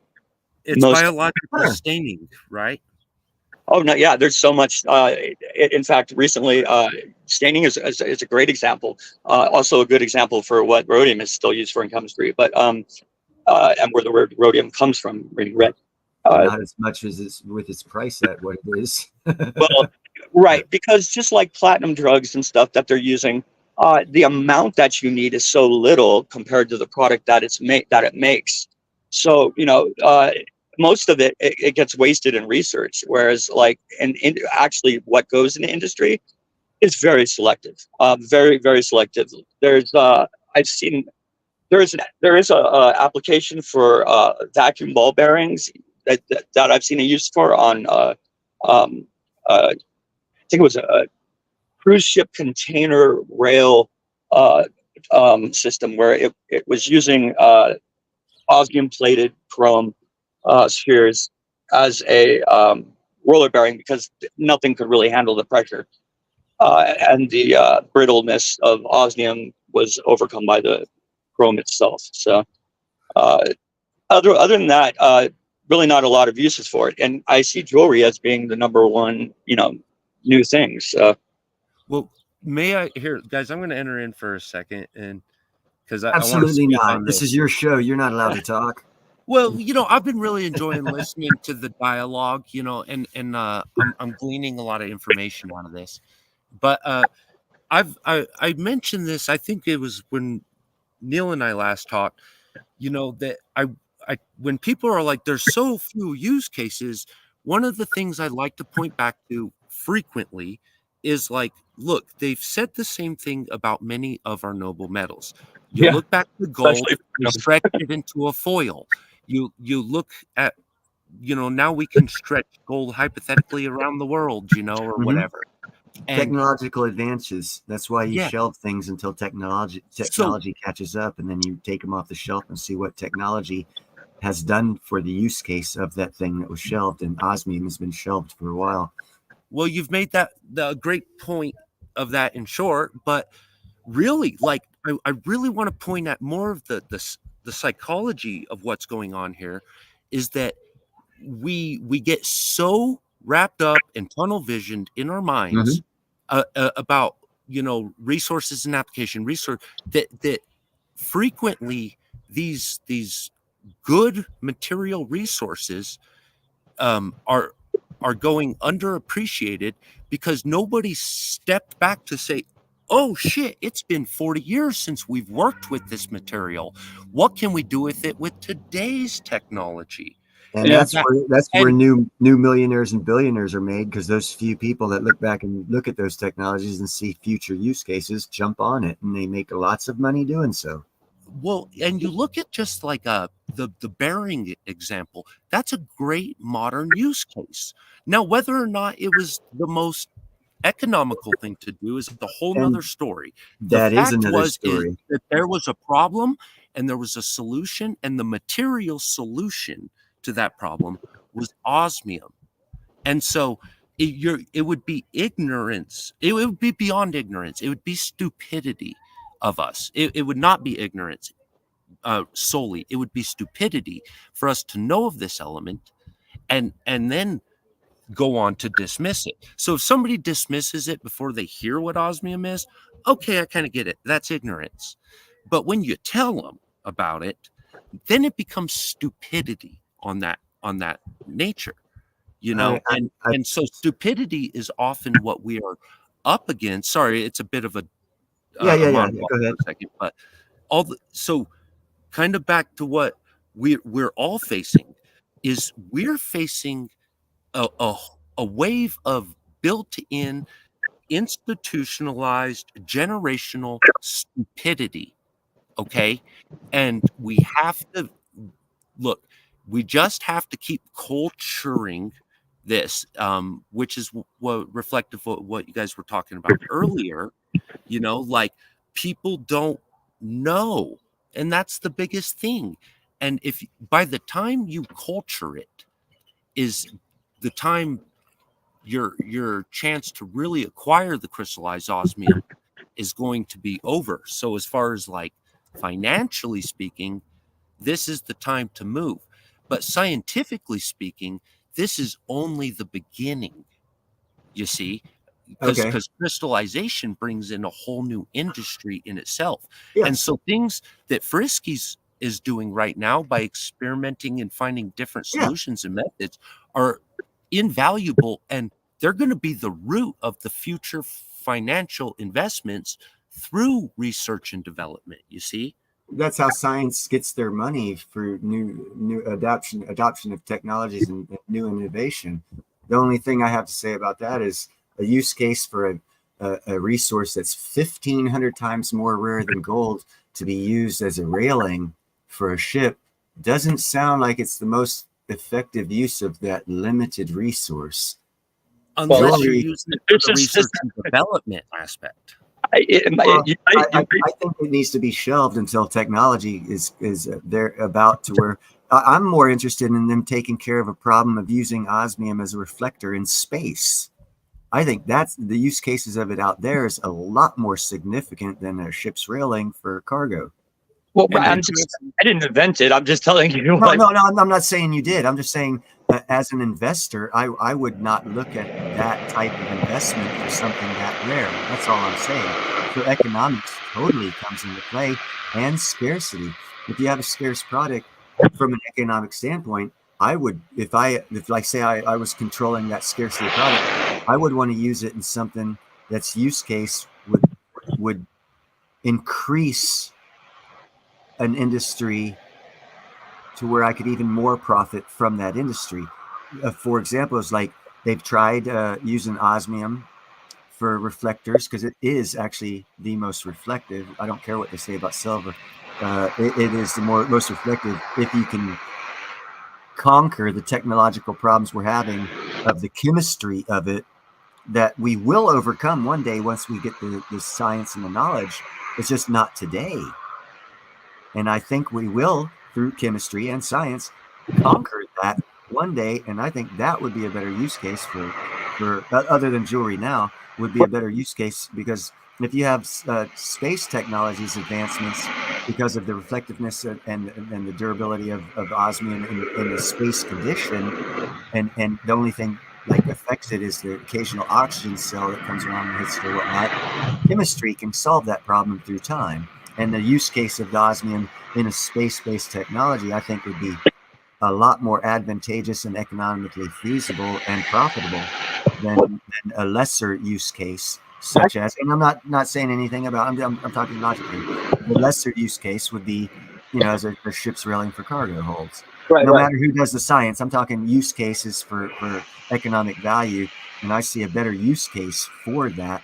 But we need to develop better chemistry and science to be able to perfect the use case that I can see for it in the future that'll be more economically viable for that limited resource. That's my perspective. What is it that you're what is your future's vision? Because you're new to my circle, and so what was it from your side of things that what was the future of osmium that you were seeing in your mind, or was it resting like on pure fascination? I collect elements, not just osmium, but like I collect elements throughout the periodic table for many, many years. And obviously, the rarer something is, the more appealing it is, especially if it's really hard to find and get. Its density is also what really always amazed me. If you've ever held, like, more than an ounce of osmium in your hand, it feels, it's not, it puts tungsten to shame. I mean, it's not, it's just a substance that you kind of, I don't know, as a person of interest, I just always liked it, well before it was ever, I mean, I've liked it I've had a sample of osmium, I think, since the 90s. I'm, so I mean, I've been into it forever. And did you ever see a future in it, or have like a dream or an idea of your own that came with it? Like, you're like, I would really like to see it do this. Well, to be honest with you, just getting it into a crystalline form with parts per trillion, you know, certification on it has been my goal, because then, then I've achieved something that I can use that science for any other process that I would like to do. Also kind of wanted an excuse to buy the equipment to do it, because other science projects I have going on too. Yeah. You're a gear junkie in your heart. It's okay. I get it. I am too, man. I sometimes I just need a reason to buy a tool so I can use it and learn it and feel it. And yeah, that's great. I've got a garage full of unimaginable amount of machines. Yeah, Frisky Neil is a lot in the same. I think he's a lot the same way. He puts his hand to a project and he just goes. And I'm the same way. I'm the exact same way myself. Sometimes I just need to do something, and you know what? Sometimes I don't have a whole lot of reasons or a whole lot of goals in mind. Sometimes I just want to drive. Yeah, exactly. It's like a Rubik's cube. You got to solve it just to solve it. Yeah. What's the point? Nothing more. I find it more fun in life if you do something you've never done and expertise it all on your own. Yeah, for me, knowledge is the one thing that I enjoy the most in this world, and any more of it I can obtain, the more of it I seek. Yeah, I'm the exact opposite. I got either kicked out of or quit every school I ever went to. Never got even a 10th grade education before I joined the military. But I'm self-taught, and I realize I'm not smart because of that, according to college people. But yeah, that's not true. I understand that because of the finalness of the saying is I've hung out with lots of, well, actually not lots, two specifically Rhodes Scholars that enjoyed my company enough to where they called me and invited me over. I thought at first it was because I had the best pot in town, but I found out later that not only did they like my pot, they liked my conversation. And one of the ladies who is, she died, actually, she had, I think, 60 years of college because the way her parents set up is fucking sick wealthy. But she was a single child and her parents were sick wealthy, set up a trust fund or something for her that said they would pay for all of her life expenses as long as she took so many college courses every semester. So she lived her whole life going to college. She went to Budapest, she went to Japan, she went all around the world, and her family's trust fund paid for it for her to learn, and she never stopped learning. Went 60-some years in college, and she called me up and talked to me because she said, and this is the greatest compliment I've ever been paid. She said, Neil, the reason why I talk to you is because you actually intellectually stimulate me. She was a good-looking woman, and I wanted to take it in the wrong way because guys being guys, but I understood the compliment, and I was very grateful she gave it to me, but I did like looking at her. Hey guys, we're taking a random right turn right here. Sorry about that. No. I apologize because I'm changing the subject for a moment. Gerald Draper. Well, I thought I did. Cool. It's your fault. It's your fault. I blame you. Gerald has been working on crypto. Okay. And on a crypto project and tokenizing, and while we just got you here, Frisky, part of getting to know you is giving us all a chance to get to know you. Can you kind of give us a brief idea of how you feel about crypto versus fiat versus precious metals, and kind of let us know where you stand with things? Stocks are included, and So I got out of stocks and into precious metals. Like before I'd say I got rid of my stocks right before COVID, like 2 years before COVID. So I did really well. But I went into precious metals because I found that having a physical thing in your hand is something that you can understand. Whereas the market for stocks and everything else, even Bitcoin, it has the ability to fluctuate, not due to its ability to be like mined or the world's supply amount or certain factors that commodities carry that digital commodities don't carry. And it's amazing that this is coming from me, somebody who deals in so much in computers and cryptology as well. I just I don't know. I missed out on Bitcoin because I went the precious metals route. Could have made a lot.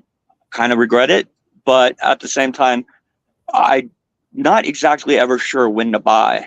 With other commodities, I kind of know. I mean, I follow the market so well. It's pretty obvious when to buy and sell. And also the price of commodities was so low. Platinum, rhodium. Platinum was actually doing pretty good, but rhodium and palladium were really they were like at $850 to $1,200 in an ounce. And I don't know what I saw in that, but just like what I see in osmium, I mean, I see that it's rare. I see the uses for it. Catalytic converters are very industrial thing that's used. I see these uses coming more and more for osmium, especially in the chemistry field, and electroreduction, electrocatalytic reactions in medicine, even. Whereas you don't need much of it for that, do you? No, very little. We're talking. So it can go a long way in the scientific industry, huh? Exactly. Okay. Just like platinum therapy, you're talking milligrams over liters. Right. And those drugs sell for like, tens of thousands per ounce, in the medical field. Well, for instance, platinum. No, you go ahead. I'm sorry. I keep interrupting you. No. I'm trying to. I'm pulling teeth on you, and it's not your fault. So, no worries. Like proton drug therapy, where they use platinum, and they actually create antimatter inside you to get a proton to discharge to detect where a cancer cell is and be able to target it. Actually uses a platinum-based drug, which has only been really been used in the field for the last 10 years. Price of that drug has increased so much, whereas to make the drug, it is so cheap. It's 10 milligrams of platinum per liter of solution. It's just processed in a way that it's so ultra pure that they use it in the medical industry. Is the platinum added to help purify that liter of whatever? Is it like a purification or through? It's a contrast. Okay. Yeah. Okay. So yeah, purified before it's ever into the solution. I mean, what's its purpose in the solution, though? Is a contrast. Okay, okay. Yeah, so because the platinum has a certain charge to it. When you hit it with a proton, it emits. It's the same thing about why osmium looks blue. When the light hits it, it's no different than a nuclear proton in an MRI or a PET machine. Back in 1988, 89, I was working at Dow Chemicals in Pensacola, Florida, as an iron worker on their site, and we had to build a pipeline and refinement area for a chemical known as Vidine, and they had to use platinum screening. Yeah, as a catalyst. Yeah, so I've been familiar with platinum and its uses in the chemical industry and the reasons for them for 40 some years. And I've been interested in it. I was never interested in the PM market of it because I just always liked, I don't know, there's something drew me to platinum. Well, 10 ounces of platinum in every proton exchange membrane in every Toyota MRI hydrogen vehicle. So, you know, electric hydrogen systems use a lot of platinum. Oh yeah, No, no, the future, you and need- they will be driving wanna- the price of platinum up. you want to know about platinum? Watch my channel. I'll tell you how China has total control of it and how they are using it to make hydrogen hybrid fuel cell engines for 10 different companies, and how Cummins has already dropped their diesel engine as a main figure, and it's gone to a hydrogen biodiesel, which they've already put into a couple trucks. Now I'm well aware of it.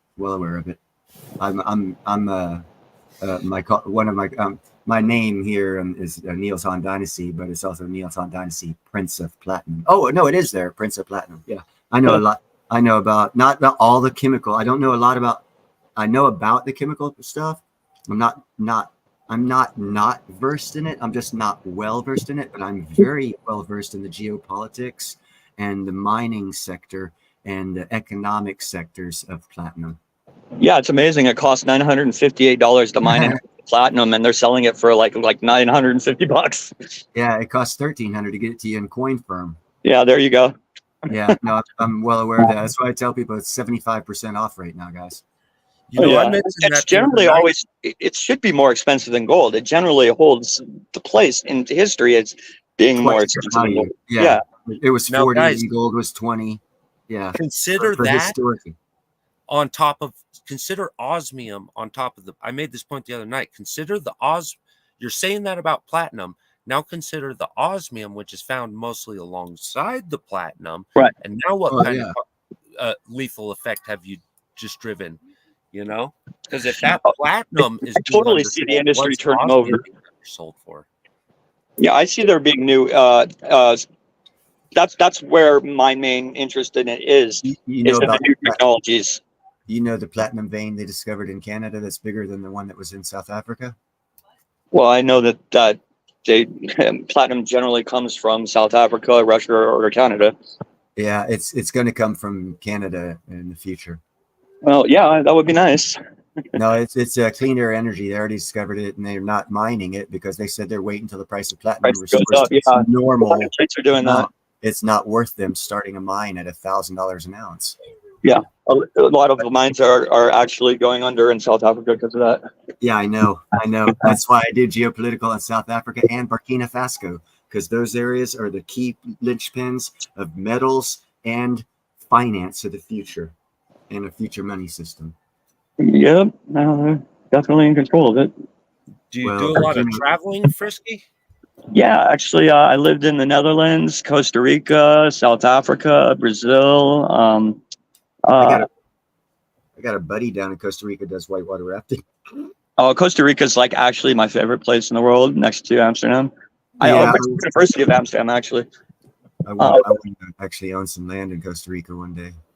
Yeah, you know what? I had land in Capos. Yeah, I sold it to a friend who their mother was dying and they needed a place and it was close. And but God, I think I paid like $4,000 for it. I ended up selling it for like 40.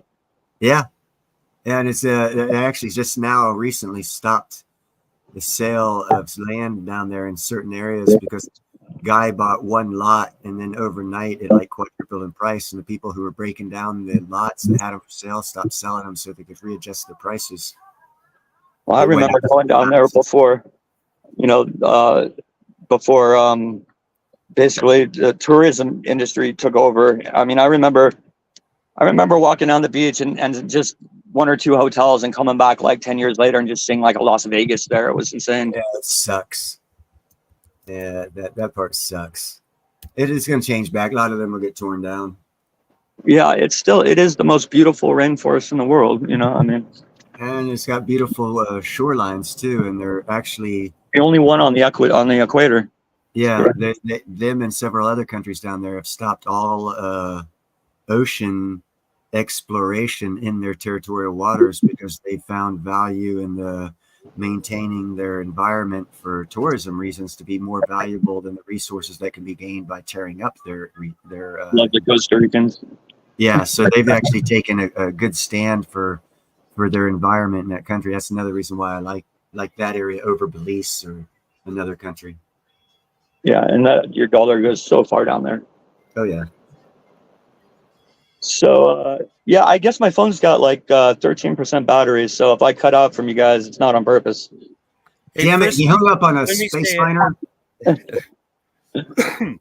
man, Frisky, it's been good having you, and I appreciate you letting us pick your brain for a minute. Anytime. I hope Man, you don't maybe in mind the me. future you want to come on for a deeper dive into who Frisky is. Or just what I'd like to do is what I'll do is I'll you guys send me an email, and then I'll give you guys my phone number, and then yeah, plan something out. I'd really like to kind of show you what I'm actually doing, because I think that you guys are probably the best way to get this out to the public. I mean, I can't. You guys are doing all the hard work. I mean, everything that I'm doing is scientific, but like I've always said, man, trying to find a market for it has been difficult, and I've been doing it for years. So And that's why I was asking you those blunt questions, and I wanted answers for them because I wanted to know those answers before I. yeah, my bad. I thought you asked what got me interested in it. When I go into different modes, and when someone asks me, say, hey, ask questions, then I go in the mode, okay, well, let me gather this information, assimilate it real quick so where I can get more questions. So if in my personality shift that I take when I do go into that mode, I just want the answer and nothing else. So I hope you don't think I was short to you. That's just the way I go about getting information. Is I want the information. If I want a history, I'll ask for that. I'll ask specifically for things. No, I'd rather you be direct, because a lot of times it's not personal though, bro. I mean, I do appreciate what you're doing. Yeah, no, I mean, a lot of times I'll go way into detail over something that somebody is just like, they can't even follow me, or they have no idea what so I'm used to it. Well, like I said, the two questions I asked were for specific reasons, and I Yeah. did get them, and Got your answers. I will definitely look into and start asking a couple more questions to see what the possibilities of, because I see a market.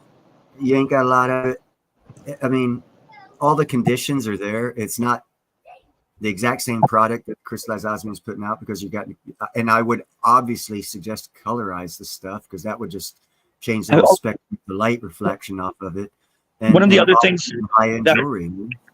One of the other things that I do is actually purple gold. I don't know if you've heard of that. Yes, I have. Yeah, I love that's purple cool. gold, bro. I love purple gold. Okay, I well, actually plan on making some when I move down to Alabama and get my place set up. Because I couldn't find anyone that would actually make the shit to where I could buy it from them. So thanks for telling me. Yeah, I think we're gonna have some really great conversations in the future. Club Osmium, I love it. Come on, shout out, y'all. Club Osmium, dude. This place is well. Just imagine what a piece of community. Imagine what a piece of crystallized osmium would look like on purple gold. Oh my goodness! I can tell you what it looks like. It's I've already got it. Amazing, dude. Yeah, no, I can already. That's so why. Frisky, you gotta put some content up, buddy. This ends it. You have to give us something, man. I don't know. Give us a few shorts or something, dude. That, or I've been thinking about it for years, and you got a reason now, bro. Yeah, I've been kind of building it up in my head.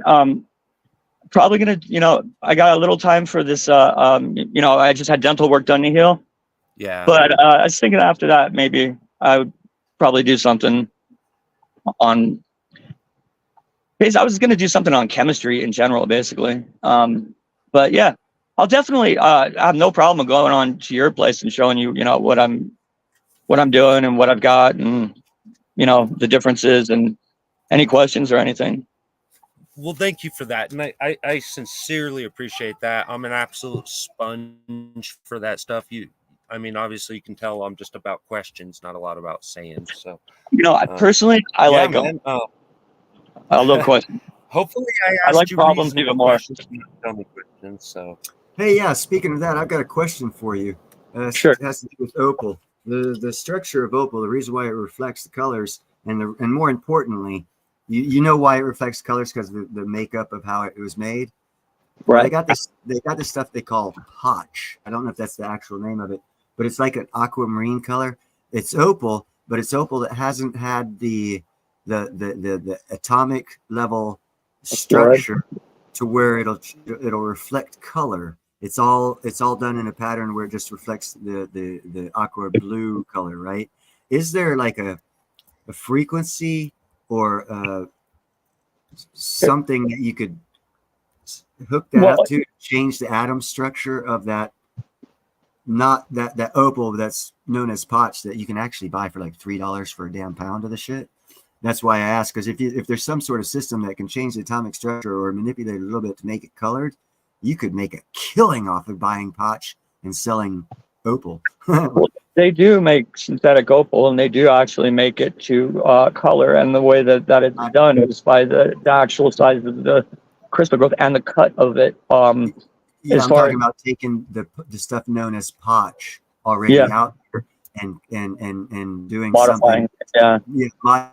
I don't know that I mean, you know, technically, I guess you could.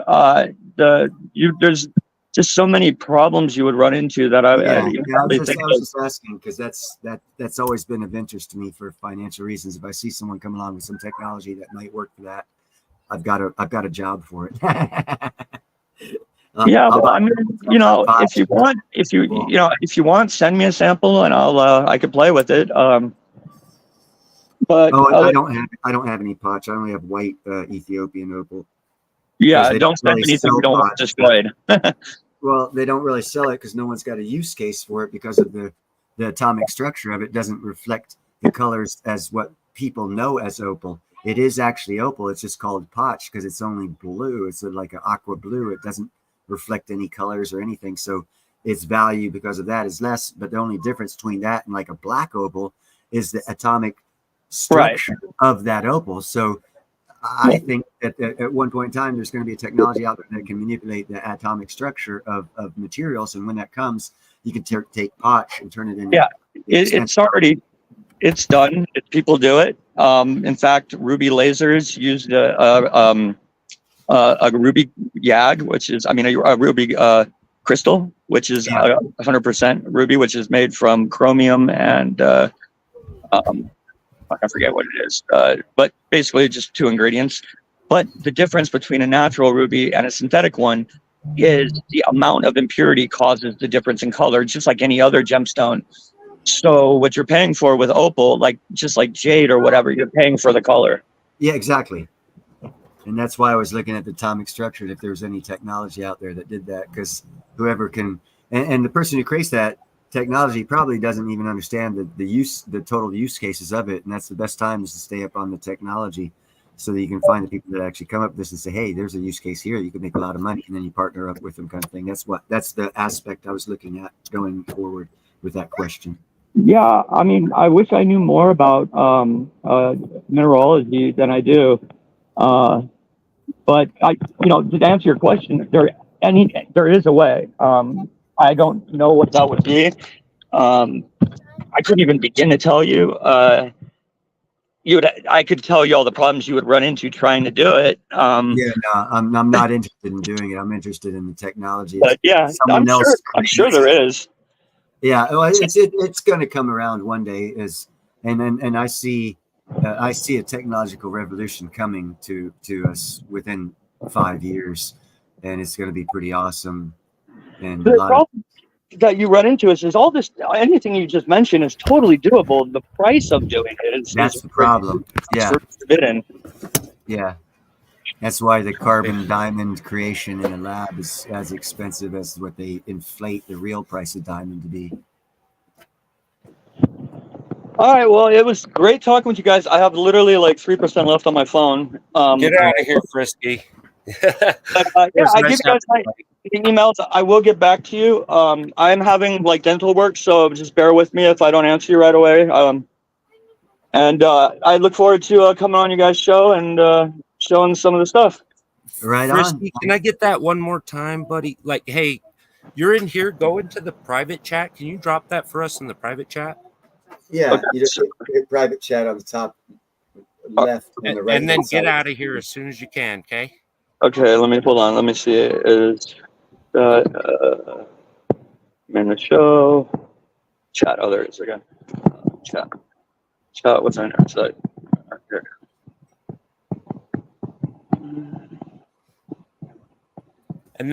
And while you're doing that, we appreciate you, Frisky. Yeah, And, no problem. You get out of here. Have a good day. Be safe. Good luck with all your dental work, and let us know. You guys caught me at the greatest time because I was like absolutely doing nothing right now except for healing. Yeah, we were all sitting around, man. So. All right. Well, I look forward to it. I sent the. Did you guys get the? Yes, we did. Okay. Yeah. Sounds good. I'll talk to you guys in the near future. You guys take care. Sounds take care. good. God bless you. All right. Take care. Bye. Bye. Well, that was cool to meet a new friend, wasn't it? I'm typing right now. Hold on a second. Yeah.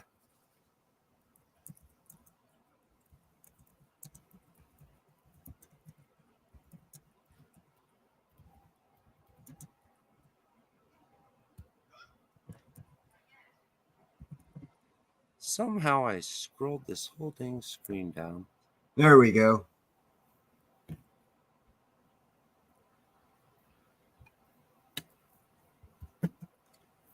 I'm an iron worker. Typing is really not my thing. I prefer calling. Yeah, dude, I'm like a peck and poke kind of guy. That's how I type. It's aggravating, but I don't do enough to get better at it. And quite frankly, like I said, man, I hold my right hand up, and my middle finger's got a 15-degree twist to the right because it's been squashed so many times. It's not like I have fingers that are delicate and office style fingers, you know. It's not enjoyable typing. I mean, I'll do it because you kind of sort of have to, but I don't like to. Yeah. You need one of those auto transcribers, that just like. That would be cool, but they're not accurate enough. Not if you talk fast. Yeah, and as you can tell, once I start talking, but I have so much inside this brain swirling around. If there gets a hole poked in it or the mouth opens up, shit just starts flying. And then I can't stop. I get going sometimes, man, I tell you. Well, I don't know, I'm weird. I actually have done experiments on myself, psychological experiments on myself, and other experiments that you can do on yourself just to see the results. And you can only see the results if you do it to yourself. Not like chemical or anything like that, but psychological experiments.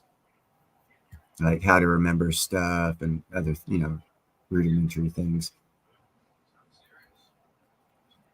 So a good what one are you is gonna be doing with the rest of your day, Neil? What I do every day, nothing. Research. Pretty much. I do a lot of that. I do a lot of studying.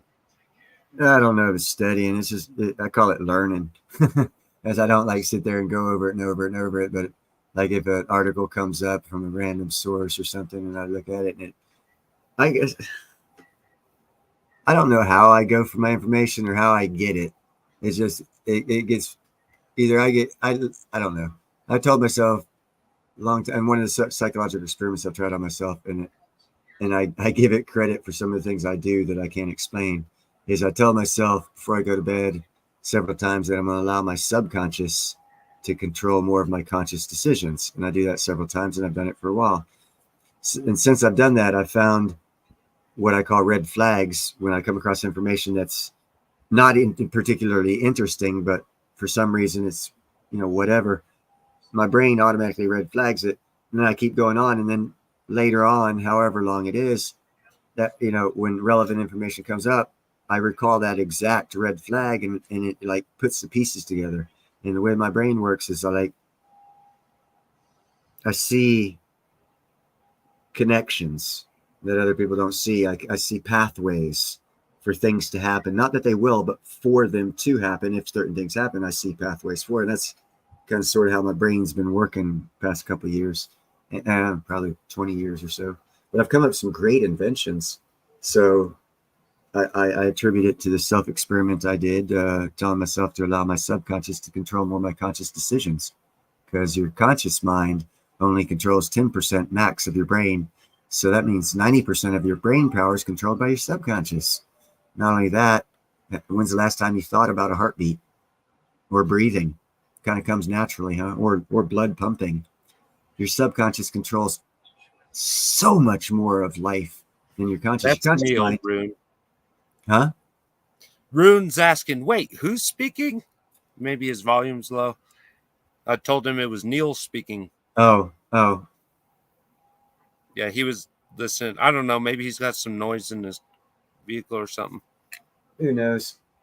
So, But yeah, I've come up with some rather wicked thoughts that I've brought to fruition that, as a high school dropout iron worker, I would never anticipate having. But I had them, and like one is the bee invention. I came up with a whole new style of beekeeping, a whole new base, not using the Langstroth system, and being about 5 times more effective and about 10 times better for the bee, the actual health of the bees and the lifestyle of the bees.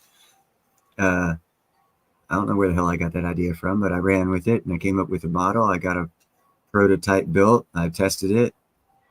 I don't know where I came up with that information. I was working iron. I've been working iron since last millennium. I haven't been going to school. I just been doing social experiments with myself and with others, not to their knowledge. And, just doing that kind of shit. And then I come across the Osmium crowd. So here I am. But I actually got in because of the platinum. That, and I was pissed off that people were telling me I'd have to accept the CDBC, and I had to give them some facts. facts? No, not facts. Yeah, those things. We might get a Fed coin, but we're not getting a forced CBDC. I guarantee you that. And because, like I said earlier, and I don't know where, there's 2 social experiments going on in the world right now. The last one's fixing to go through fruition, and that's Burkina Faso having a 100% gold-backed currency. Yeah, you were saying that earlier. People in the world are going to look and they're going to say, okay, what's their country look like? What's the lifestyle of the people? What's this? What's that? How's the results? And then they're going to look at Ecuador and say that's a 100% BTC backed currency.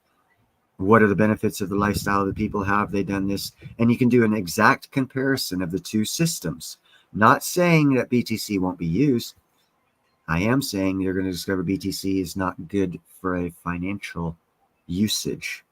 A store of wealth, yes, but not a use case of transactional wealth. No, that's what I think is going to happen. Is it good for large transactions? Hell yeah. I'd rather carry 2 BTC than $120,000 worth of fucking gold. So there's room for both. But the economies are going to be run off of a sound principle that'll stop the corruption, and that's proven to be gold. The chart you showed earlier about the gold to dollar ratio proves that point, because back when it was solid and sound and not much movement and everyone was wealthier than we are now, we were on a gold back system. Well, and then on top of that, just for the record, was you showed me clicking the button for inflation adjusted, and you saw the difference between inflation adjusted and not. Yeah, and that's because of the system of economics that we're using right now. It is also a social experiment that's supposed to have lasted 50 years. It's lasted 53. They're looking to change it up. It correlates with the end of a 50, 80, and 100-year cycle.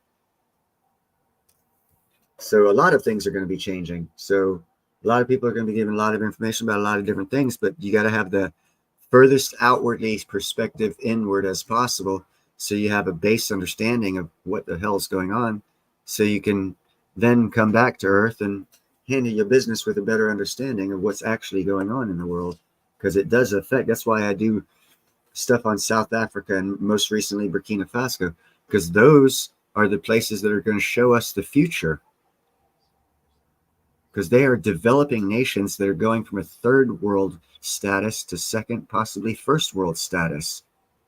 That is highly significant, and no one's placing emphasis on it, when it is actually one of the more significant things in economies. So no one else is reporting on it. I do, because it has that significance, and no one seems to think it's relevant. But yet, to say it's not relevant is to say the social experiment that is America is irrelevant. But look at us now. So I guess it's not irrelevant. Burkina Faso's similar type social experiment. I see them in 200 years being just like America. Because once they have a sound money principle, all their people start getting their money, start being able to spend it, start being able to buy stuff, start having a good life, start having electricity and running water and flushing toilets. You'll see such dramatic change technologically in that country at warp speed to catch up with first world nations, because they have the finance. They'll finally have the financing to do it, because they'll have a gold-backed dollar. And Neil, and that's where I was kind of trying to drive that conversation a little bit earlier, what with the whole, building off of poor foundations, is the fact that again that benefit that they have, that America, like, look, if if if Burkina Faso and United States both decided to come to the same gold backs decision. Oh, we'll at the never do it. exact We've same got time. we've got too much money and not enough No, gold. just hear the They're- point out. Hear the okay. hypothetical. Okay. If we both decided to come to the exact same gold back solution at the exact same time and both said go with the exact same solution, right?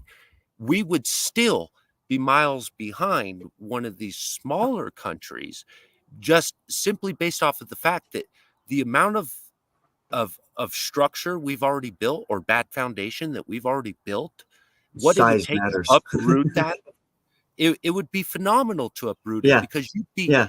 modernly uprooting whole parts of our culture, like the credit system. Well, You and see it's what I going mean? to It would change. have to be uprooted out Yeah, of our culture, yeah, not just yeah. our institution. Well, and it will be, because it was introduced into it. Anything introduced can be taken away. We had an economic system before it was introduced.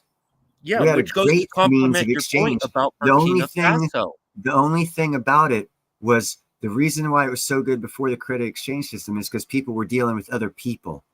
When you went to the doctor, if you had a chicken, that's what you paid. You didn't have a lifetime long expense that drained your bank account until bankruptcy like you do now. So there's benefits and drawbacks to every economic system. The economic system we were born into is an inflated, non-sustainable, government-induced growth, economic growth. That's Of unnatural. Debt slavery. Well, and that's part of it. But it was introduced. It can be taken away. And how it gets taken away is by changing your currency to one that cannot be manipulated. And that one, as the chart you showed earlier, shows that when it's a gold back or a commodities backed solid system, manipulation of that system of money is hard, or currency is hard. And people usually gain wealth. Back in the 70s, when I was a little kid, I thought I was going to be rich, man. I was like, okay, hold on, we have 7%. And that's a key number in math, man. 7% interest. You stick $100 in that bank, every 7 years, it's going to like compound. And in like 50 years, you'll have like $1 million all off of a $100 investment at 7%. Where the fuck did that go? Oh, that's right. We changed up to a fiat system. It no longer exists. It will come back. It was a bait and switch, wasn't it? Like It was, yes, it was a bait and as an switch. It was a example. carrot stick. And everyone Mhm. jumped on the carrot. Everyone cried about the stick. And then we drove on. Yeah, and they have to take time with these things, because, for example, carrot on the stick, the mule has got to get the carrot at some point, or it's of no interest to him. You see what I mean? Yeah. And so you draw it out and you give them early, and you make sure they get big fat carrots at the beginning, and by the end of it, they're twiddling a baby carrot at the end of a fucking 10-foot line. Yep. You know, and you're still falling for it. You know, Grandpa, don't get me wrong, Grandpa did real well. You know what I mean? With like, his money went a lot further, and so did his Social Security. You know, so Grandpa could protest to his son, my dad, and say, no, this is good because look how I've benefited, and brainwashed him into his. But what my dad didn't realize is, by the time his Social Security came around, it'd be shit worth. Even if the numbers are bigger, it's still shit worth compared to what Grandpa could abide with his less number. Hold on. I just saw something in chat Buy. here. Gerald said Not he's buy. talking to Rune. It's about, what do we know about the true supply of gold? And he is correct. On my channel, I just did recently, we don't know a damn thing about it, because for the past long, they don't even know how long, half of Burkina Faso's gold supply, the reported gold supply is 53.7 tons yearly, but yet it's actually double that because that's only half. The other half was done through artisanal mining, which is unreported, and it has just now been confirmed through Burkina Faso's own internal reports and sleuthing around to figure out where their natural resources have been going, that Dubai imports half of Burkina's gold supply, the half that's not reported. So the half that's not reported every year is about 50 plus tons of gold. And it has been going straight to Dubai and the AEU at well under spot. Very, very significantly low under spot for the past 10 years. So if you do 50 tons times 10, that's 500 tons they've been getting for well under spot for 10 years. That's not been reported to COMEX. How much gold and is that? look at how it's That's just one country's stolen gold. Well, yeah, and what I'm saying though is look at who they're exporting it to, and look at how they're treating Oh, it. no. It gets worse than that. It's been proven that the artisanal mining in Burkina Faso has been funding terrorism. So all the gold that's not being reported on this planet pretty much goes straight to terrorist nations in support of terrorism. And I actually saw a video. Part of Africa is Islamic. Well, yeah, and most of the biggest part for the past 20 years has been Western Africa or Burkina Faso, Niger, and Mali. That's why I've been doing reports on them ever since the coups. I saw a breath of fresh air for those countries. They have.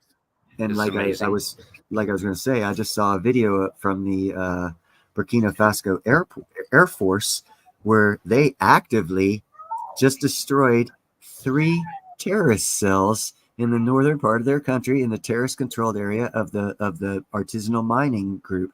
And they're doing this so they can gather control of all of the artisanal mines that they're losing money on, and it's not being reported. So to do that, they got to kill the terrorists. So they're killing off terrorist cells in Burkina Faso. When America or someone does that, it's always made national news. Well, Burkina Faso, I just saw a video where they did 3 cells in like 1 week. I mean, bombs dropping, missiles being shot, guys being blown up, and it didn't make the news. Neil, think of this. We just Gerald dropped a comment that stimulated me. Obama has his piles. Well, who sent a pallet load of American cash to? Okay, that it's useless. American cash is pretty much useless in Iran, right? It's pretty much useless in Iran. Well, there's it's not because of economic reasons. Unless it's not Iran economic reasons. Was buying American dollars with secret gold to fund the terrorism. You see what I mean? Because Iran needs to wash a million freaking pallets of cash. Iran has to wash pallets of cash. Well, who are they going to wash it through? Their options are the Russians, the Chinese, parts of the Philippines. Hold on, wait. Mostly Africa. Hold on. Now they have all of BRICS they can wash that money through. Go BRICS! But I'm just saying, what a coincidence that they would have all this unaccounted for gold attributed to all this, saying that the gold's funded the terrorism, right? See, they can always sell it in local markets. Exactly. And that's what they're doing, and they've been doing it on. It started off as a small scale. Job, dude. It's an African wash job. Yeah, it was on a small scale, and it moved up to 57 tons a year. And they funded. That's a lot of freaking gold, bro. The railroad, dude, like the underground railroad. Yeah. No. What do you think funded all the tunnels in Lebanon and in Gaza? Yep. African like gold, they baby. had to get their initial. They needed capital. They needed capital. Initial capital. Hold on. You tapped on something you don't even realize. So what Iran needs is they need a source that they can buy for $1. They can buy for $1, sell it for $100, wash it so they can use 90 of the dollars, and they're still $9 richer. And that's their economic play on how they're running their terrorist camps. That's why they say you always follow the money, because if you disrupt that network, You've disrupted the terror. So obviously we already know about all this in our government. So it's being allowed. And the thing about it, what you just mentioned, check this out. The UN and America were in Burkina Faso fighting terrorism for the past 20 years, and they were unsuccessful. And in the first 2 years, less than 2 years of a coup dictator, Ibrahim Thero, he's been able to wipe them out. So what exactly were we and the UN doing there? If he actually was able to do what we couldn't do in 20 years, he's done in less than 2. So doesn't that make you think that maybe there's a section of the American government that's been funding terrorism to bring change here in America that'll destroy us? And this inside job's been going on for quite some time. Hey, I'm not a conspiracy theorist at all, Mr. Rune. And look what Gerald just posted too. They got digital as a portion of cash was coming back home. Yeah. And that's exactly how it got back in. It leaves in cash, it's washed in gold, and it's returned in Bitcoin. And they say that, well, I don't want to get into that digital part. I do say that's why I question Bitcoin. And I'm not, when I say Bitcoin, I'm not questioning of the cryptocurrency coins that are out there, or the development of that technology, or the use of that technology. I am questioning Bitcoin. Well, I think most people who've been around crypto long enough know that whomever a group is most likely started the whole Satoshi thing, right? I think we've all kind of known under the skin that it's a giant fucking game plan, manipulative game plan. And I think we all know it's run by all the upper echelon, and I think they could dip into it anytime they wanted. They could probably dip into it anytime they want. They could probably access the information anytime they want. It's no mistake that KYC, know your customer, started hitting shortly after the big rises in prices. You know what I mean? And it's all about, like, the boiled frog. It's nothing. We're boiled frogs. I got it. Well, most people are. I got something to say. Rune said in the most general of senses. He said, I disagree with the Gaza point. I tend to disagree with your disagreements, and I'm going to give you a reason. Yes, they do have free labor. What they don't have is free management, and how those cells work to get that free labor. And it's a whole scenario where they actually do what you're saying is 100% true on the labor part, but they funnel money in to individual cells, and those cells require, they don't do it off of blind faith like the people who work for free. And that's why they're a little smarter. So they have to pay the upper management to organize those dummies that do work for free. So money does flow in. And then trust me, those dummies didn't dig all those tunnels not knowing which way to go or for what reason. Those tunnels were placed in certain areas. That took someone who has intelligence, and they don't work for free. They get paid. So in a sense, the upper management does still get paid, but you are 100% correct. The actual Palestinian use, the workforce, they're mules. Yeah, they get food at the end of the day. That's all they get. But the more money the upper management gets in the Gaza Strip, the more tunnels are done, quote unquote, for free labor. But you still have to buy. You have to buy the material. You gotta pay off the business owner to let him use your basement. There's money that's got to exchange hands there, and the more you have, the easier you can put to use the free labor. For which way they have. There was actually an NSA study done back in the 80s on the Middle East. And what the study was to see, they wanted to see how little bit of money a Middle Easterner could earn per year before they start turning to radical belief systems. And in the 80s, they determined it was like $1,200 a year or $100 a month. And if they received less than $100 a month, they wouldn't have enough to live on, and therefore they would start. So if they came up with that study, there is a financial number of these people. So if you give them economic prosperity and growth that gets them more than that number, terrorism will fall. That's an economic Oh. way to end terrorism. Hey guys, I hate to do this, but I just Your got battery's company. fixing to die. No, I got company. I gotta go. Oh, well, that's a So, good excuse too. I was throwing you out an hey, excuse to don't you. be that way. Hey, hey, what? How long have we been on this stream? Can somebody tell me? 5 hours and 3 minutes and 47 seconds. Wow, that's a power stream, man. Oh my goodness. I didn't mean to be accurate for you. Sorry. No, that was perfect. Hey, Neil, Yeah. it was nice talking to you today, man. Thank you for your help. Hey, with the one thing stream. you haven't done is you haven't returned the favor. Have you looked at the private chat? Here, let me see. Oh, I thought you were Dingo. Talking to Dingo. No, that's for you. All right. Here, let me do that real quick, and then I'm going to shut it down, okay? Yep. Yeah, it's a 5-hour test of the emergency broadcast Osmium channel. It takes us 5 hours to beat around the bush to get you information out in a way that you can understand it, digest it, and possibly join us for And the chat. ride of a lifetime. Because that's what this is going to Who be. we It's going got to be in one there? hell of a ride. There we are. Gerald, you've been rocking this the whole dang time, dude. You're a madman. He is a good person to be on in with.